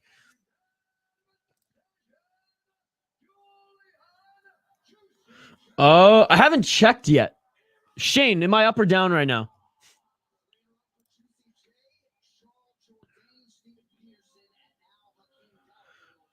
Oh, and unfortunately, Joe Rogan doesn't get to interview him because it's on a TV broadcast. Gamer skills, I'll let you know in a little bit here. I can't bet in my state or province, so I have a buddy doing it for me outside of the state or province, so I have to like check in with him and all that stuff. I don't think we're down. Anyways, we're going to take a quick break here, folks, because we have the pay-per-view on the other side. Give me 2 minutes. I'm going to change channels. I'm going to load up the pay-per-view. Then we'll be back here, folks. We will be back here to tee up the first fight on this pay-per-view. Cutelaba against Johnny Walker. It's been a crazy week. It's been a crazy 48 hours, but we do have a pay-per-view, and we do have 3 main events. That's right. I'm saying it. 3 main events, folks. I'm down by one of my beer bets, but as far as Shane Hoppy and I put a lot of money down on this card. We made a bunch of bets. I'll have to check in with him and see what's going on there. Don't go anywhere, folks. On the other side, we will be back for the pay-per-view, the first fight of the pay-per-view. Like the video, drop a comment in the live chat. Keep the comments coming, folks. It's a comment-driven live stream. You know the drill. We'll be back in 2 to 3 minutes time for the pay-per-view live here on the Stay Light Project YouTube channel. Like, comment, subscribe. We're totally interactive. We'll see you folks on the other side.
live back here on the City Life Project YouTube channel. UFC 279 pay-per-view has begun.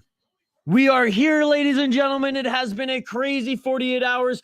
We thought it was going to be Chimaev Diaz. We thought it was going to be Jingliang Ferguson, but no.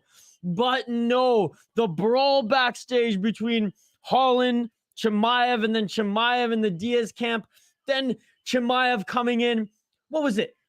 8 pounds overweight, throwing this whole card into shambles, and we finally have it now upon us. A pay-per-view, which honestly, I don't know why I fucking spent $70+ Oh, I'll tell you why. It's because Nick Diaz Army, motherfucker. Let's go. Nate Diaz. Diaz Army, motherfucker. I guess it is the Nick Diaz Army. Last time we might see Nate Diaz in the UFC. You damn right somebody buying this pay-per-view. Live commentary, play-by-play reaction, of course, fan interaction, viewer interaction, the live chat here. We do minimum of two fight companions every single week here on the City Life Project YouTube channel, Contender Series Tuesday, as well as whatever UFC is going down on Saturday, be it a fight night or a pay-per-view. We also stream one championship, Ryzen, FC, Bellator, PFL, BKFC, LFA, the whole 9 yards. The face-off between Ferguson and Diaz gave me chills, ladies and gentlemen, as I'm watching the broadcast here right now. Let me know your predictions for this next bout. Johnny Walker in Cutelaba. Gamer Skills is asking us right now. We'll preview the fighters and get right into it here in a moment. To see the chat here, Cutelaba.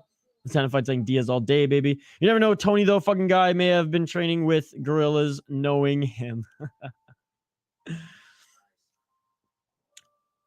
My thing with Tony is he's probably going to do more damage. He's going to lay more elbows. He's going to bloody up Nate Diaz's scar tissue-filled face more than most, I think. Walker by KO is your pick. What are the odds on that? You must be winning some money if that happens, eh? Let's preview the fighters, folks. That's what we do here on this channel. Preview the fighters. I give my pick. I want to hear your picks. We lock it in. Shane and I, we have beer bets going on every single event. All right, here we go. Bum, bum, bum, bum. Shout out to everyone who voted in our poll question, by the way. 452 votes. Absolutely love it. 64% saying that these new matchups helped sway them to buy the pay-per-view. So there you go. 85 likes on the video too. You all are amazing. Thank you so much for joining. What was I doing here? Yes. Previewing both of these fighters on the main card. We're starting with Johnny Walker, ladies and gentlemen. 30 years old. Out of Brazil. Trains at SBG in Ireland. John Kavanagh student. 18 wins, 7 losses.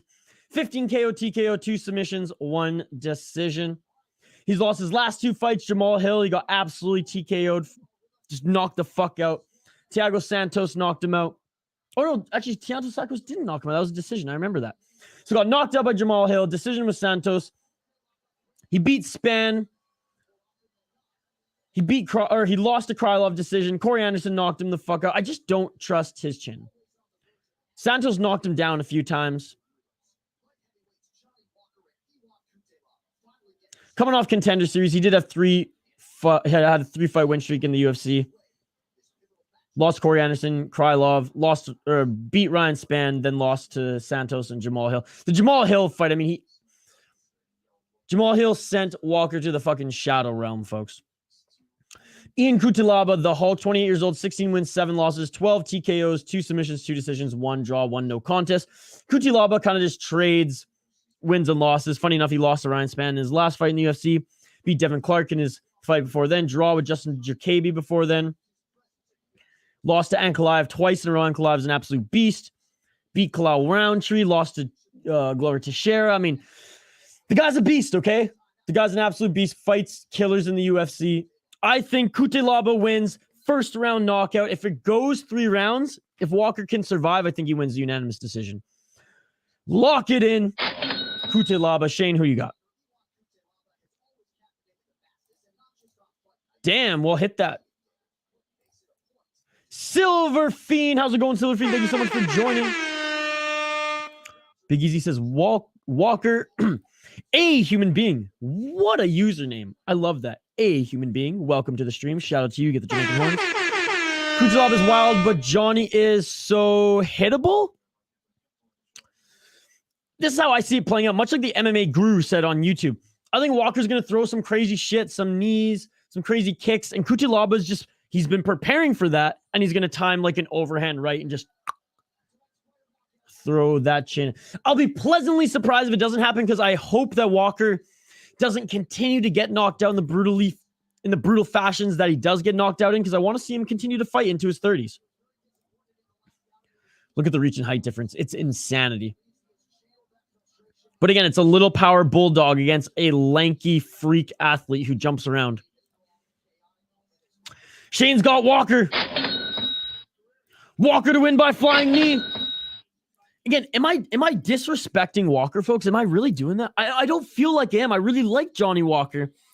I even have money on Walker, like actual money. I'm picking for my predictions and for Shane's beer bets, Cutelaba, but I have real money on Walker, by the way. I think he's in a parlay. I basically gave Hoppy the picks. I'm like, pick these, and these. And these are my top guys, and he did the rest as he's the expert. To Dro's comment. I love pay-per-view. I love Fight Pass broadcast over TSN, folks. Says A, less commercials. B, you actually get to see more of the behind the stuff, the walkouts, the broadcasters talking about the fighters. As much as people don't like Daniel Cormier, I really like what he provides as far as like breaking down the fighters' feelings, as far as the walkouts, what he would have felt in either a dominant position or a not so good position, and really breaks down the mechanics of wrestling. Gamer skills. You can follow me on Twitter at VI Sports Talk. If you check at the bottom of the screen there, you can see it at VI Sports Talk. Support the City Light Project on Facebook and YouTube. By the way, for those who are watching this on Twitter, get your fucking ass over to YouTube and join the live chat here. I just threw my Twitter handle in the live chat there, folks. Hit me up.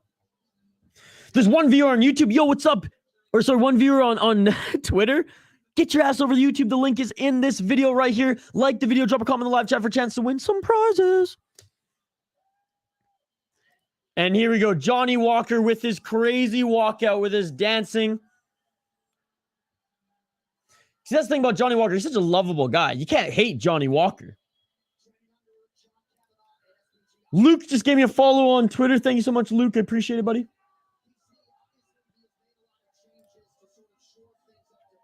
I'm super active on Twitter. So if you ever want to interact outside of these streams, I'm on Twitter all day, every day.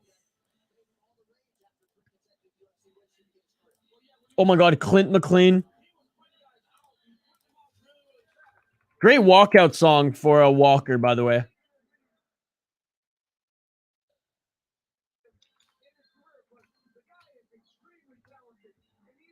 I love that Walker just pretty much just dances the whole time. Any cut man always is like, oh, what the fuck? He was basically grinding upon the last one. Johnny Walker's ranked 13th in his division, by the way. Light heavyweight division, 205. Cuts quite a bit to get to 205 too. As you can see, he's an absolute monster. He's taller than Costa, but he's a beast like Costa, right? He's absolutely shredded athlete. Dog trying to come in? Winner by first round, murder, Cutelaba. Let's freaking go Brazil. Shout out to everyone tuning in. I'm just going to close this door.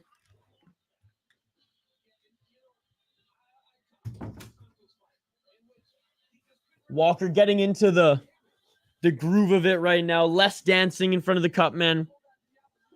All right, here's some props to watch. Walker to win by TKO KO plus 250. Cutelaba to win by TKO minus 110. Walker to win by decision plus 900. That's the one to hit. Because I truly believe that if Cutelaba doesn't finish it in the first round, he's got a better chin than Walker, and he might be able to take some of his crazy shit. How do you see the Chimaev fight playing out?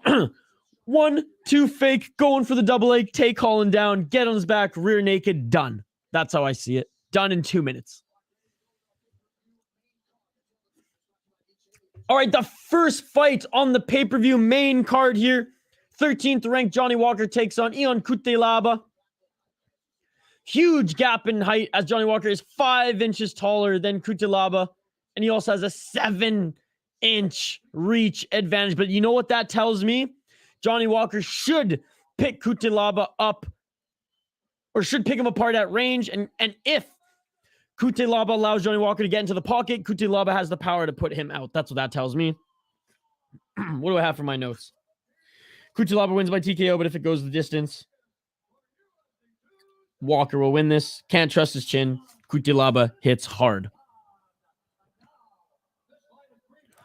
Holland gets put on his back and doesn't move. He just doesn't have good... The thing about Holland, he doesn't even have good wrestling take... I mean, I shouldn't say he doesn't have good. Less than stellar wrestling takedown. Or takedown defense. What am I saying? Wrestler takedown. Less than stellar takedown defense. For this fight, just go to the distance. It's plus 380. Oh, Matthew, what's going on, buddy? Here for the main card. What's going on, Matthew? 4.5 hours in. It's been a fun night thus far.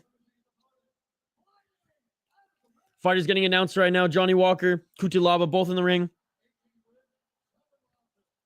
I took notes today, Matt. I took notes today, did a preview video.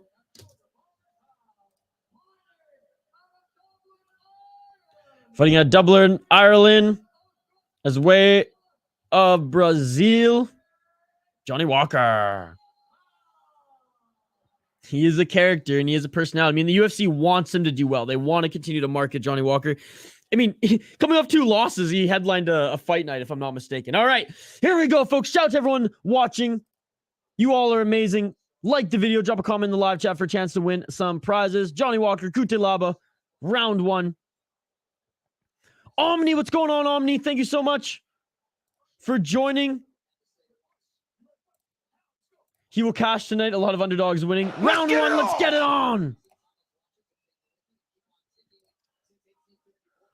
First fight on the main card, this pay-per-view card, UFC 279, Cutelaba, Johnny Walker. Cutelaba went for the head kick. Are you kidding me? He went for the head kick?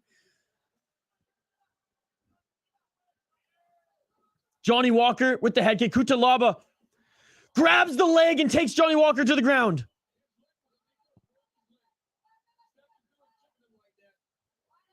Cutelaba on top in the guard of Johnny Walker. Johnny Walker's throwing some punches from his back. Cutelaba moving to push him up against the fence. Johnny Walker still on his back. Cutelaba in his guard. Lee will get a bonus fight. You think Lee's going to win? I do think Lee's going to win. Blatant fence grab by Johnny Walker there. Warned by Beltran. Beltran's, he's giving no shit here tonight. Cutelaba is a bull you do not want on top of you. In your guard or not. Yes, sir. Walker's fucked. I mean, he doesn't look too good right now. Cutelaba. Oh, Walker. He grabbed the fence again.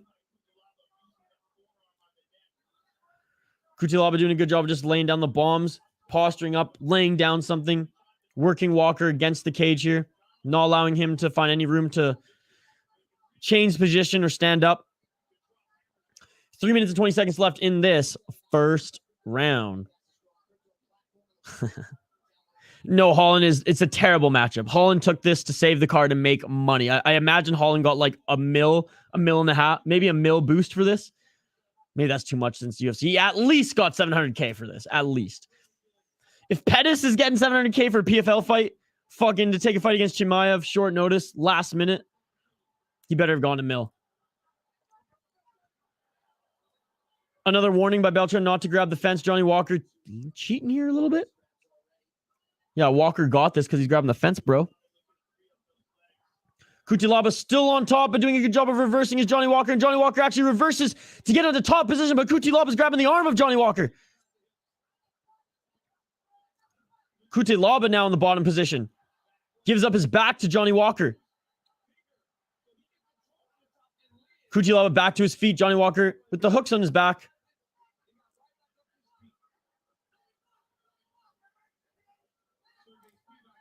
I don't actually know how much money he got. But Pettis is getting paid. Oh, and Johnny Walker with a nice slam takedown on Cutelaba takes his back. Yeah, Pettis gets 700 a fight for PFL. Johnny Walker with the rear naked choke on Cutelaba. It's not sunk in. Cutelaba gets out of it. Good job of fighting the hands, but Walker is relentless. Cutelaba turning towards him, though. 1 minute, 46 seconds left. I did not think this was going to be a grappling match, folks. I did not think this was going to be a grappling match. As long as Walker makes me money, I don't give a fuck what he does.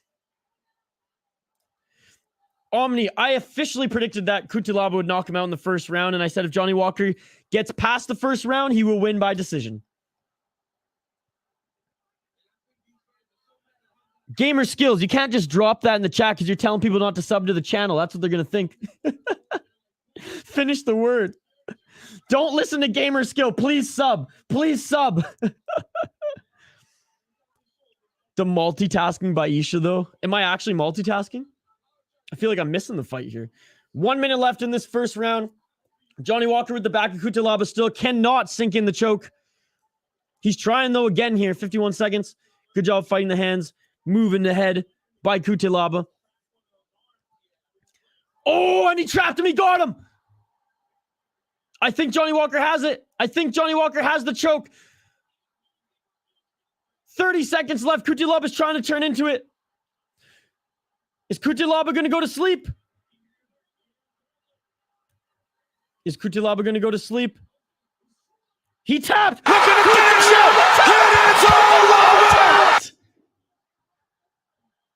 Round one submission victory by Johnny Walker. He's doing the wave. Or sorry, the worm.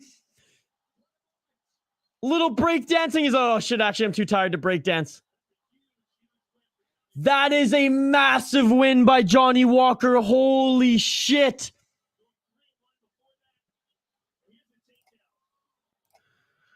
So they don't know what you mean. That's why I've been clearing it up. There, a lot of people are plebeians here on YouTube. Wow. There it is. So Cutelaba, he was doing a great job, as you can see on the replay. Great job of fighting the hands. He was getting a little cheeky. He threw 2 punches like that, left his neck open, and Johnny Walker quickly sunk that in.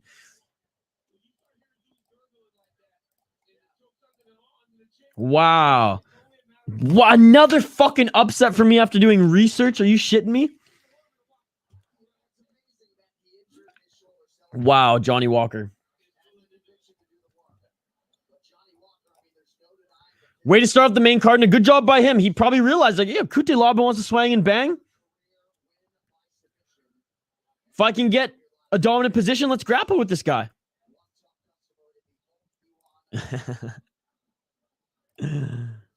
Omni, glad to see you again. You joined us You've joined us before. You've joined us before. I recognize the name and the profile picture, my man. 6 underdogs so far. Wow.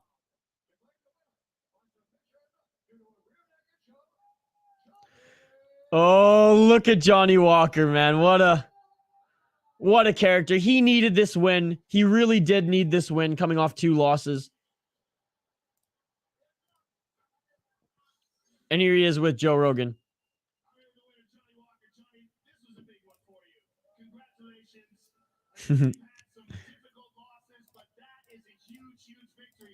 Just listening into the broadcast here, folks. That's why I'm not talking.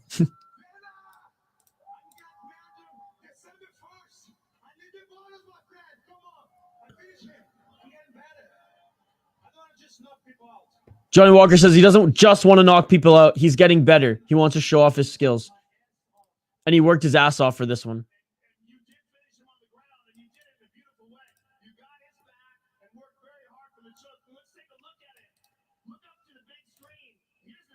Cutelaba with the good old foot stomp. That is amazing. Cutelaba doing the old UFC, 1 to UFC 20 foot stomp there. And Johnny Walker instantly, yeah, fuck your foot stomp, and just takes you to the ground.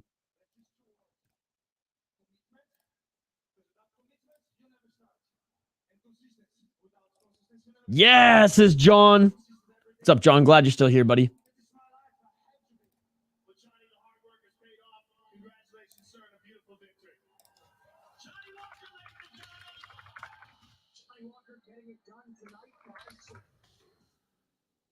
And Clint won some money tonight on Twitter. Attaboy.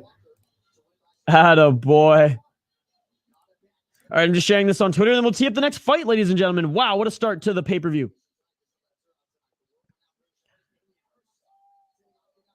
Tommy Lee's octagon side here. Aljamain Sterling.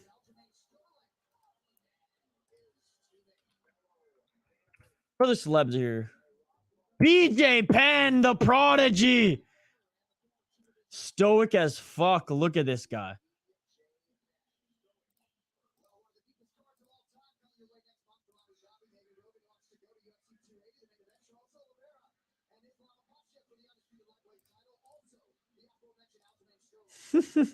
Fucking Twitter's a good spot. Or Twitter's a good spot to be tonight, folks. I've just been going to Twitter just literally to share this link for the most part. And the MMA community on Twitter is just unbelievable, and it's been outstanding. So if you're on Twitter and if you're part of MMA Twitter, tonight it's been awesome. So what do we got on the card, or in the next card? Sandhagen against Song Yadong, Mackenzie Dern against Yen, Grasso versus Raju, and then UFC 280 in October.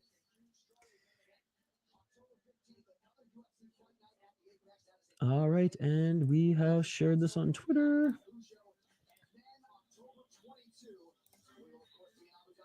Give me 1 second. We'll get right back to the picks. We'll get right back to your comments.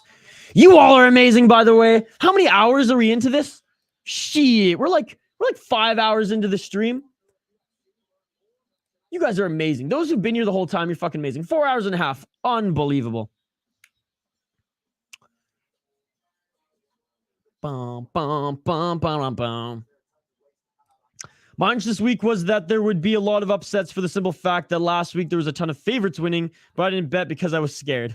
I only bet a few, and honestly, with the way it's been going now, we'll see. We'll see. Aldana got hands, and Macy is tough. Aldana for the win. Yes! Get your predictions in for this next one. I will run down the next two fighters here in a moment. You're watching on your TV. Thanks, Khabib. That's cool. Tommy Lee. Holy shit. Really? God damn, dude. I got Aldana by points. Locking it in. Aldana. Don't let him bully you, son. Leon Edwards. Absolute legend. Nice on the plus 1,400. I love those type of bets. Put down 100 and make bank. 6 sweater, bud. Hell yeah. Shout out to the North Stars and Back Channel Brewing. Nick and Nate enter the building. Check it out. I also got this. Shout out Back Channel Brewing. Nick and Nate entering the building. Stockton, motherfucker. Toss it on the TV as well. Look at you guys. Look at you guys. Unbelievable. Unbelievable. All right, let's get into this next fight here. Let's run it down. Second fight on this pay-per-view card. Irene Aldana against Macy Chiasson. Irene Aldana out of Mexico. 13 wins, 6 losses, 34 years old.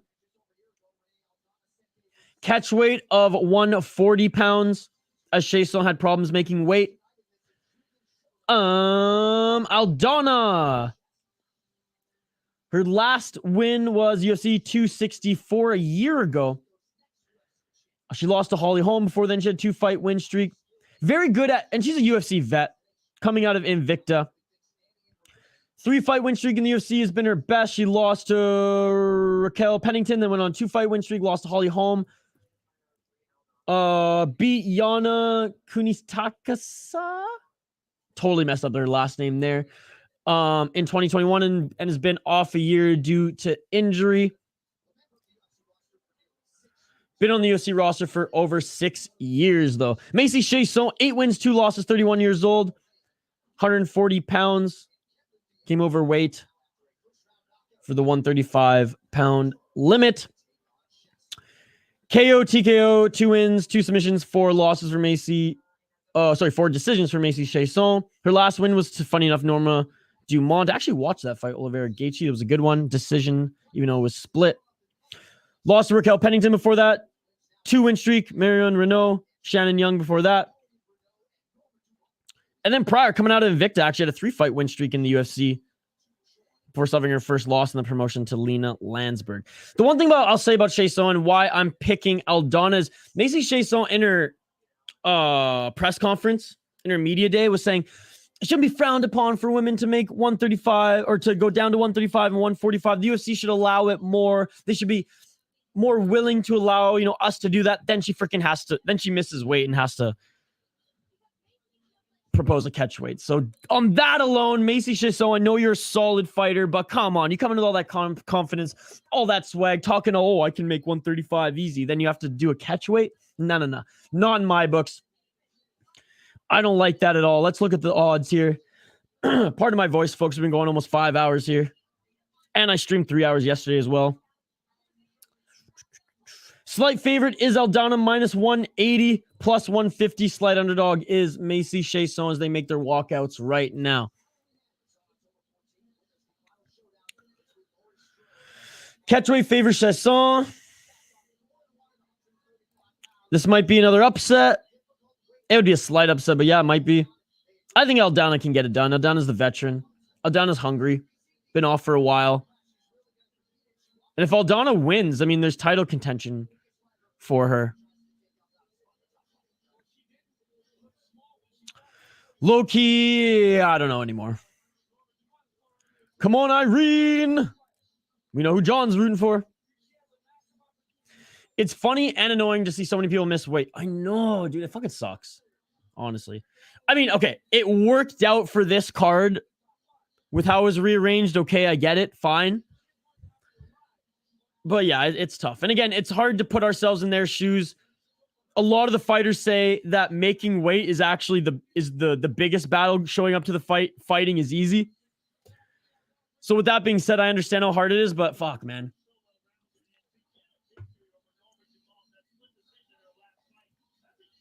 Honestly, wish we could skip to the next fight, in my opinion. Yeah, me too. Because honestly, this one, Chiasson is going to want to employ a clinching match. She does a lot of good work from the clinch. Aldana, I doubt, is going to come out swinging, giving her time off. She's going to be a little timid to start. So I got Aldana winning this one, a decision. She was on weight. She's very confident. Macy was too confident and then missed weight. I don't know if that's going to have something to do with her psyche. We'll see. Both of these women have fought 145 and 135, so it's not like there's a massive like weight discrepancy between them.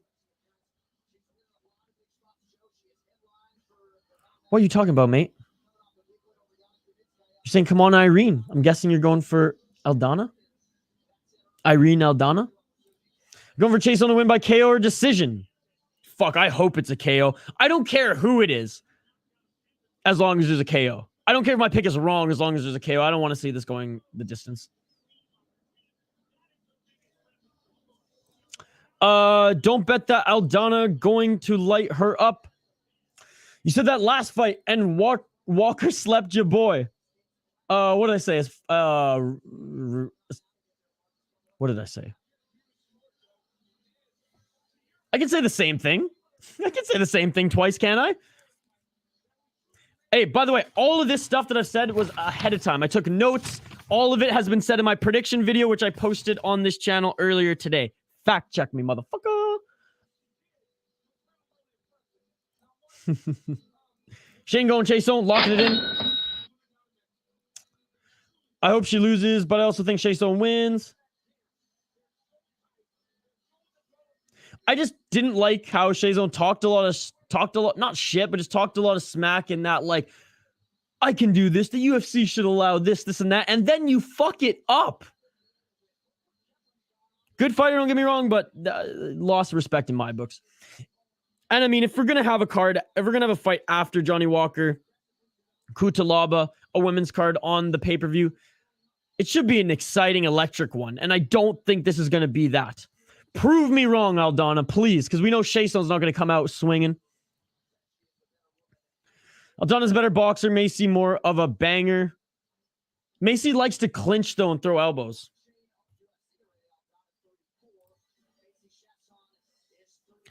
They said Nate had 50 people, but in the video, it's like 5 deep. I think Hawani said the official count after was like 30 something. The video wasn't going to show too much, let's be honest. Aldana is 6-4 in the UFC. Chiasson is 6-2. I'm going off of that. Hey, fair enough. Fair enough. Guys, it's women's MMA, though. It's so hard to cap. Let's be honest. Because the same sort of like stat rules that apply to men's and same sort of, what's the word I'm looking for? Trends. They don't apply to women's MMA. It's a crapshoot.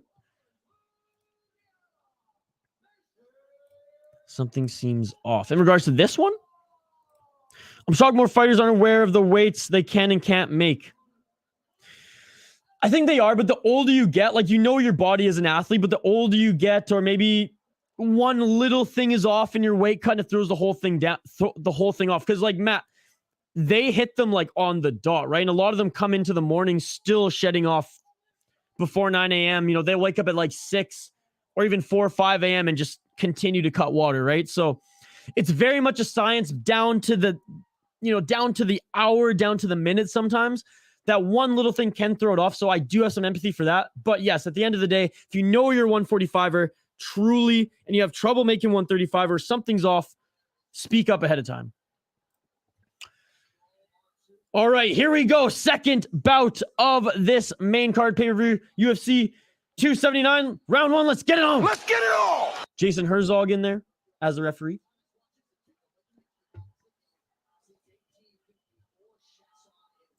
MMA math almost never works, but it's especially true for women. No, 100%. And again, I like women's MMA for the most part.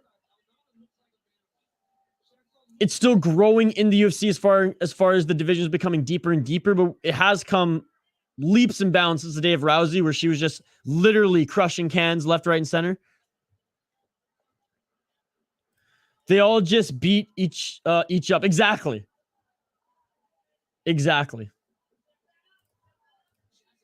Like in this one. They fought similar fighters. They've won and lost to same and different. It's hilarious. But you're totally right, Omni Genesee. Thank you for joining again, buddy. I appreciate it. You've added a cool flavor to the live chat today. The regulars are still here. This is awesome. Funny enough, we had more viewers on the prelims live here, but that's okay. We're 4.5 hours deep, and I'm still excited to be here with all you folks. And here we go. Chiasson going for the takedown. Great takedown defense by Aldana. 3:30 left in this first round up against the cage. As I said, Chiasson, she's a banger. She's a little dirty as far as employing the dirty boxing from the clinch, but a good knee by Aldana there. Aldana, to me, is just more of a veteran. Been here, done that more than Chiasson. But there might be some ring rust by Aldana.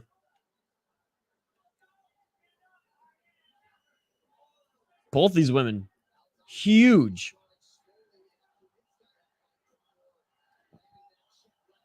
3 minutes left in this first round. Keep the comments coming, folks. It's a comment-driven live stream. I know you're all watching this right now, but I'll give my live play-by-play live reaction. I want to see yours in the live chat too. Totally interactive, as you all know.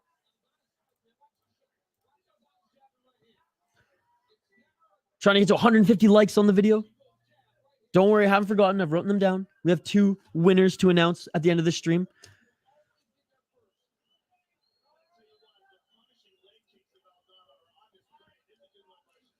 Ooh, Chiasson threw a leg kick, a high kick, and then tried with a front kick. Aldana's leg kicks, though, look brutal as they hit Macy Chiasson. As we see, Chiasson is kind of backing up now, bouncing around. It looked like that one hurt. I like Aldana's stance. She looks very technical. And who said it? Was it Omni in the chat here? Somebody said this, or maybe it was Gamer Skills. Said it perfectly. I mean, Aldana is the better fighter, the more polished striker. Technique-wise, just looks a little bit more solid, where Chiasson just looks like a brute fighter. And hey, I'm here for it.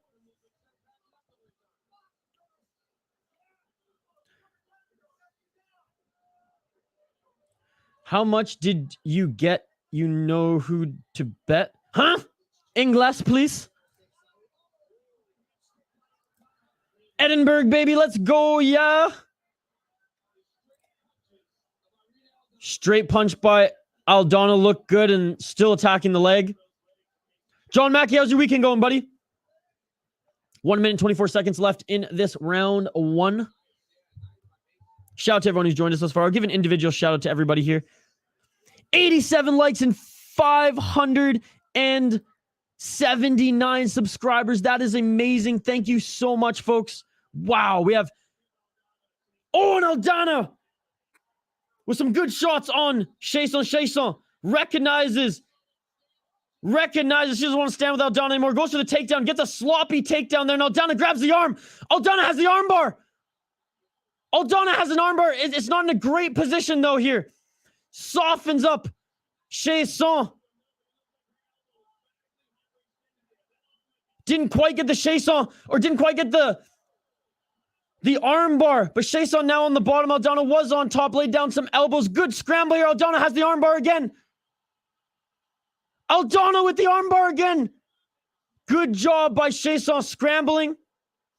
Aldana now just sitting on the face of Chiasson, looking for that full mount position. Side control now. Boy, did that not turn out the way we hoped, or that Chiasson hoped, getting that takedown. 10 seconds, 5 seconds, 4, 3, 2, 1. Aldana dominating the end of this first round.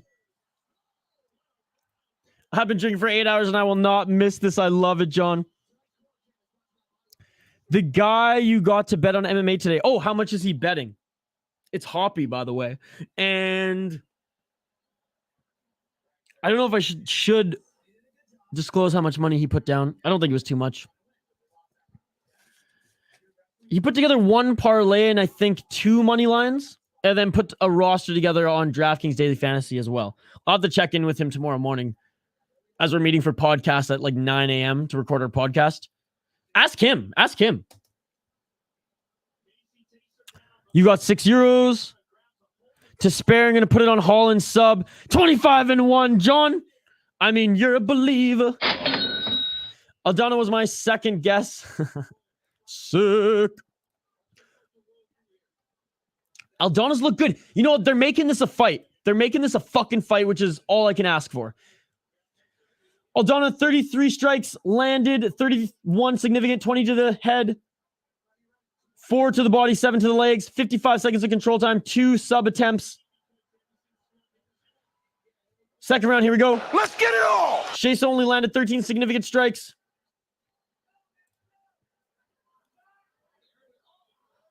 Save your money, John. Second round, 2. Oh, nice exchange there. Chiasson using her kicks, not landing high, but definitely landing the leg kicks there. Did Aldana gas herself a little bit at the end of that first round? Perhaps. I mean, Chiasson's aggressive as hell knowing that she lost that first round. Good combos by Chiasson. Trying to go for that takedown again. And slam takedown by Chiasson on Aldana. Aldana doing a good job trying to push her off, though. And is almost successful in doing so. Grabs the leg. Aldana going for the leg lock. Aldana going for the leg lock.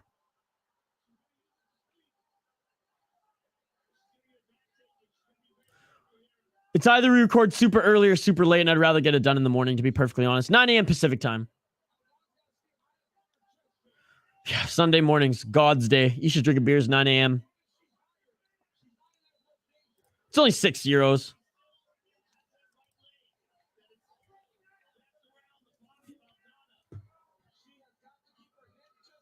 Grappling match right now. Aldana still with the dominant position right now, but Chiasson looking to reverse her. Grab her back, perhaps.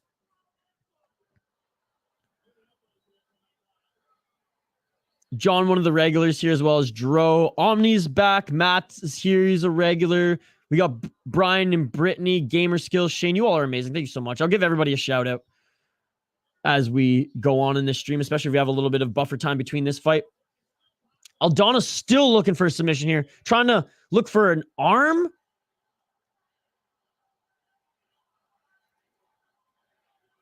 Chiasson's pulling Aldana, trying to just get a hook in on her back. Aldana gets back up to her feet. Chiasson, though, with the hook in still and drags her right back down to the ground. However, Aldana is in... Oh, I thought Aldana was going to get on top, but Chiasson takes the back of Aldana. Doesn't have the hooks in, or does she? Chiasson has the back. I don't know if she has the hooks in yet, but she does have the back, laying down elbows to the side of the head of Aldana right now. She does have the back, but doesn't quite have the hooks in as Aldana's going. Aldana's rolling. Aldana's rolling. And the Lord said, Sundays are for the beers. I'm a solid pillar of this community. Yes, you are. Yes, you are, John. Exactly that. Elbows coming down from Chiasson. Most of those were blocked, though. Chiasson, I think, put way too much energy into that, thinking that she was going to end the fight that way. Aldana's doing some good defensive wrestling right now, but Chiasson has the hooks in, has the back of Aldana, and is searching for that rear naked. 1 minute 30 seconds. 1 minute 30 seconds left in the second round.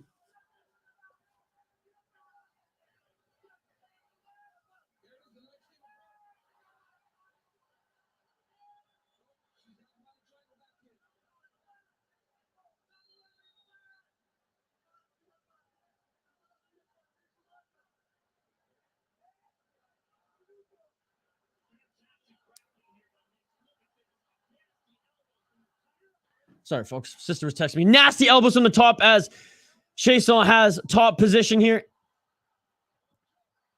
Try to set up a choke. Aldana's on her side. So not quite full mount, not quite grabbing her back. But Chiasson clearly winning this second round after Aldana had a good first round. So this third round, I mean, they're making this a fight. A lot of grappling, but they are making this a fight. Laying down the elbows to the side of the leg is Chiasson. 20 seconds left in this second round, folks. Solid fight. A solid display of mixed martial arts on the feet, on the grappling, the wrestling, jiu-jitsu. Oh, arm triangle. Chiasson going for the arm triangle. It's not sunk in. As Joe Rogan points out, wrong side, 10 seconds left in this round. Holy moly, folks. 5, 4, 3, 2, 1. Wow. Not bad. For a fight in the chat that we were like, hey, I'd rather kind of just skip. They're putting on a show. They're putting on a fucking show, and I respect it. A truly good display of mixed martial arts there. Aldana looks tired. That's not good. Aldana looks tired. Maybe a little ring rust there. Chiasson looks fired up. 78 strikes thrown by Aldana. 52 land, 40 significant, 28 to the head, 4 to the body, 8 to the leg, 1 minute of control time, 2 submission attempts. Chiasson, 49 strikes landed on 99 thrown, 35 significant, 29 to the head, 1 to the body, 5 to the legs, 3 minutes of control time, 2 for 6 on the takedown. Again, Aldana clearly won the first round. Chiasson won the second round dominantly. It's 1-1 going into this third round, folks, in my opinion. What say you in the live chat? Let me know.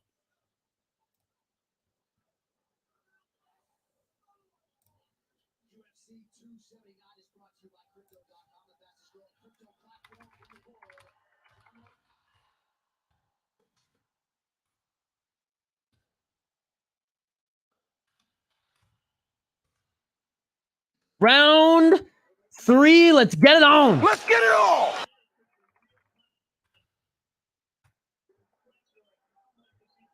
Shout out to those tuning in on Twitter, by the way. Migrate over to YouTube so you can chime in on our live stream here and connect with the community.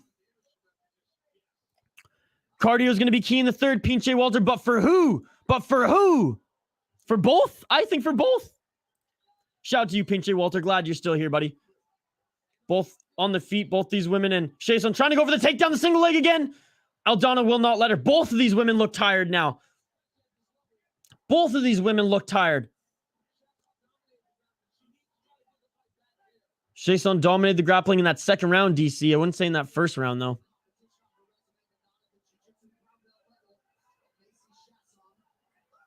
Chiasson Jiu-Jitsu brown belt and actually competes in IBJJF. Aldana with a couple good shots there. 3 minutes and 50 seconds left in this third round. Minus 110 Chiasson, minus 120 Aldana. That's a pick'em. Head kick attempt by Chiasson, but a very slow one. Good straight, just right-handed. Overhand by Chiasson's throwing everything in these punches right now. 3:30 left in this third round.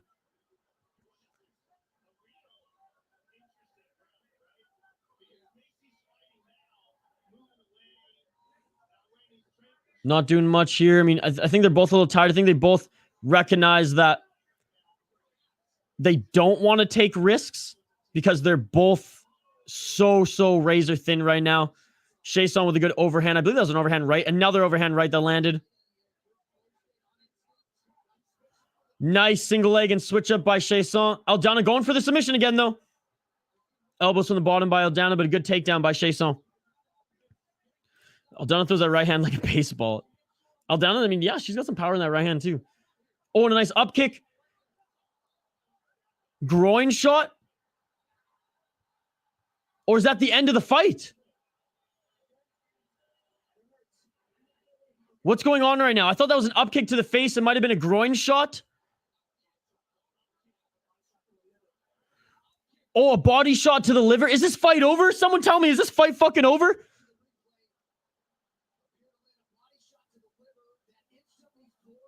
Body shot, up kick to the liver.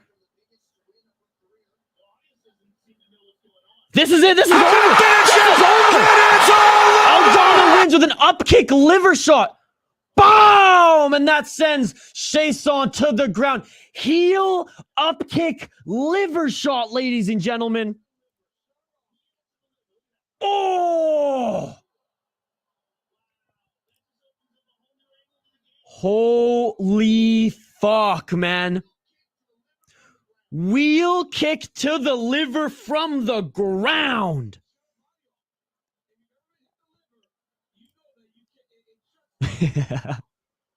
Indeed.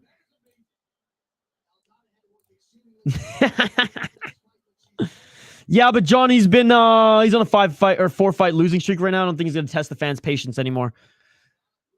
She broke the floating rib, maybe. Well, she's standing right now. Could have just been a liver shot that took her down. I mean, her rib might be compromised. I mean, fuck, man. Good game, good game, good game, good game, good game. 100% Omni. That was a hell of a fight by both of these women. And what a way to end it. The respect they're showing each other. You know, that was awesome. A fight that we didn't even want to see on this card deservingly belongs on this card. Fucking rights. That shit beautiful than a motherfucker. Aldana with Joe Rogan now. It's a fucking liver shot. Oh, from the ground. I thought it was an up kick to the head. That second one is what I thought dropped her, to be perfectly honest, folks.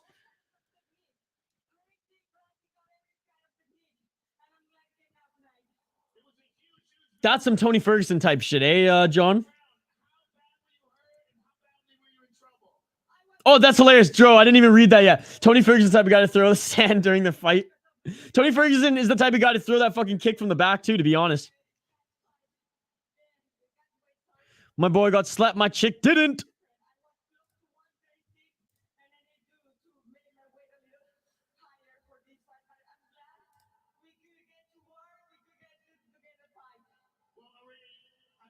So far, this has been an amazing card. From the early Fight Pass prelims to the prelims to the pay-per-view.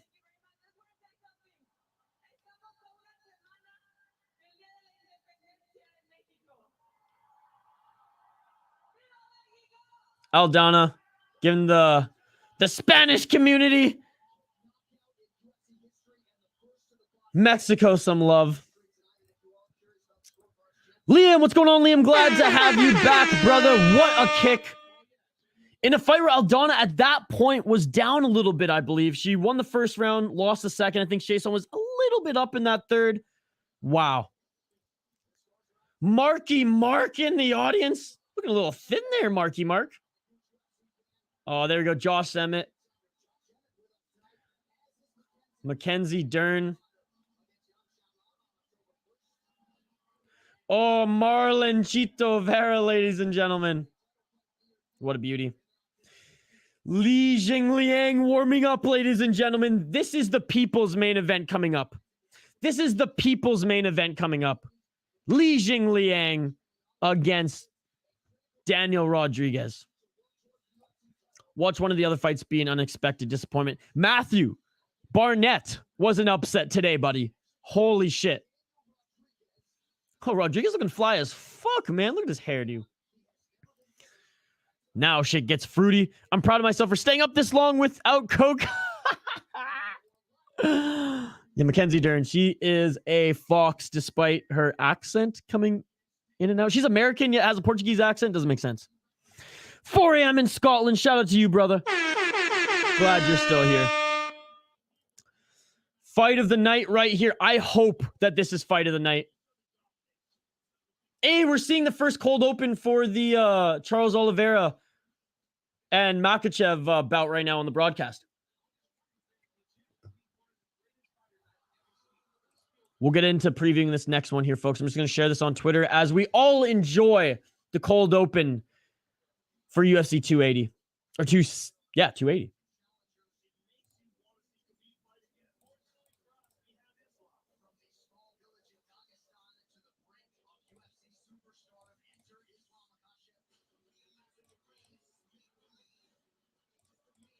Wow, Twitter's just blowing up right now, folks. Irene Aldana wins in round 3. Prop was plus 1,400.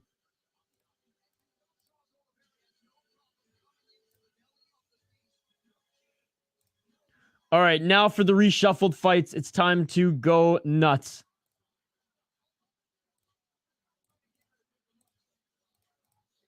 The comment, dude, Twitter is amazing right now. MMA Twitter right now, unbelievable.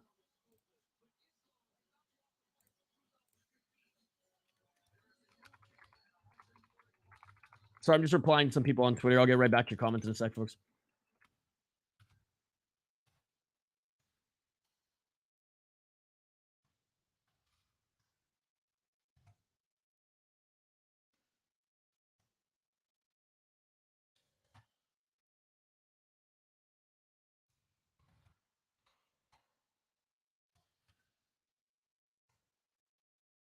I keep forgetting that Oliveira isn't actually the champion. He's the fucking champion. The champion has a name, and his name is Charles Oliveira. All right, what was I doing here? Sharing this on Twitter, then I'll get right back to your comments. My apologies, folks. My apologies. I'm getting distracted on Twitter. Because MMA Twitter is just so buzzing right now. It's unbelievable. It's unbelievable. And shout out to Charlie, who's viewing on Twitter right now. He can't jump on YouTube. He's a little busy to jump in the YouTube chat, but I hope to see you in the YouTube chat sometime, and I hope you can at least subscribe to my channel. I hope you can at least subscribe to my channel, Charlie. That would be awesome. Thank you very much. And a reminder to Charles or to Charlie and everybody else viewing who's new to the channel. We do live streams, live fight companions every Tuesday for Contender Series and every Saturday for UFC events. Doesn't matter if it's a fight night or pay-per-view. We are here for the full 6 to 7 hours. We're starting to do more streams as well. One Championship, Ryzen, Bellator, BKFC, PFL, you name it. If there's MMA on, we will try to do live streams for it, folks. We're growing an amazing fight community here on the City Light Project YouTube channel. We're so happy to have you all along. Pretty good at ragging the puck there as I'm doing tweets. All right, shared it on Twitter. Let's get to back to the live chat, by the way. As I see, there's quite a bit of comments here. And then we will get to previewing both of these fighters, and I'll give my predictions, and then I'll want to hear yours. Oh, shoot. I didn't even put this on the screen yet. I see your comments. I'm addressing them in a sec here. People's main event next, folks. All right, let me get caught up here.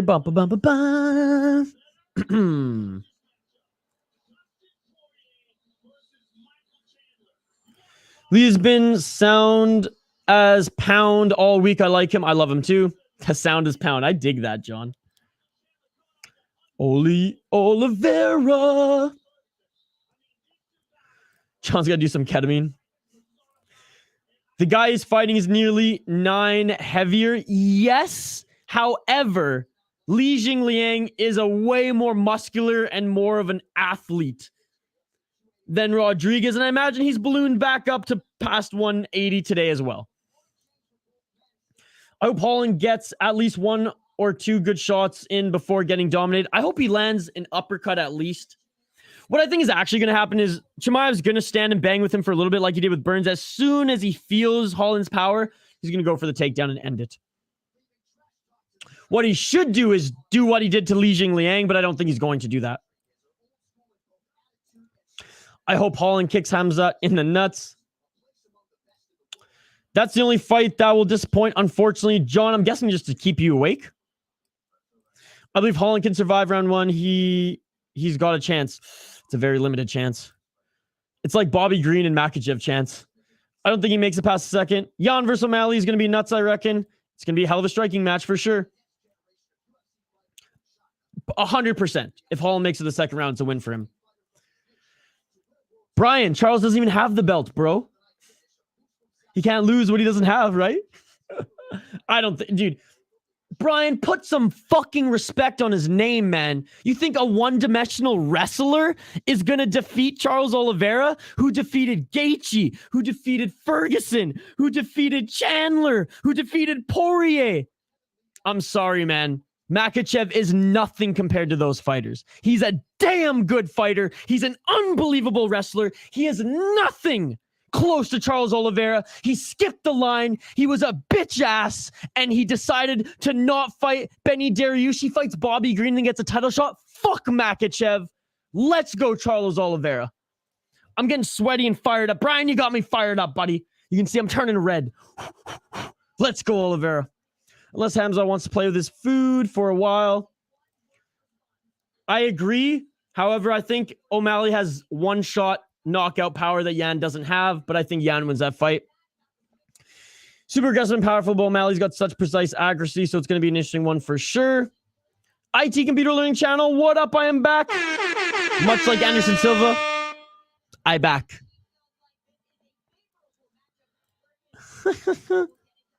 Charlie Olive Love. And Brian, it's no disrespect to you. You know I love you, buddy. You just fired me up. I'm sick of I'm sick of the disrespect for Oliveira, man. I'm sick of it. I can't handle it anymore. He's the best 155er right now. May go down as the best, given he's actually fought real fucking fighters, unlike Khabib. I'll go to Mally over Yan, even though I like them both. Brian said, remember when he said that? Hey, thank you for the Nick Diaz video. Oh, Matthew, I'll hit you up with as many videos as you want. You better subscribe to My Sports, though, because they are the king when it comes to those compilation videos. Shane's going for Li Jingliang because he wants to root for him. Oh, dude, some of the videos I've been sending Matt are hilarious. If you want me to send you some funny MMA videos as well, hit me up on Twitter at VS Sports Talk. It is so bad UFC fight card change. I don't think it's bad. If anything, it worked out for the better for the viewers. They are indeed, Liam Ladd. It is bad. It is unprofessional the way that Khamzat Chimaev handled himself leading up, this fight week. But it worked out. On this card, it worked out. All right, folks, let us run down these fighters. Love the walkout music for Rodriguez, by the way. California knows how to party. California. Li Jingliang, the 14th ranked welterweight. Daniel Rodriguez, unranked, but he has some fucking hands of steel. This was supposed to be a catchweight of 180 between Daniel Rodriguez and Kevin Holland. Things have changed, obviously. Li Jingliang stepped up. He stepped up. Man of the people. Stepped at the fight. Rodriguez, even though he weighed in 10 pounds lighter, but you'll see the body types of both of these guys, and you'll tell me if you think the weight differential really is going to matter. Li Jingliang, the people's main event, is upon us. Look at that. Badge of honor from Leech. The crowd is loving it. The chat is loving it. We're loving it. Jingliang, 19 wins, 7 losses, 10 KO TKOs, 4 submissions, 5 decisions. 34 years old. He is China's best knockout artist in MMA, folks. Training out China top team. He's been in the States for a year now. He defeated the king of karate, Muslim Salikov, in his last fight. Lost to Khamzat Chimaev before then. Knocked out Santiago Ponzinibbio before that. Lost a decision to Neil Magny in a grappling match more than an actual fight. And then put on a 3-fight win streak in the UFC. All KOs before that. So there you go. There you go. He has 1, 2, 3, 4, 5, 6, 7, 8, 9, 10, 11 wins in the UFC. Walking out to Michael Jackson's. They don't really care about us. That is badass. Let's go Jingliang, baby. That's my pick. I love this man. I hope he's getting paid for this, so he can pay for his fucking suit. Surprised the hoodie hasn't come off yet. See you life. I know, bro. It's freaking hot in here. Honestly, haven't really had much of a break. I let my dog out at one point. I warmed up a pizza pocket 2 hours ago that I haven't eaten yet. That's pretty much been the extent of the breaks here. So I haven't really had time to go change my shirt. Big Easy going for D-Rod. Look, this one originally is tough because I really, really like Daniel Rodriguez and I root for him 9 times out of 10. I'm sorry. I'm all for the Leech here. For the suit fiasco, for him being a bigger 170, for him having more muscle, being more of an athlete, being in better shape, being driven because of everything that went down this week. He was supposed to fight Tony Ferguson. He was supposed to get the fame, the big name fame out of that. Instead, he fights a lesser-known fighter in Daniel Rodriguez, who is a big boy and has some power. But also, Daniel Rodriguez does also fight at 170. That is his weight class. Him and Holland agreed to fight at 180 for this fight. D-Rod hits hard, but he might have a little rust too, coming off 3 hand surgeries and having a year off in the cage. Daniel Rodriguez, 16 wins, 2 losses, 8 KO, TKO, 4 submission, 4 decision. He won his last 3 fights in the UFC. Kevin Lee, Preston Parsons, Mike Perry, but he has taken a year off. His last fight, August 28th, 2021. The odds in this one, plus 140, slight underdog for Jingliang, minus 165, slight favorite for D-Rod. I'm going with the Leech. Jingliang. Just sharing this on Twitter one more time, and we'll get back to the chat here, folks. Shake Up put more big names in different fights, but it's beyond unprofessional. 100% agree with that. I'm not going to lie, I kind of wanted to see Nate versus Khamzat just for fucking lols. A 1% of me did as well, but after seeing that face-off between Ferguson and Nate Diaz, we should have seen that fight 5 years ago. It just gave me chills. Legend against legend, the way it should be. I hope we get to see, like, Cruz against, like an Aldo sort of thing in the UFC as well. I like seeing these older fighters, these legends go against each other. Jingling for the KO, baby. Bro, Leon Edwards, Usman for the 3rd time. Hell yeah. Hopefully at Wembley Stadium or somewhere in Cardiff. Locking in all these.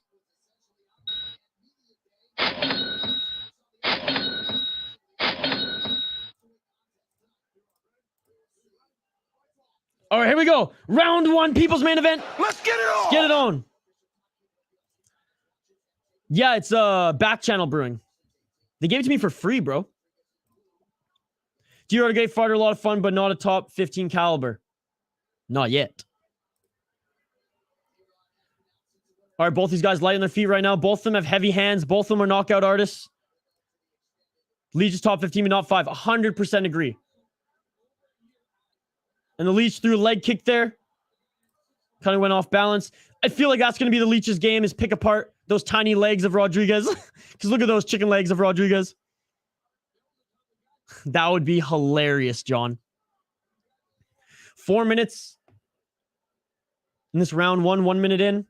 Feeling each other out here. Both of them throwing leg kicks. Rodriguez went for the high leg kick there. Jingliang He's going to pick apart that calf and the low legs of Rodriguez. Jingliang, a different type of boxer. Non-traditional, but a knockout artist in his own right, folks. 10 knockouts in his career. I believe also 10 in the UFC. This is the last of my beer, folks.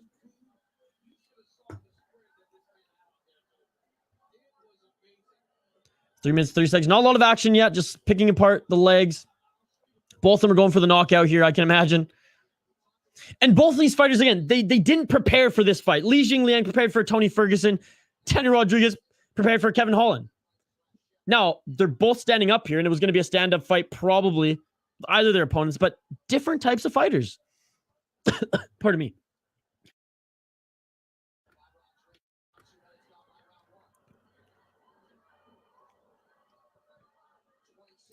What kind of wine? Red, white, rosé? He got little boxer legs indeed. Josh Cab, good cheap stuff. Noted.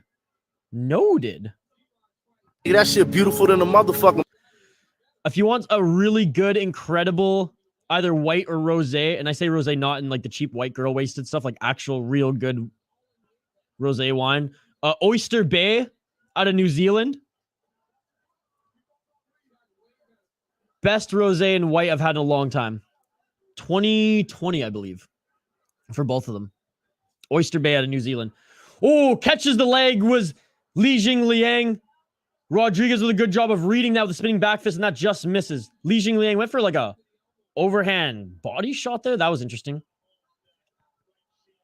Rodriguez is the one moving forward. Tried to go for that high kick again. Looks like it was blocked by Jingliang. 2 minutes left in this first round. Got to try more of a dry red type of guy. Me too, to be honest. I'm more of a dry red, but... Oh, and Jingliang tagged Rodriguez twice. But I was introduced to rosé from a wine expert, and he laughed and he's like, you think of rosé and you think of like white girl wasted, right? And I said, yes. He's like, boy, do I have a whole world of wine for you. And he did. He opened my eyes to it, and it's awesome. Shaking the stigma. But Oyster Bay, white and rosé, really good. I haven't tried their reds, to be honest. I got my mainstays out here, my Cali Cabs, my BC Okanagan Reds. 1 minute, 19 seconds left in this first round. A lot of just feeling each other out. A lot of leg kicks, to be honest. Lee kind of taunting Rodriguez a little bit, hands down.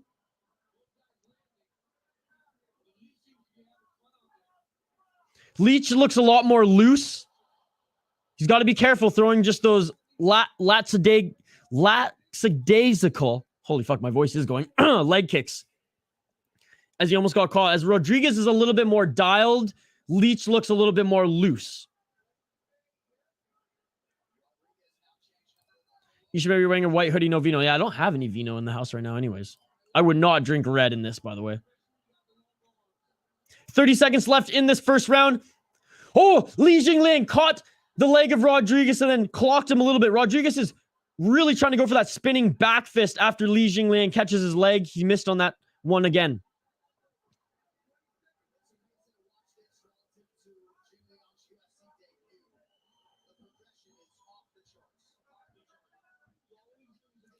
Ten seconds left. Let's see if they're going to engage in these last 5, 4, 3, 2. Oh, Jingliang is taunting him a bit. Throws an oblique kick. Oh, yeah. Respect. You got to have nothing but respect. I mean, you guys didn't even plan to fight each other. You can see what I mean, though. I know it's 180. So he probably, like, his fight camp was a little bit different as far as, like, the conditioning and stuff like that. But Daniel Rodriguez is a little bit more jacked usually. Despite this the type of body and frame that God gave him. Are you really drinking red wine if you don't spill some on yourself? Are you really 2 glasses into red wine without spilling on yourself? I can go 1 glass without spilling. Once the buzz starts, though, oof. That's why I typically only wear dark colors. But shout out to Back Channel Brewing for hooking me up with this awesome North Stars inspired hoodie. Lee won that first round. Yep, more significant shots. The next fight will be bananas, 100%. John's got money on it. Let's take a look at the stats here. Not the most exciting fight. Again, I don't blame either of these guys. It's the people's main event in my heart. 57 strikes thrown by the Leech. 26 landed, 26 significant, 4 to the head, 10 to the body, 12 to the legs. Rodriguez, 44 shots thrown, 21 strikes landed, 21 significant, 13 to the head, 3 to the body, 5 to the legs. Let's get it on. Second round, let's go. I'm giving that first one to the Leech. Jingliang.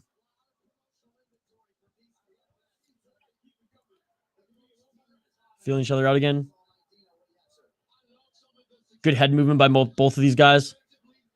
Again, I like Daniel Rodriguez. Oh, nice calf kick and then left hook by Jingliang. Jingliang got a combo in as well. Jingliang is taunting Daniel Rodriguez right now. Putting on a show is Jingliang. Winning over the fans is Jingliang right now, folks.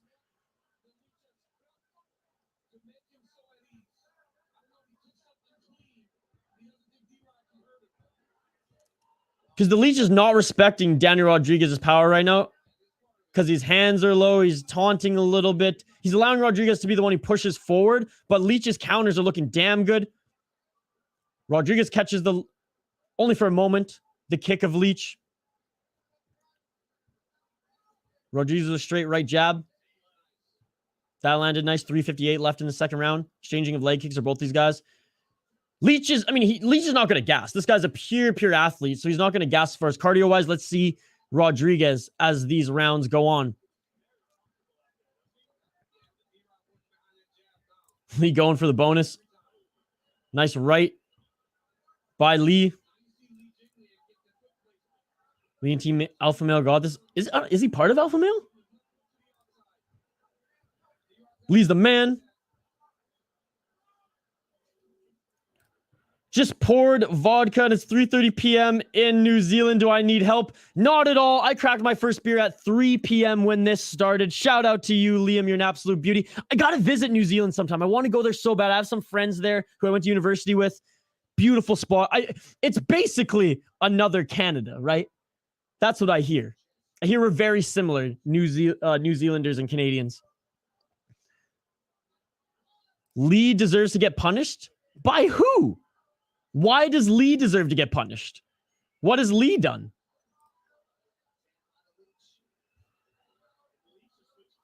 It's okay, mate. You saying deserve to get punished because he's showboating a bit? And he might. He just might. I think he's putting on a decent show right now. Ooh, a nice low kick by Daniel Rodriguez. Minus 120 for the Leech, minus 110 for D-Rod.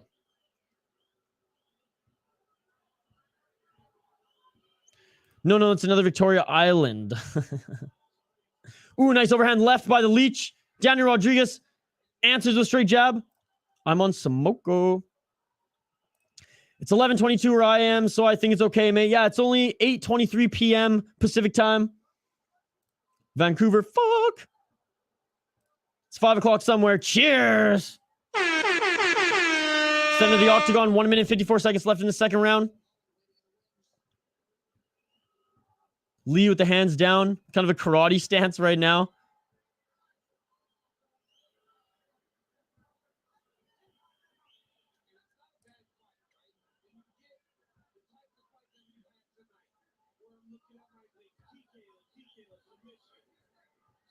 It's just not the most exciting fight right now, and I don't blame them for it at all.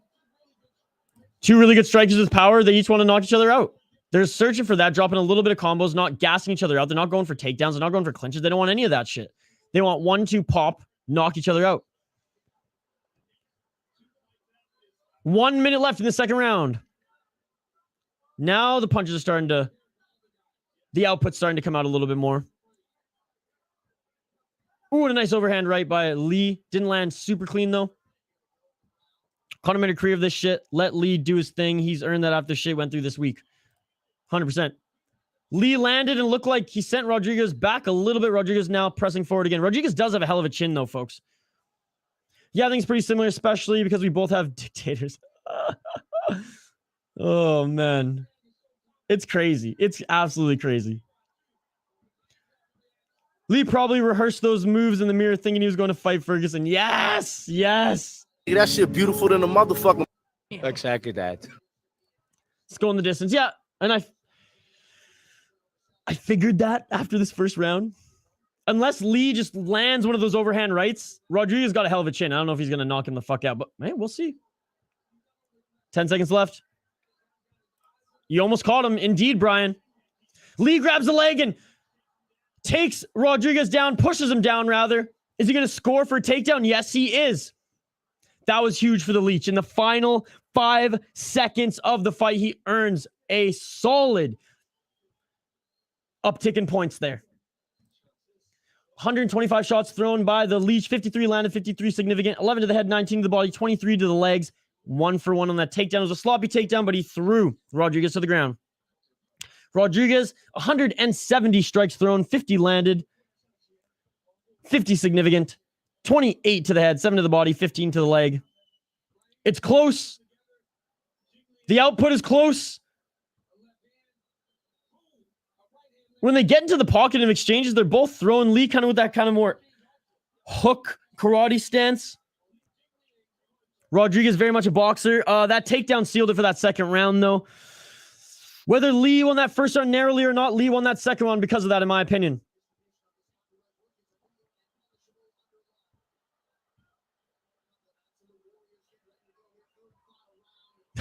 John. It wasn't even cheek. 2-0, I agree. His back piece of straps can be crazy. It's a blur.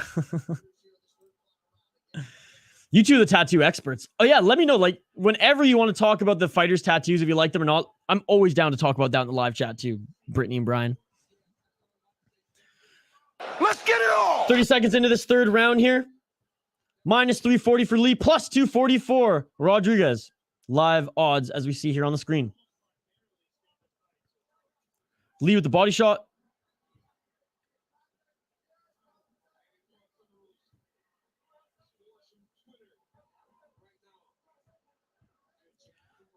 Good job by Rodriguez. Lee came into the combo, but actually missed on everything. 3 rounds, this one. The next 2 are 5. Rodriguez checked that leg kick. Lee's just putting on a hell of a pace, though. And Joe Rogan, said it perfectly there. If you're preparing for Tony Ferguson, you're going to prepare to put on a hell of a pace in your fight. A lot of people on Twitter have this Li Jingliang 2018 right now.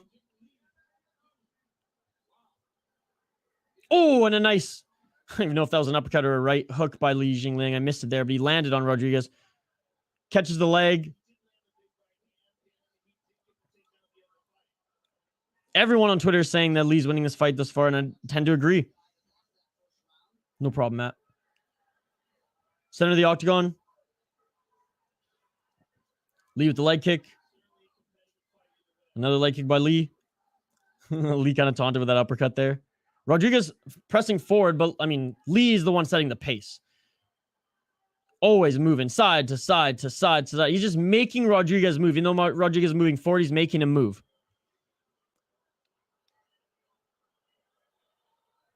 Cheeto's some of the best tats in the UFC. I like Cheetos. Throwing heat. She gets slapped for even wanting a tat like that. Oh, geez. I like the lips, the lipstick on the side of his face. I think that one's cheeky. Oh, cheeky. Get it, Brittany? Haha. Exactly that. That was bad. That was bad. 2 minutes and 30 seconds left in this third round.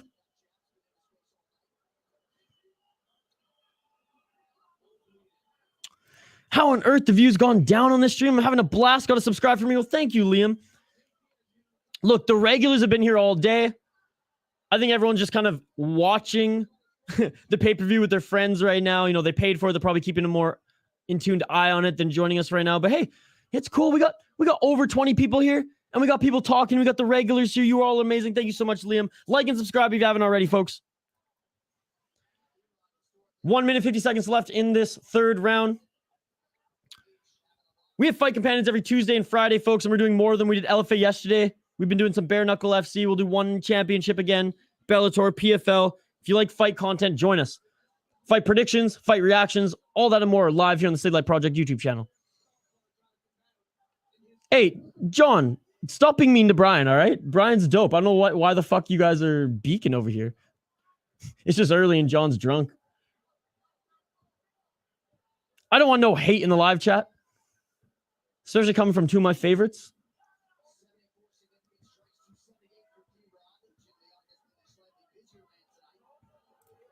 I'm out of one. Can't wait for the next fight. I'm out of beer, but that's okay. Rodriguez landed a few good jabs here. 3, 4, 5 jabs here on Li Jingliang. Final minute of this third round, folks. This third round is way harder for me to score. I would have to say that, shit, Rodriguez is probably winning this third round. But Li Jingliang, he was 2 rounds up. Li Jingliang starting to look a little tired too. Get your hands up, Li Jingliang. It's all good, John. It's all good. I know that, you're joking every now and then, but I want everyone in the chat to know that there's no real beef here. There's no real beef.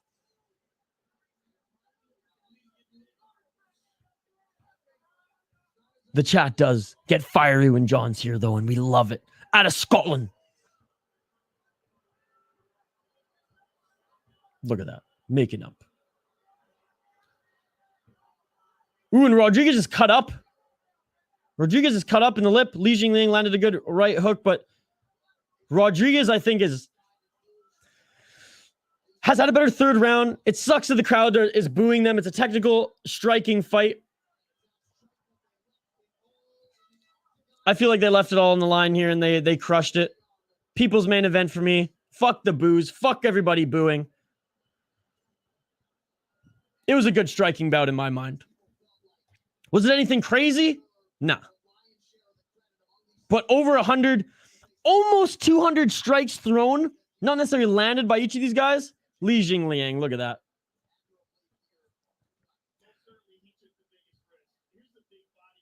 Look at body kick by Li Jingliang.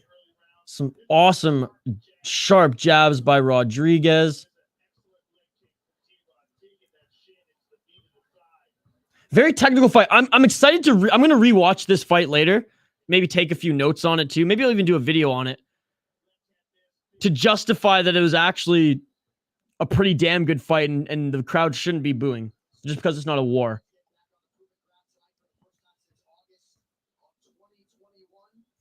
One big fam. All right, gentlemen, ladies and gentlemen, it's time for the hard liquor, baby. Let's go. Actually, I do have some whiskey downstairs. Let me know in the live chat if I should go grab some whiskey. Let me know in the live chat. If you guys give me the thumbs up or the okay, I'll go grab some whiskey. And it's some good shit too. Some Centauri Hibiki. Some Japanese whiskey. Some good shit. I think the fight that got shuffled could all be odd because each one of them was prepping for someone else. I think the one that actually is the most entertaining will be Diaz and Ferguson. This one was okay. The next one's a wild card. It's either going to be Chimaev dominating in like a few minutes, Holland. It's going to be Chimaev and Holland striking for the first round, and then the second round, Chimaev's like, yeah, fuck this shit. I'm just going to take him down, submit him. Or Chimaev's going to play with his food much like he did with Li Jingliang. Go get that shit. Yes, get that whiskey out. We're fully stocked up here. Party at our house. All right, listening to the decision. After, we'll take a quick break and I'll go grab some whiskey. Split decision?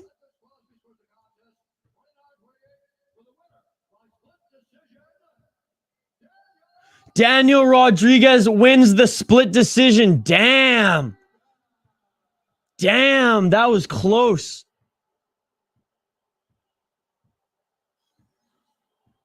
Daniel Rodriguez has more damage on his face too. Interesting. Brittany, I'm saving that for after the stream.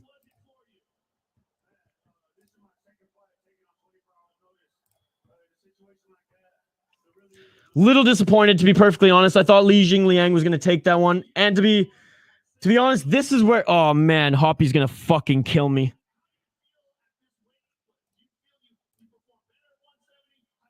Hoppy's going to fucking kill me.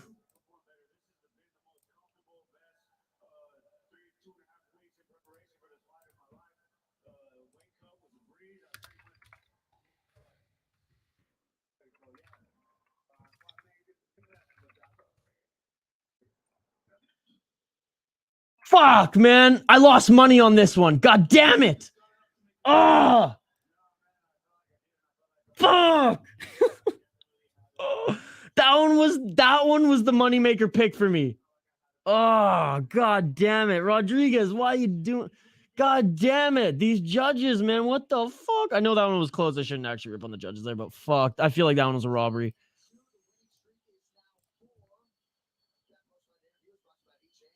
Oh, yeah. And we hit money line on him, dude.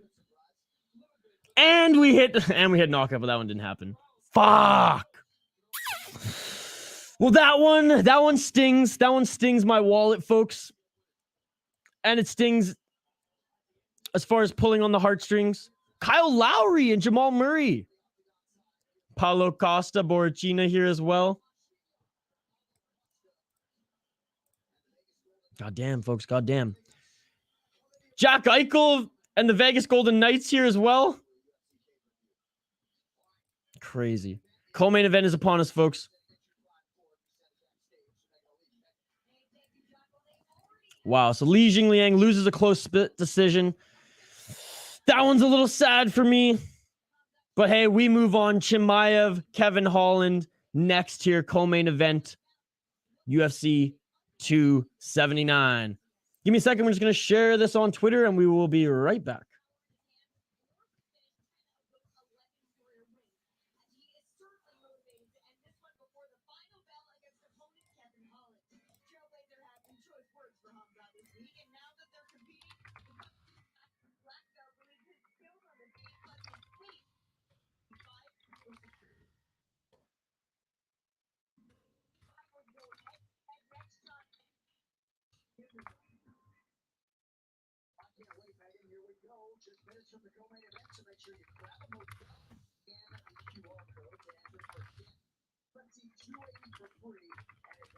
I'm talking to Hoppy right now, Matt.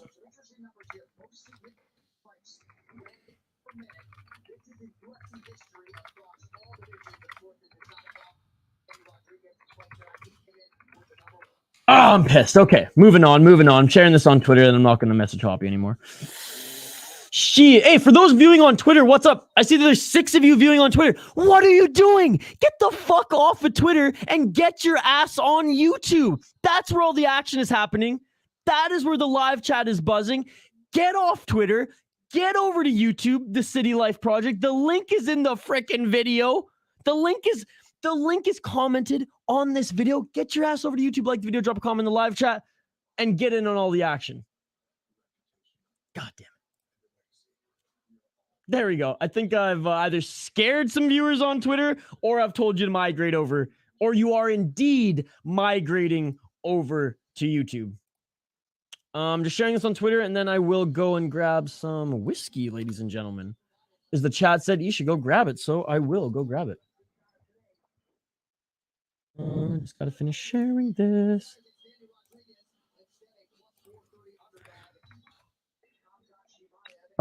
Matthew Hoppy replies, I guess we're homeless now. And I simply replied, yep.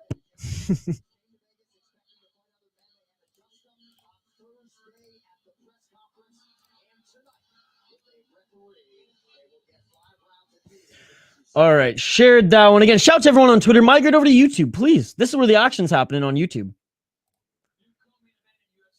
All right, cold open for the co-main event. I'm actually interested in watching this one. We'll run down the fighters here in a sec, folks. Don't you worry.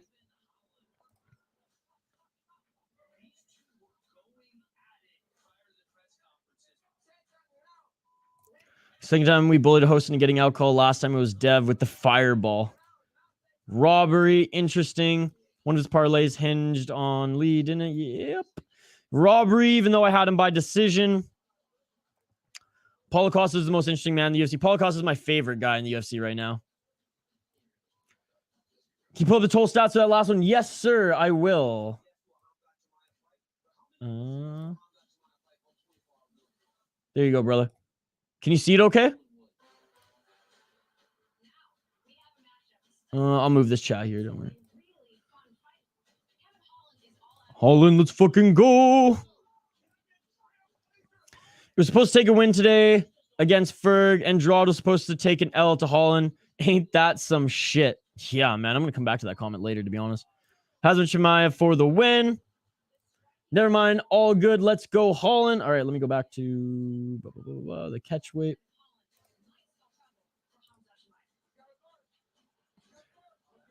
Did someone just say on this cold open that the ground game of Holland's going to cause Chimaev issues? No. I know Holland's good at jiu-jitsu, but let's be fucking honest here.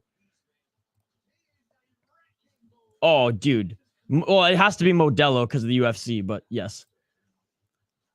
I think we all want to see Holland win because Khamzat has very much solidified himself as the villain in the UFC right now. It's just not going to happen, folks.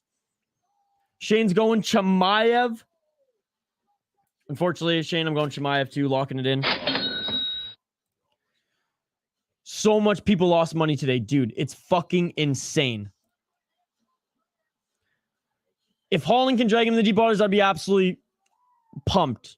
Gilbert Burns dragged him into deep waters, but do I think Kevin Holland is as good as Gilbert Burns? No. We shall see. I'm so glad I didn't bet, even though I had a feeling it was going to be a lot of dogs today. Just didn't think it would be this much. Yeah, this is just absolutely insane. That's why you love this sport, though. Holland will be ready for the takedown with a proper uppercut or knee. Big Easy, he has not been preparing for a wrestler at all in his camp, so wholeheartedly disagree. Isha's basement studio in Minnesota was hinging on that bet. Yes. I might have to sell my car after this, to be perfectly honest, folks. Holland making his walkout. Those stats are pretty close. Sheesh, might have to watch it back. Yeah, I'm watching that one back after I hit the hippie lettuce after this pay-per-view later tonight. I'm very curious. I might even make a video on that one because I'm so butthurt about that robbery. If Ratlip gets slept, going to lap my ass off. We're all of us collectively here, I think, will. All right, let's take a look at the stats here. Then I have to go and grab my shit, folks. Hey, Holland's loose, though. He's making his money for this fight. As we proceed to give you what you need. Khamzat Chimaev, Boris, 28 years old, fighting out of Stockton, Sweden. Born and raised Chechnya. 11 wins, 0 losses. 6 KO, TKO, 4 submissions, 1 decision. Beat Gilbert Burns, Li Jingliang, Gerald Mershaw, Ryan McKee, and John Phillips in the UFC. Before then, he dominated in Brave for 4 fights. Before then, IRFA and FCR3 Fight Club Rush. Heavy favorite is Khamzat Chimaev in this one. As I take a look at the odds right now. Minus 550, Holland plus 400. As we go to Kevin Holland now and take a look at Big Mouth. Kevin Holland, the Trailblazer / Big Mouth out of Fort Worth, Texas. 23 wins, 7 losses, 29 years old. 13 KO, TKO. And yes, he is a submission specialist, but he's not a wrestler. He's not good at the takedowns, and he's very good at the TKOs. KOs, as you can see, 13 TKO, KO, 6 submissions, 4 decisions, 1 no contest. His last 2 wins have come to Tim Means and Alex Cowboy Oliveira. No contest against Kyle Dawkins. Lost to Vittori and Brunson, top guys in the division. Before then, went on a streak in the UFC. Anthony Hernandez, Joaquin Buckley, Darren Stewart, Charlie Ontiveros, and Ronald Jacare Souza. Before losing to Derek Brunson, Vittori, and then going back in the win column. Like I said, I think Chimaev's winning this one. There's 3 outcomes for this fight. It's either Chimaev, like what he did with Gilbert Burns, wants to swing and bang a bit, test himself against Holland. If that happens, I mean, Chimaev will take him down eventually if he notices the power of Holland. The booze coming down for Chimaev at T-Mobile Arena. Realistically, I think Chimaev goes in for the 1-2 punch, takedown, takes him down, does what he did to Li Jingliang. I imagine that's what he does to Kevin Holland.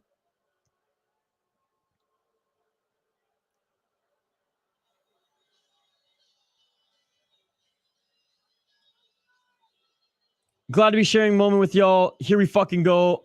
Glad to be sharing with you too, John. Yeah, definitely makes a fun fight.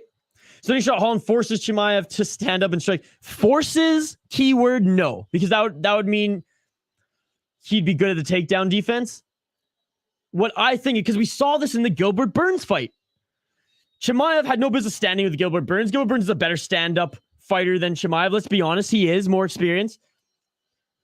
Chimaev wanted to brawl. He wanted to test himself. And his coaches behind him were saying, no, no. And here we go. Chimaev in his textbook just bolting run to the octagon. So, long and the short of it, no, he doesn't force him, but I could see a little bit of stand-up. Who shot ya? Who's next for Khamzat after Holland? I think they feed him Colby, and the winner gets Leon Usman rematch. I think his next fight is at middleweight.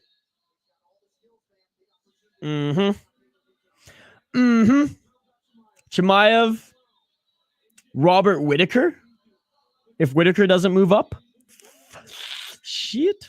Chimaev, Vittori at 205, perhaps. Chimaev, Borachina at 205. There's some options. Thing about Chimaev is he can move up to 205. He can go to 185.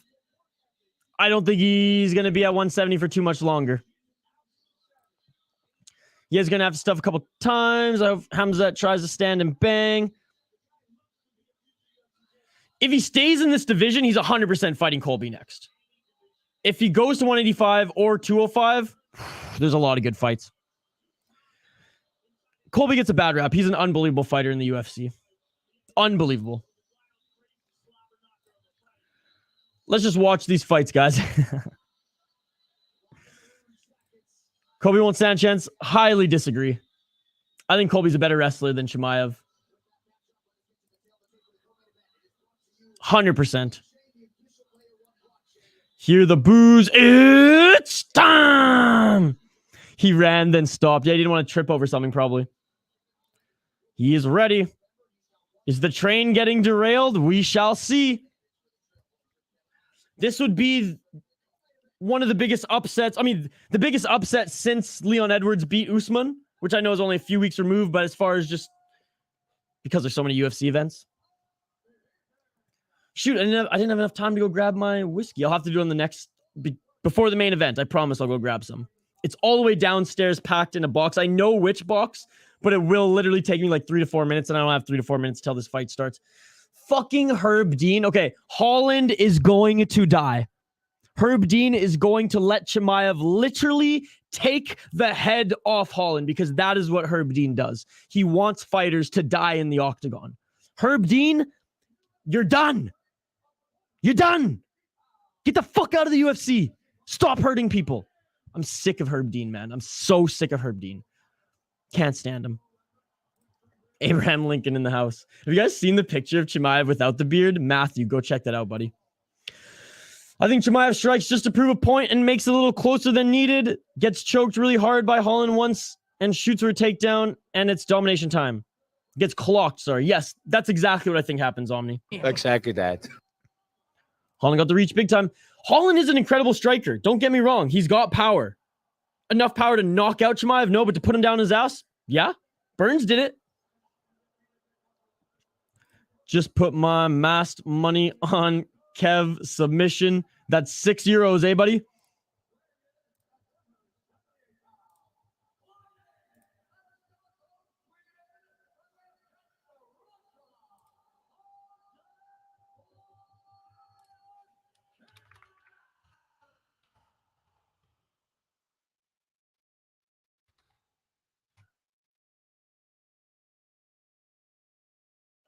People are tweeting me too. That's hilarious. Matt, you're a beauty. I'm just seeing the gifs that match the.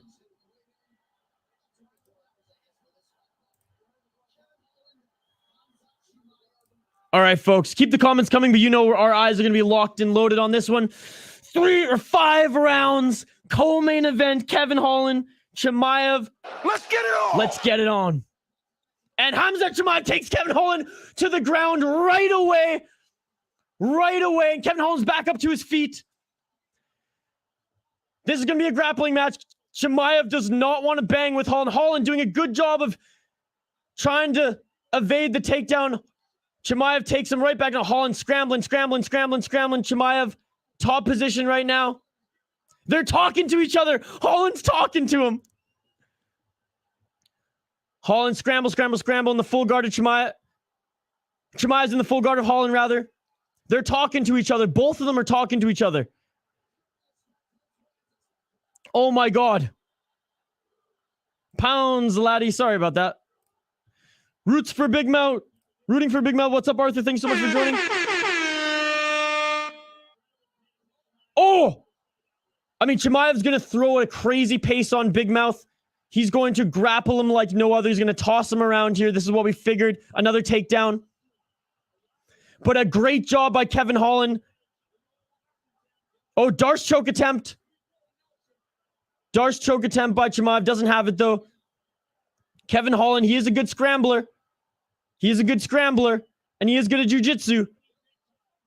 Darce, it looks like the Darce is sunk in. Chimaev has a Darce on Kevin Holland. Kevin Holland's trying to move, though. Kevin is a black belt in jiu-jitsu, folks. He is good at scrambling on the ground, but as far as the pure wrestling game, obviously Chimaev has the advantage, as we can see here. Looks like Kevin's out of the choke. Kevin doing a tremendous job of scrambling here. Chimaev doesn't want to let go of this, though. Kevin is in trouble here. The choke is starting to get more sunken in. Kevin continuing to scramble, but Chimaev top position now. This is getting sunk in deeper and deeper by the moment. Holland wincing. And he taps. Look at the finish it! And it's all over! Chimaev consoles him, gives him a little kiss on the head there. Chimaev wanted to shake his hand. Kevin Holland just stands up and walks away. Okay, there we go. There's the display of respect.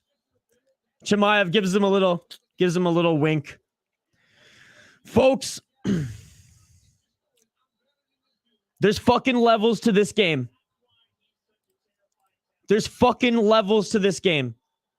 Chimaev just out-grappled a Brazilian Jiu-Jitsu black belt and destroyed him.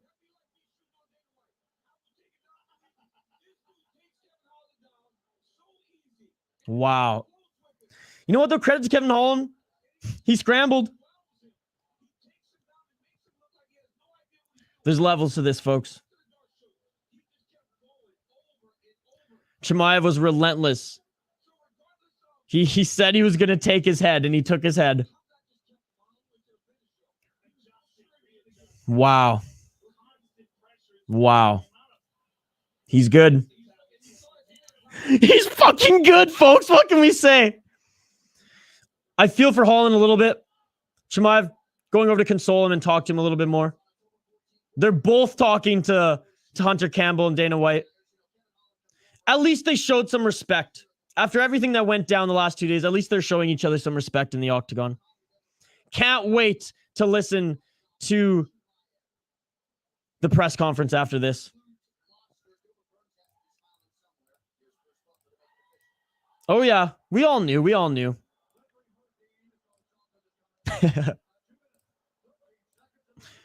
He did not come to play. He didn't want to strike at all. He wanted to end this quick. Playing the bad guy.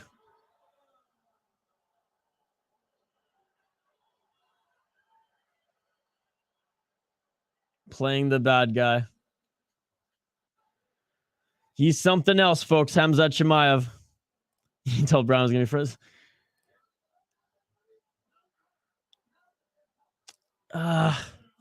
Perhaps. Wow. Chimaev grabs him like, say something now. He's yelling. Wow. Listening to Khamzat in the center of the octagon with Joe Rogan.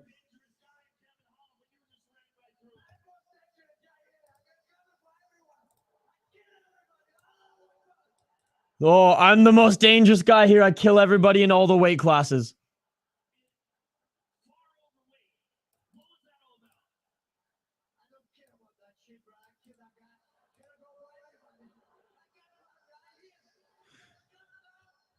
Khamzat Chimaev won't answer Joe's question. Joe asked, what was the weight cut about? He's like, I don't give a shit about that, brother.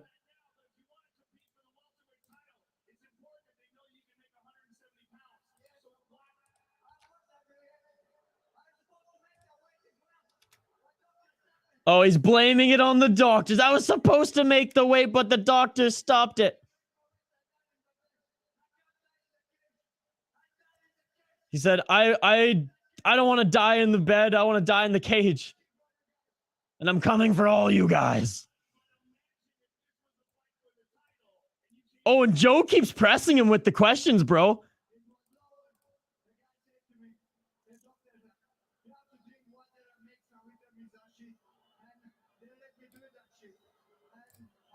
Are you guys watching this right now?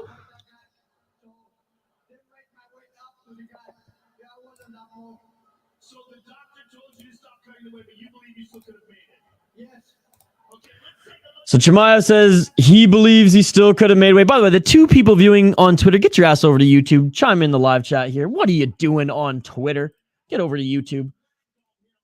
Just sharing this on Twitter, folks. Then we'll get right back to the comments and the action. I see someone ask what's next for Holland. This was a win-win for Kevin Holland. He got paid. He was not supposed to fight a guy, the number 3 ranked guy. He wasn't supposed to fight him.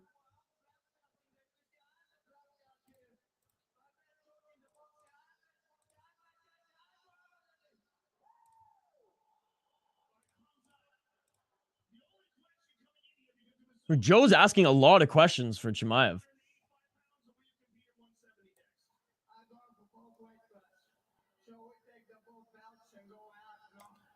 Joe asked if Chimaev is going to continue competing at 170 or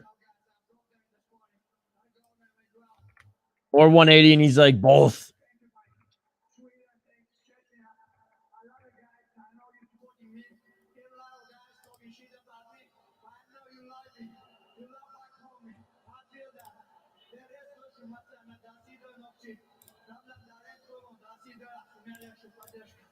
All right, just shared the main event leak on Twitter.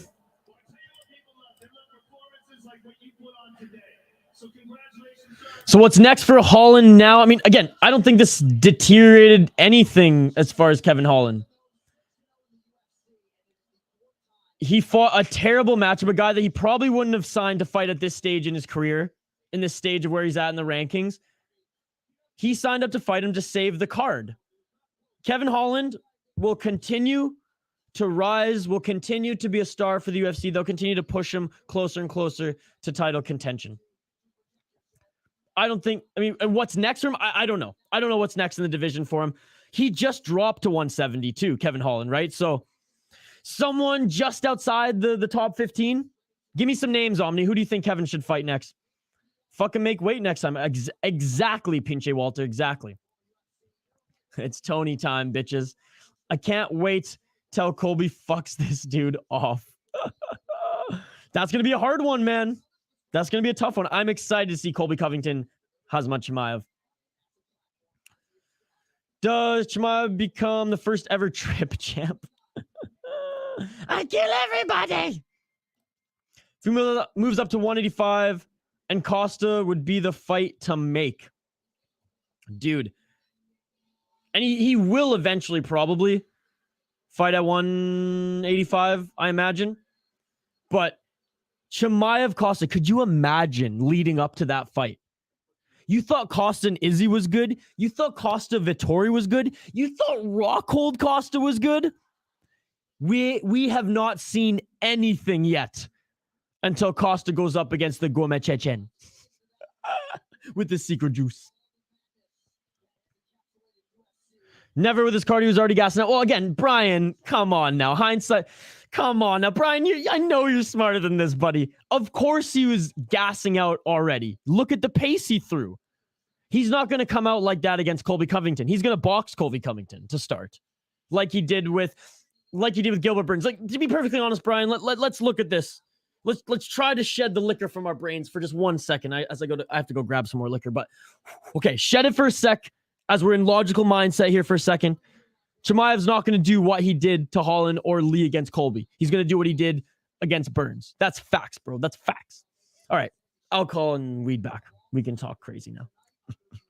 Love you, Brian. Well played, Joey. Pressed him 100%. He's playing the villain because he wants to get attention or because he actually is a prick. I think it's a little bit of both. He plays it up, I'd say it's more 80-20. 20% a prick, 80% show. I've heard he may have had some health issue that might have been a problem down the road. He already has faced some health issues in his past. Blood clots or something like that. This dude with his WWE promos, Khamzat. You really like your Colby Covington. Again, I respect Colby. I think Khamzat's antics are way more fun than Colby's. Because Colby's are very much staged. Like you said, WWE. Colby is WWE, which I hate pro wrestling. Personally, I think fabricated promos suck. Colby is the exception for me, but more from the heart is what gets me, to be honest, Brian. But hey, respect and no disrespect to Colby. As you can say, I like Colby Covington. I don't think Colby Covington gets enough respect as a fighter. I could do without his WWE antics, but hey, that's what got him far into the UFC, so nothing but respect. Honestly, they can make Drod and Holland next. Yeah, they could. Totally. 100%. D-Rod, 100%. I've got 70. Who did I put it on, Tony or Nate? We'll go through in a second here. I got Tony Ferguson, decision win. I just can't stand this dude. 100% Khamzat hater. Hey, fair enough. Hate away, brother. That shit beautiful than a motherfucker. WWE back in the day was great if done right. I've never been a fan, man. You know what I was watching back in the day? And I might even have the DVDs here. Oh, they're not. I was watching UFC 1 to 5 on VHS, and then my dad got the DVDs when DVDs came out. I watched real fighting my whole life. And that's just me. No disrespect to those who like the old school wrestling or not. I know the Iron Sheik and Hulk Hogan. It was money back in the day. I like fighting. I'm a martial arts guy. That's just me. No disrespect, no judgment. If I'm going to go to a play, I'm going to go to watch Broadway, Rocky Horror Picture Show. I'm going to go watch a production. I'm not going to go watch fake fighting. I'm going to watch real fighting if I'm going to fight. And that's me. That's me personally. No judgment. Time to make the division great again. Make the division great again. That's what that's what Colby should wear next. Bo Nickel versus Khamzat. Dude. Bo Nickel versus Khamzat in a wrestling match. Tony Ferguson making the walkout, ladies and gentlemen. I don't watch WWE, but I know people there, so I can't hate. Look, put it this way.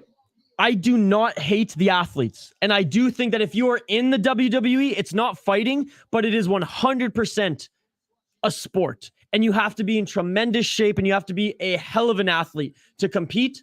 So I give respect to everybody who competes in fake wrestling because it does take a toll on your body. There's staged outcomes, though. I mean, it's not a fight. It's a great performance for those who like that theater, and the athletes are unbelievable athletes. Nothing but respect towards them. It's the show that I don't like. It's not necessarily the athletes. Tony, doctor stoppage by third.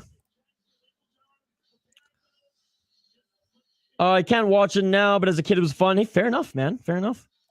Shane got Diaz. If Ferguson wins, we tie. Locking it in. I bet this fight to be a draw. Darren Weeks and Li Jingliang should have won 100%. I mean, I was going for the Canadian against Darren Weeks earlier, so I'll say that the Canadian should have won. But yes, 2 poor decisions. $1 for 48. Mine as well.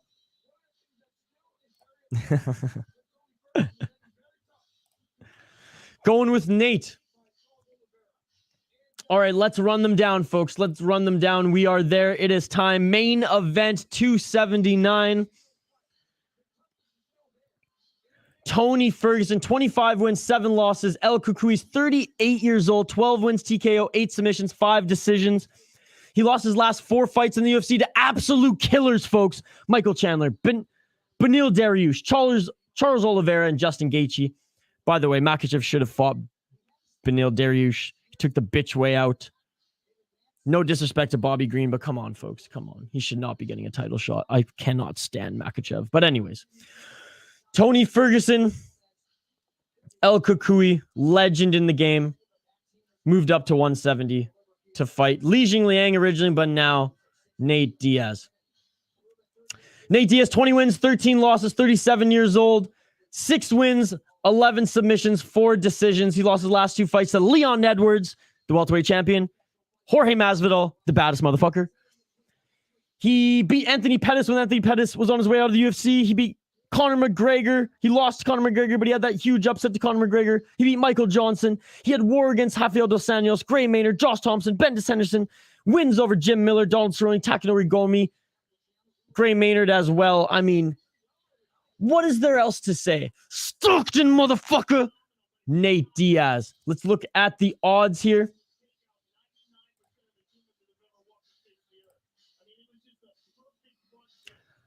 Plus 120 for Nate Diaz, minus 140 for Tony Ferguson. The slight favorite is essentially a pick'em. As Nate Diaz makes the walkout, folks, I'll give my final prediction here. I think Tony Ferguson wins by decision. It goes 5 rounds. It's going to be super tight. The striking numbers, throw them out the window. It's going to be damage. I think the elbows, the knees that Ferguson throws are going to cut up Nate Diaz's face. And I think on the judges, it's going to look like he took more damage. It's going to be a fucking war, folks. Both will put on a show. Oh, the walkout song to Nate Diaz. I'm getting chills, ladies and gentlemen, watching this right now. I'm getting fucking chills. Walking out. Oh my God. It's just a shot away. Oh, man. Nate Diaz doing his shadow boxing on the way out. Walking out to Gimme Shelter by the Rolling Stones, folks. This is unbelievable. It's just a shot away. Oh, the crowd is going crazy. The lighters, the phones are out.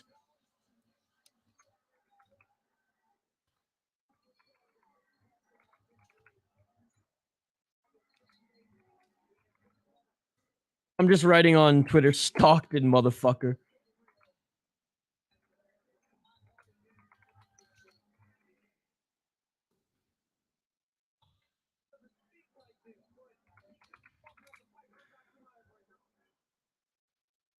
How crazy. He was originally walking out to get that mauling from Khamzat Chimaev. Now Tony Ferguson. His brother Nick behind him there. God damn, this is giving me chills.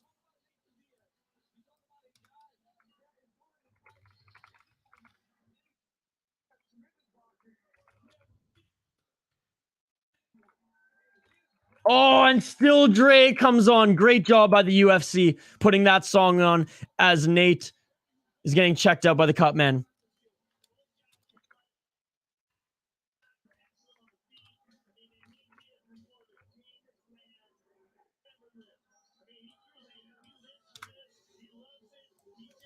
Wow.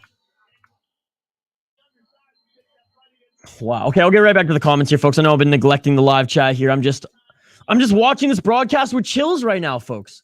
I really am.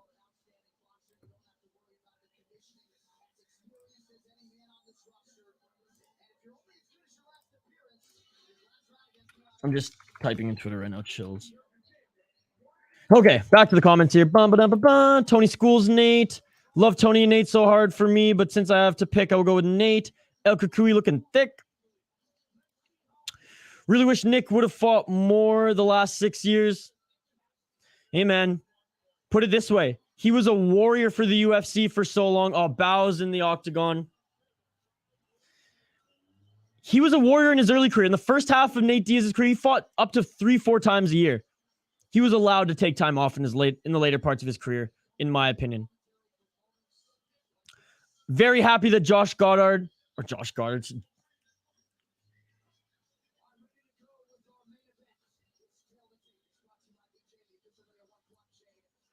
Here we go. The official tail of the tape. I'm glad that Goddard, by the way, Mark Goddard, not Josh Goddard, goddamn Nisha, is reffing this one. We have to see what Tony we get tonight. This fight, all blood. Tony's going to get stalked and slapped. You never got the whiskey. You're already drunk. I know it's because it's just been so crazy. I'll grab it after, I promise. I just don't want to miss a thing. Yeah, the cut men will earn their money tonight. It's going to be a bloodbath. Where's the tissues? The pictures we are about to get with Tony Ferguson's face covered in Nate Diaz's blood will be amazing. Calling it now. Nick Diaz looks like a lumberjack. Dude, I know. I bet Tony kicks Nate in the nuts at some point. Does he usually do that? I feel like this fight is going to produce an image that will hang up on my wall one day. Honestly, man, their face-off, that's an image that might be on my wall someday. And now, the moment we've all been waiting for. Oh, sorry about that. Sorry about that. Yes, it was a 5-year suspension, and I believe it was brought down to two or three. But he just elected not to fight out of like protest throughout all that. But you know what, Omni? Same argument goes for that as well. We saw Nick Diaz in his prime. And let's be honest, the strike force Nick Diaz was unbelievable. That's my favorite version of Nick Diaz. And if the fight with Robbie Law was the last one we saw, sure, he gave up on the knee, but he put up a hell of an output in the first 2 rounds, and he looked damn good. All things considered. Let's go, boys. Let's fucking go. Oh, me again. Sorry about that. Sorry I misread your text there. But yeah, kind of the same thing applies in my mind.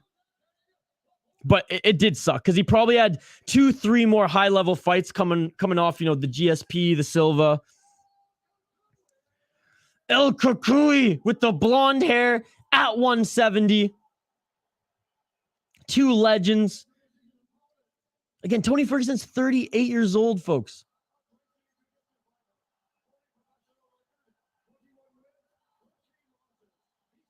Stockton, California. Any last predictions? If you guys haven't got them in, get them in the live chat. If you're new to the channel, what's up? Like the video, drop a comment in the live chat. We're totally interactive. Live commentary, live reaction. Oh, Nate Diaz. That might have been the last time Bruce Buffer said his name, folks, in the octagon. Let's go, Stockton, motherfucker. Let's go. You're drunk off the atmosphere of watching Nate Diaz fight for the last time live. Liam, couldn't have said it better myself, brother. I got a fucking 4-hour-old pizza pop on the ground there. I'm so hungry. 6 hours and 13 minutes. Main event starts now, folks. It starts now. Nathan Diaz, Tony Ferguson, UFC 279. Are y'all ready? Let me know in the live chat if you're ready. Let's get it on. Let's get it on. And already these legends just swinging. Come on. This is going to be a 5-round war. I just know it. I just know it. Nate. Oh, and a spinning elbow by Tony Ferguson. I mean, the stance changes by both these guys. Oh, Ferguson hit Diaz. Caught his leg, and then Diaz fell to his back.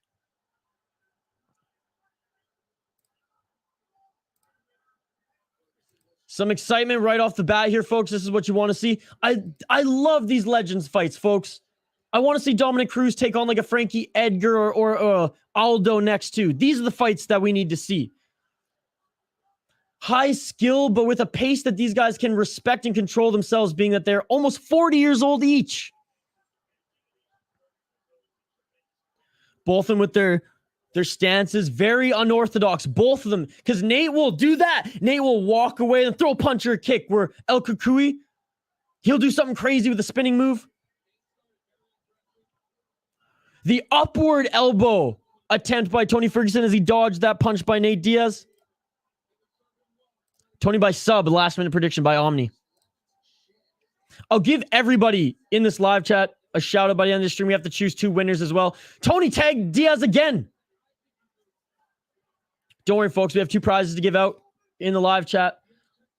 And I want to give you all shout outs as well. So don't go anywhere after this fight. Oh, what is wrong? Bleeding out of the shin of Tony Ferguson. Tony Ferguson's shin is bleeding.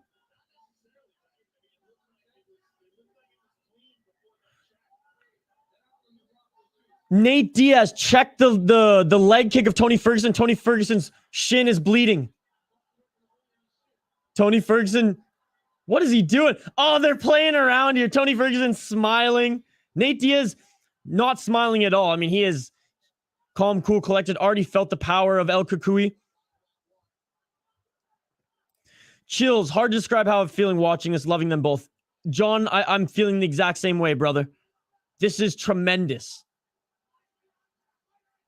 This was worth the pay-per-view.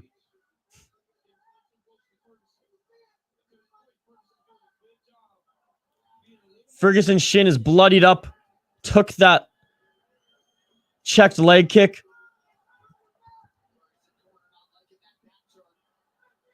Oh, Ferguson went in for the elbow. The corner, Ferguson, as the broadcast says, doesn't like him turning his back there. They're telling him to stop doing that. I feel like Nate is stoned. Nate's probably stoned. Dude, this is Diaz. Come on. Anyone who's watched Diaz fight, you know he's slow in the first round. He's always slow in the first round.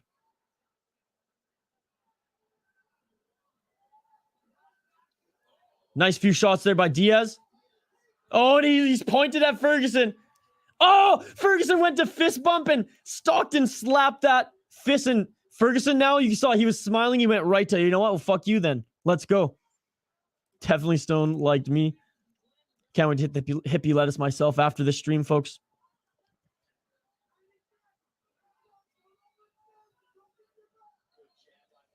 Tell you what, at 3 p.m. when it opened, I was buzzing. 6 hours and 17 minutes later, yeah, it fades. Solid entries. Both these guys just swinging. Some good shots. Some good ducks and spin moves and elbows by Tony Ferguson.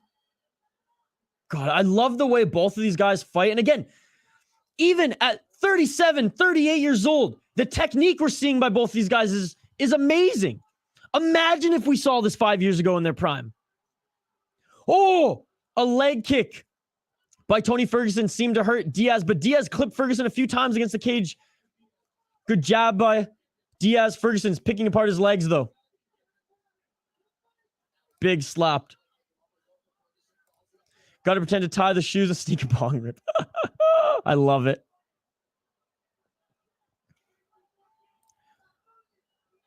Nate Diaz looks like a bagman. They both kind of do. Nate Diaz kind of always has, though, at 170, no? He's 37 years old, guys. We won't tell. Ferguson with those spinning moves, man, as we thought. John, I'm glad you're loving it, brother. 10 seconds left. Round 1 of 5. It's going 5, ladies and gentlemen. And this is exactly what we wanted. Diaz tags Tony a few more times. See, like, who the fuck knows who won that first round and who the fuck cares, right? Jeff, what is going on? Jeff, UFC 279, Tony Ferguson against Nate Diaz. Ooh, did you folks see that? Tony Ferguson went for the leg kick. Diaz with a great job of checking it. Cuts Tony Ferguson's shin with his knee. Jeff, glad to see you, buddy. Thank you for joining the stream. I'm great, man. We've been streaming for 6 hours and 19 minutes. Overall, early prelims have been outstanding. Prelims are outstanding. Main card's been pretty damn good. This fight thus far has been so fucking good, man. And we're just in the first round. 58 strikes thrown by Diaz, 22 landed, 22 significant, 14 to the head, 4 to the body, 4 to the legs. El Kukui, 48 shots thrown, 20 landed, 20 significant, 8 to the head, 6 to the body, 6 to the leg, 0 for 1 on the takedown. It's a fucking pick'em. It's a fucking pick'em. I have no idea who won that first round. Hey, Jeff can say what's up to me. Come on now. Come on now. 1 out of Nate, says Brian. How are you guys scoring this? Let's get it on. Round 2, let's get it on. Oh, Tony went with the level change there to throw off Nate a little bit. I have no idea who won that first round. I'll say based on the 2 extra significant strikes, sure, Nate Diaz. Ooh, Diaz with the leg kick now. Ferguson with the spinning kick. What's so cool about watching both these guys, they're so unorthodox that you don't really know what's going to happen. You know, if you're a fan of them, what they have in their arsenal. But like Tony, spinning all around, doing all this weird shit. Nate will look like he's disinterested and then come with a solid combo. Kevin Ioli says close first. I gave it to Tony. I mean, Twitter is pretty divided too on won that first round. Ooh, nice combo by Tony Ferguson. Center of the octagon, both these cats again. First round draw. I love to watch Diaz. He's perfect for this. Who's going to win, bro? Oh, it's going to be it's a pick'em. I got Ferguson winning by decision just because he cuts up Nate a little bit more. But right now, it's a pick'em. It is tie back and forth. It's funny. Twitter and the experts have Ferguson winning the first round. I think all of us here in the chat, if we're going to pick one narrowly, I think it was Nate. Ferguson with a nice elbow.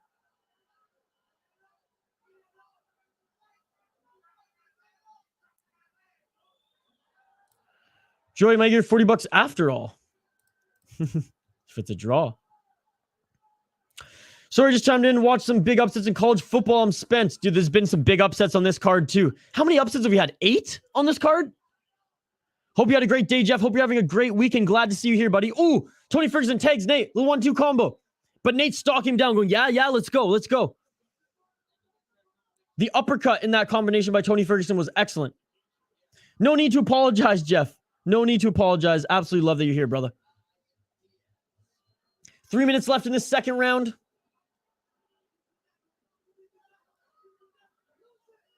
Back and forth as far as the pressure of both these guys. Ferguson's cut a little bit, actually. Right eye. Good leg kick by Ferguson. Another good leg kick. A sweep leg kick by Ferguson. Almost knocked Nate Diaz out.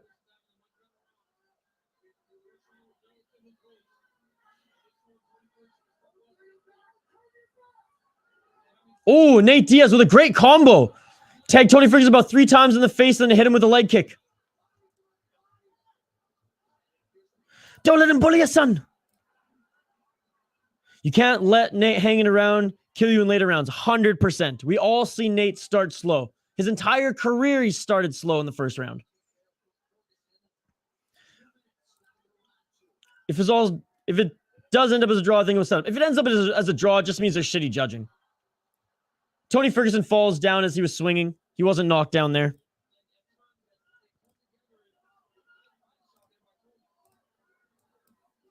Like the video, folks. Drop a comment in the live chat. We have watch-alongs, live streams, at least twice a week. 1 minute and 30 seconds left in the second round. Last week, only 2 upsets, Nathaniel Wood and Faraz Yam. Yep, that's true. Both good fights.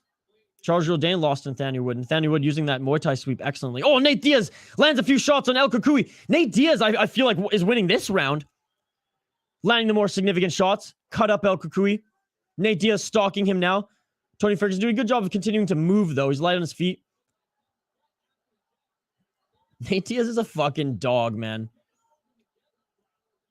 I'm so glad this was the fight, not against Khamzat Chimaev.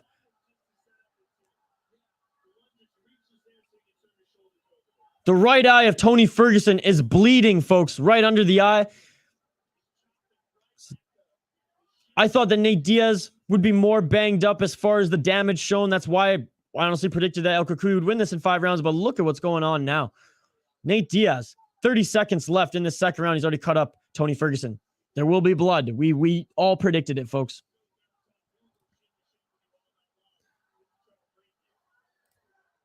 Like the video, drop a comment in the live chat. 20 seconds left in this second round.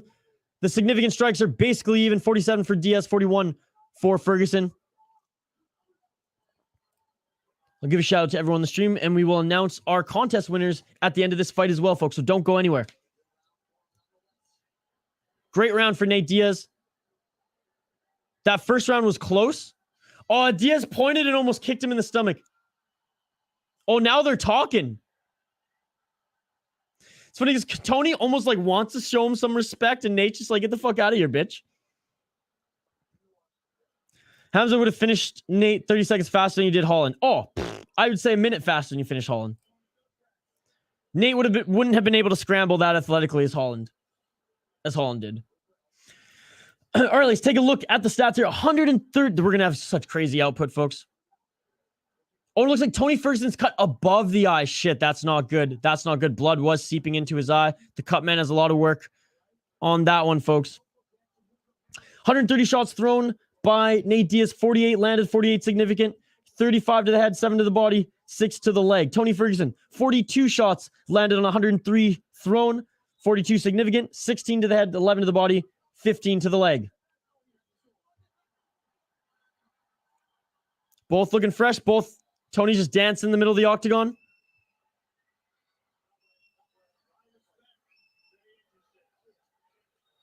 Tony's showing Nate a lot of respect here.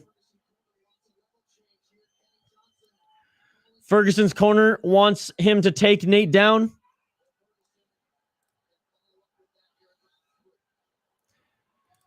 Brian, Holland's also a black belt. Again, it's nothing to do. If they were in a jiu-jitsu match, 100% Nate would do better. Brian, you just watched the same fight we did. The pressure was too much for a 37-year-old. The pressure was too much for a 30-year-old. A way better in shape cardio. I shouldn't say cardio because Nate is the cardio king with his fucking triathlons that he does. But to able to have that explosive movement is what I mean. So early on, I do not think that Nate Diaz would have had that. That's the only reason I think it would have been, maybe it would have been submitted, but he would have been dominated earlier. He wouldn't have been able to scramble as fast, in my opinion. Oh, that inside leg kick hurt Nate Diaz. He shrieked in pain. I do like that rubber guard by Nate Diaz. And the Gracie Jiu-Jitsu, they love their rubber guard. Like, we can agree to disagree on this one. What's Nate doing? What's Nate doing? Nate's saying he's not going to fight?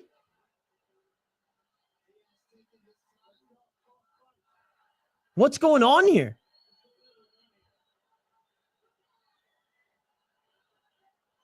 Nate was literally just pacing around doing the old fucking Diaz shuffle there, trying to recover because his knee might have been fucked with that inside leg kick. Diaz went to go for it again. Or sorry, Ferguson went to go for that inside leg kick again. Diaz did a good job of lifting it up. You can see maybe Diaz's knee is hurt as he's going for the clinch now. Oh, I'm with the combo. Nate Diaz is a bad motherfucker, dude. Ugly fight. Nate smokes too much weed. I don't know. Come on. Why are we showing Nate Diaz disrespect, Dro? I got respect for you, man. Why are you showing Nate Diaz disrespect? We all knew this was going to be the fight. It's like, Dro, I mean, come on. You've seen Nate Diaz fight before. You knew he was going to pull some antics. I don't agree that this is an ugly fight. He's just doing his own Nate Diaz thing. You don't think that there's good technique being thrown out here, Dro? Come on, bro. He does probably smoke too much weed, though. You got to apologize. I'm tongue in cheek, but still, I mean, we all knew what we were going to see here. I'm happy personally with what I'm seeing. Ferguson is fighting weird. Again, saying Ferguson fighting weird means nothing to me, Gamer Skills. Ferguson always fights weird. Diaz's leg is fucked, 100%. What is Nate doing? The antics are just, they're typical Diaz. I just want to know what the point of it is. What is he saying? I do smoke too much weed. It's like they're sparring. It's literally impossible to smoke too much pot until you fall asleep. Oh, Nate Diaz is picking Tony apart. Nate Diaz is running around and then gets right back in and is landing heavily on Tony Ferguson. This is a weird fucking fight.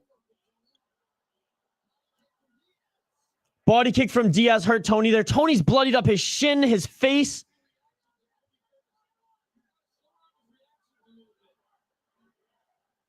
Fighting's kind of like sex. Good or bad, it's still entertaining.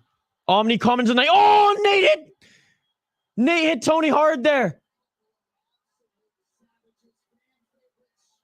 Nate is so weird, man.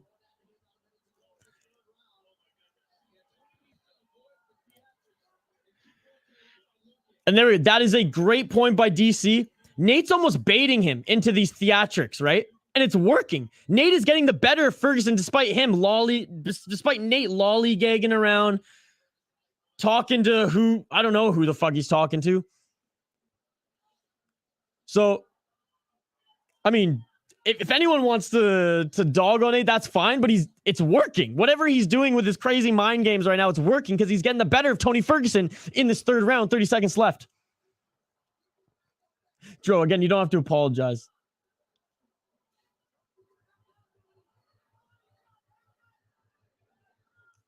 Ferguson's demeanor has kind of changed too. He's kind of confident, having fun, playing around, and now he's like, oh shit, man, I'm losing this fight. Again, love this comment by Omni. Nate Diaz again. 2 seconds left. Mark Goddard is not happy. You can tell Mark Goddard is not happy. Oh, and they slap hands there and show some respect. He was doing it against Leon and it kind of worked too.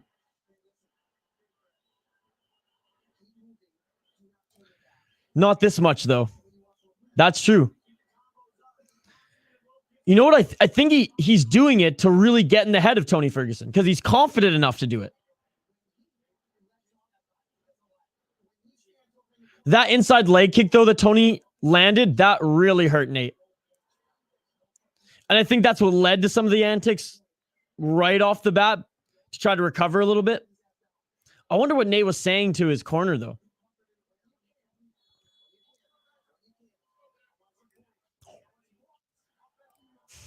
Shout out to you all for joining. Again, we'll announce the winners at the end of this fight, and we'll give you all a shout out in the live stream as well. So stick around, stick around.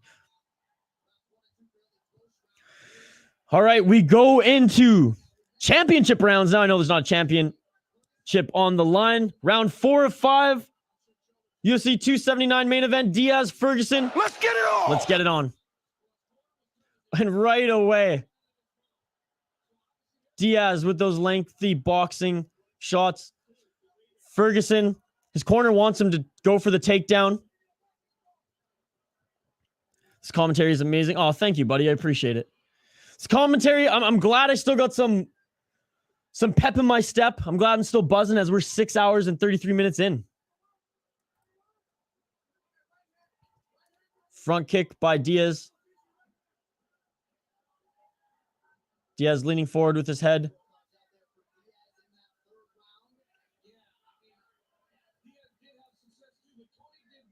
I think Diaz won that third round. I think Diaz won the second round. I think Tony won the first round. Thanks, Big Easy. I appreciate it. I mean, this commentary may be amazing. This chat, this community is amazing. That shit beautiful than a motherfucker. 4 minutes, another inside leg kick on Nate Diaz's knee. God damn, that looked like it hurts and it's starting to swell now. Can feel the nostalgia behind the analysis. I'm glad because for me, I mean, this is like when, the Sedines retired in Vancouver. Nate Diaz, he might not be in the UFC ever again. And we're watching a show, the theatrics, everything.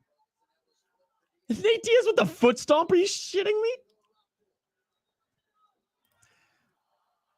Surprised Nate Diaz not leaking. It's because he's getting the better shots on Tony Ferguson. He just landed another one there. Tony Ferguson moving backwards. Nate throwing some nice hooks. Tony hasn't landed an elbow cleanly. He's tried with those spinning elbows.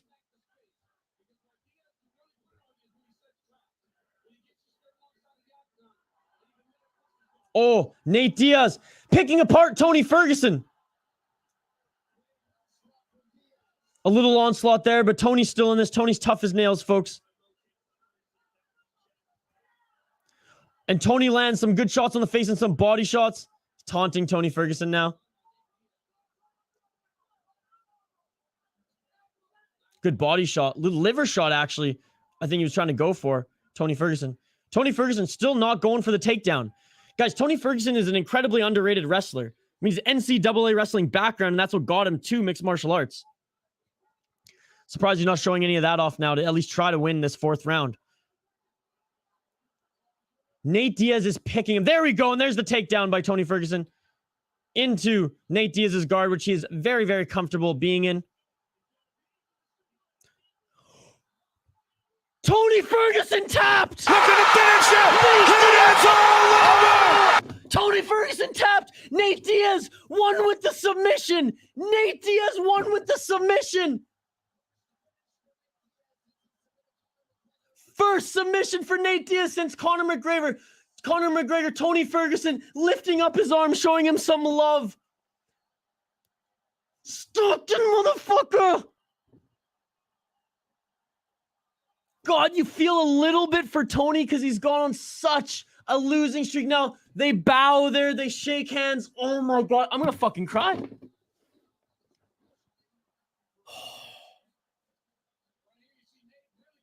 So Nate here in the replay, picking it up, a bunch of shots on Tony. Tony realized, okay, finally, I got to go for the level change. Nate goes guillotine right away, sinks it in, and gets it. Boom! As soon as Ferguson didn't even get to properly get the takedown. You see, he didn't get any hooks in, he didn't get his hands on the ground or anything. Just you see his arm right away as Nate got the, oh my God, and Nate gets the guillotine. And then throws up. Unbelievable. Tremendous.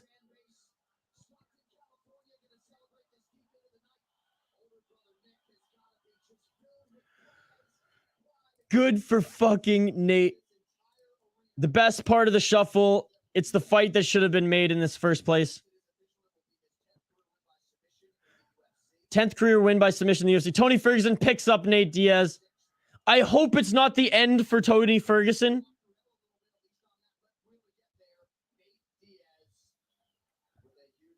Tony didn't look the greatest tonight, but man, Nate Diaz is a dog. Official decision. I got to listen into this one, folks. If that's the fight he goes out on, what a fight. Fucking right. I'm literally about to tear up. This is unbelievable.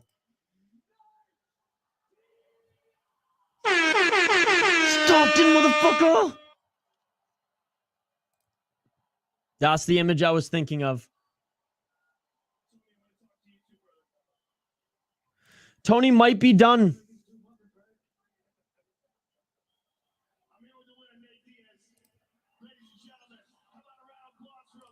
This is why Nate vs. Khamzat would have lasted longer than Holland. Brian, again, I'm never gonna agree with you on that one, buddy. I'm sorry. I believe you're wrong on that one, but I'll give because Nate won. I'll let it slide.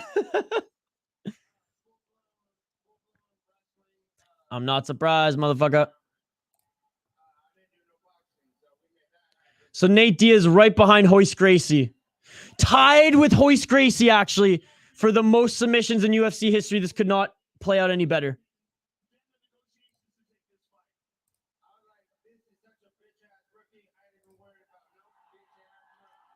Bitch ass rookie. That's how Nate Diaz describes Khamzat Chimaev. Well, rip profits. Yeah, I lost my bet there too.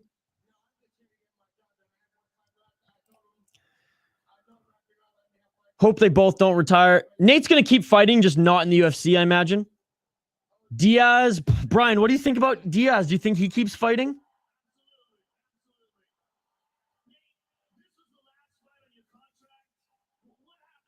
Just listening in, folks. Keep the comments coming.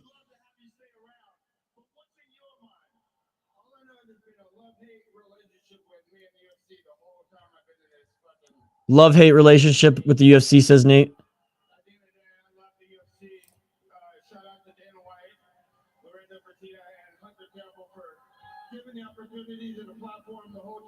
Hey, Nate is giving some love to Dana and the whole crew, though.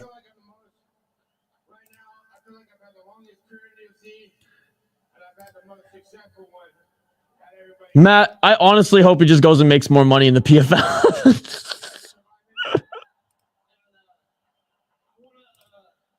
They wanted that. It's McGregor who's injured.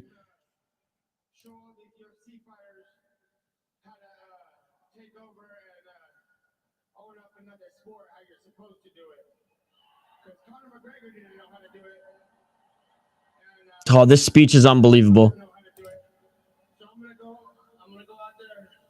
I'm gonna take over another profession and become the best at that. Show everybody I'm the best at that.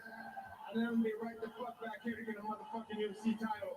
The best title in the world. Are you talking about boxing? Are you talking about leaving the UFC and going to boxing? I'm just gonna show everybody how to own another sport. So all you motherfuckers out there trying to run the other sports, boxing, kickboxing, jiu-jitsu, other MMA organizations, if you think you're the top. Yeah, of course Connor wants it as well. Now he needs some more money, brother.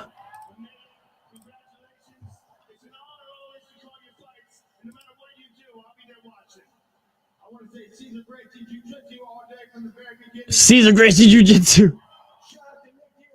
Nick Diaz Army. So Nate said, you know, he's going to go to a different profession, whether it's kickboxing, boxing. He almost said promotion. He almost let that slip. He said he's going to dominate there. He's going to do what Connor couldn't do, and then he's going to come back here and win a UFC title. Far-fetched statements at 37 years old, but fucking right, this is your night, Nate. Say whatever the fuck you want. Diaz Army, baby. Guys, Jake Paul has a fight. Let's not get ahead of ourselves. Jake Paul's fighting Anderson Silva. Depending on what happens there, then we'll see. Smash everybody! Look at Tony's face. Holy shit. Tony's saying, no bullshit, that was fun.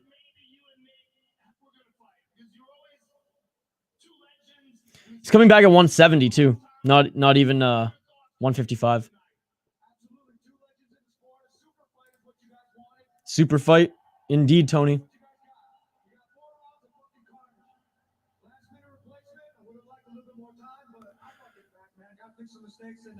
Tony's not retiring. He says he's fucking back. If you guys don't know, Tony also took this on, I think it was only 2 or 3 weeks notice too, to fight Jingliang.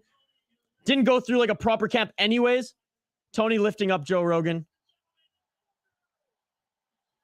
Tony saying he's back. I imagine if Ferguson's just going to keep fighting until Dana White tells him not to, sort of thing.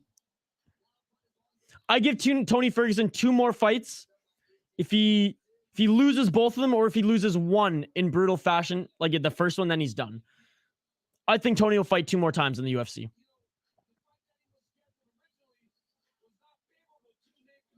Omni clearly watched Disney Channel growing up because Omni loves Jake Paul. Sleep? I don't think so. Guys, Anderson Silva may be old. He's a prodigy fighter with striking better than most we've seen in our lifetime. He ain't fucking Tyron Woodley. He ain't Ben Askren. No, he ain't sleeping him. Who would have thought Nate would have walked out of USC a babyface with no cuts either? Brittany, what have you heard? Tell me the scoop, because I heard it's all good. I have friends who just bought tickets to the event actually in Glendale. Connor was low-key dominant at 155. Yep, he had that great left hand. Tony lifted Joe Rogan to make the fight with Diaz. I'm a little confused, Brittany. Are you saying have you heard something that I haven't? From what I've heard, the Jake Paul Anderson Silva fight is a go. Put it this way: if Jake beats Silva, which I'm putting my money on Silva, baby. If Jake beats Silva, then he'll fight Nate Diaz. Connor's low-key shit at 170. He hasn't been that good at 170, has he? Bro Anderson took a 50-2 boxer to school recently. Sanhagen beats Song Yadong. I believe that as well. Mark my words. Omni, I'm not a Jake Paul hater as much as I am all the other YouTube boxers like KSI, Logan Paul, like fuck all those guys, whatever. Jake Paul does have power. I just don't think Silva is going to even allow him to clip him with that. I really don't. And Silva, more so than Askren, more so than Woodley, has a fucking chin. Just a theory. Okay. Brittany, I agree with your theory. I agree that if Jake Paul defeats Anderson Silva, then he will fight Nate Diaz. Silva can box. Brian, you're totally right, Brian. And Silva actually liked boxing more than kickboxing throughout his entire UFC career. I want to see Andrew Tate fight Jake Paul. Fuck Andrew Tate, man. Nate versus Tate. I'd like to see Nate Stockton slap Tate. There we go. I can get on that. Silva also has good movement, if I'm not mistaken. Dude, Silva's 47 years old, and he still looks like a very good fighter. Dominant fighter at the highest position? No, but good fighter. All right, guys, I know it's late. I know we've been going for a while. I have to wrap it up soon, but I have to first choose 2 winners. Actually, I'm not going to personally choose. I've saved all your names, all the usernames in a like a random generator. I'm going to plug it in now. We have 2 prizes to give away, so don't go anywhere. Give me 1 sec. This will be really quick. It will literally be like 30 seconds. I just have to get off the screen here. We will choose 2 winners, 2 prize winners on the other side. Give me literally 30 seconds. Ready, set, go.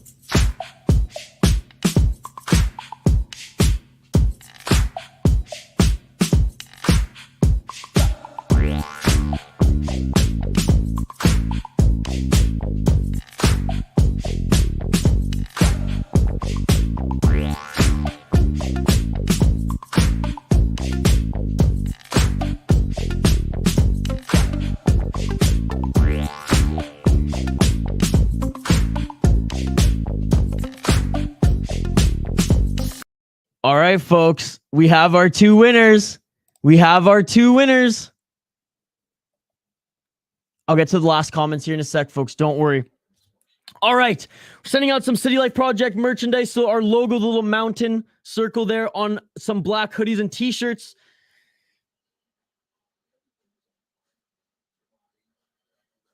And here we go. Ba-da-da-da-da-da-da. The first of 2 prizes that we're giving away on this live stream. First one goes to Brian K. Let's fucking go. Yeah, that shit beautiful than a motherfucker. Brian, thank you so much for supporting, brother. You have won both comments of the night. Although there's no prize for that. That's just like honorable mention. It's safer to go to Afghanistan than Popeyes here. That was comment of the night. And you won, Brian. You won either a t-shirt or a hoodie. We'll talk in email or later to figure out what you want and to get your shipping address and all that stuff so I can send you a prize. Brian, shout out to you, brother. You won the first one. And second goes to Pinche Walter. Pinche Walter wins the second prize here tonight. Again, I will comment. If Pinche Walter's not here, I will comment on the video much like I did with the last 2 winners.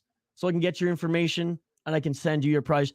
Congratulations, Brian. Congratulations, Pinche Walter. I just have to say thank you to you so much for the endless support that you show to this channel. You guys are absolute beauties. I'll give everyone in this chat a shout out in a second here. I just want to catch up on the comments, but both of you two have won the contest for tonight. Thank you very much for liking and commenting in the video, making this such a tremendous live stream. That was amazing to watch and be part of. What do you think of YouTube boxing KSI? I hate YouTube boxing. I hate it all. The only one I respect is Jake Paul because he can actually box. Nobody beats the top G. I hope Diaz beats on Tate. Tate is cool. Tate is controversial. Tate, put it this way. Tate tried to do, and this is what makes, and look, he's made a lot of money, whatever. He's successful. Can't dog him on that. He tried to do what Jordan Peterson did, but with like bro style, not through academia. And I personally think it failed because Jordan Peterson's not canceled on all social media, just a few social medias. Andrew Tate is now canceled. Do I agree that he should have been canceled on all social media? Not necessarily, but the way he talked about women just pissed me off, you know? Raised predominantly by my mother and sisters. My dad worked a lot, you know, out of town growing up. I don't have time for how Andrew Tate talks about women. Big easy. So I disagree. I don't think he's cool. Is he controversial? Are there some self-help things to what he says? Sure. I just think he's not a nice guy, and he's a good business guy at the end of the day, which I can't knock him for being a good business guy. Don't get me wrong, Silva picks the round. He knocks Jake Paul if he was 10 years younger. I think this goes the distance, and I think even 10 years ago, it would go the distance. Maybe not, actually, because Silva was knocking people out. But Silva was knocking people out with fucking kicks, right? Anyways, Omni, we'll talk about it as it gets closer and closer to the event. And hell, I will live stream that event. You better believe it. Omni gets comment of the night. Which one? Omni's had a couple great comments, dude. Again, I gave my things on Tate. I'm not a Tate hater, by the way. Like, I'm not one of those, like, fucking SJWs, like, cancel Tate, cancel Tate. I didn't really know much about him other than I knew he was a kickboxer and he used to troll MMA media a long time ago on Twitter, like 10 years ago. After watching a few documentaries and some rundowns on who he is, I watched him on the Nelk podcast. Again, successful business guy, smart guy. He employed a pyramid scheme where a bunch of plebs signed up for his, whatever seminars. Good business guy. The way he talks about women pisses me off. I respect women, folks. Just saying. Didn't deserve to be banned. Great night of fights and commentary. I agree with you. Didn't deserve to be banned. And thank you very much, Big Easy. Hope to see you next time. Brian, yes, you won the contest. Brian, here's my email, brother. Shoot me an email. And we'll talk about how I'll get your stuff to you. Can you see this in the chat? Congrats, Brian. Thanks, guys. Look at that. Look at that.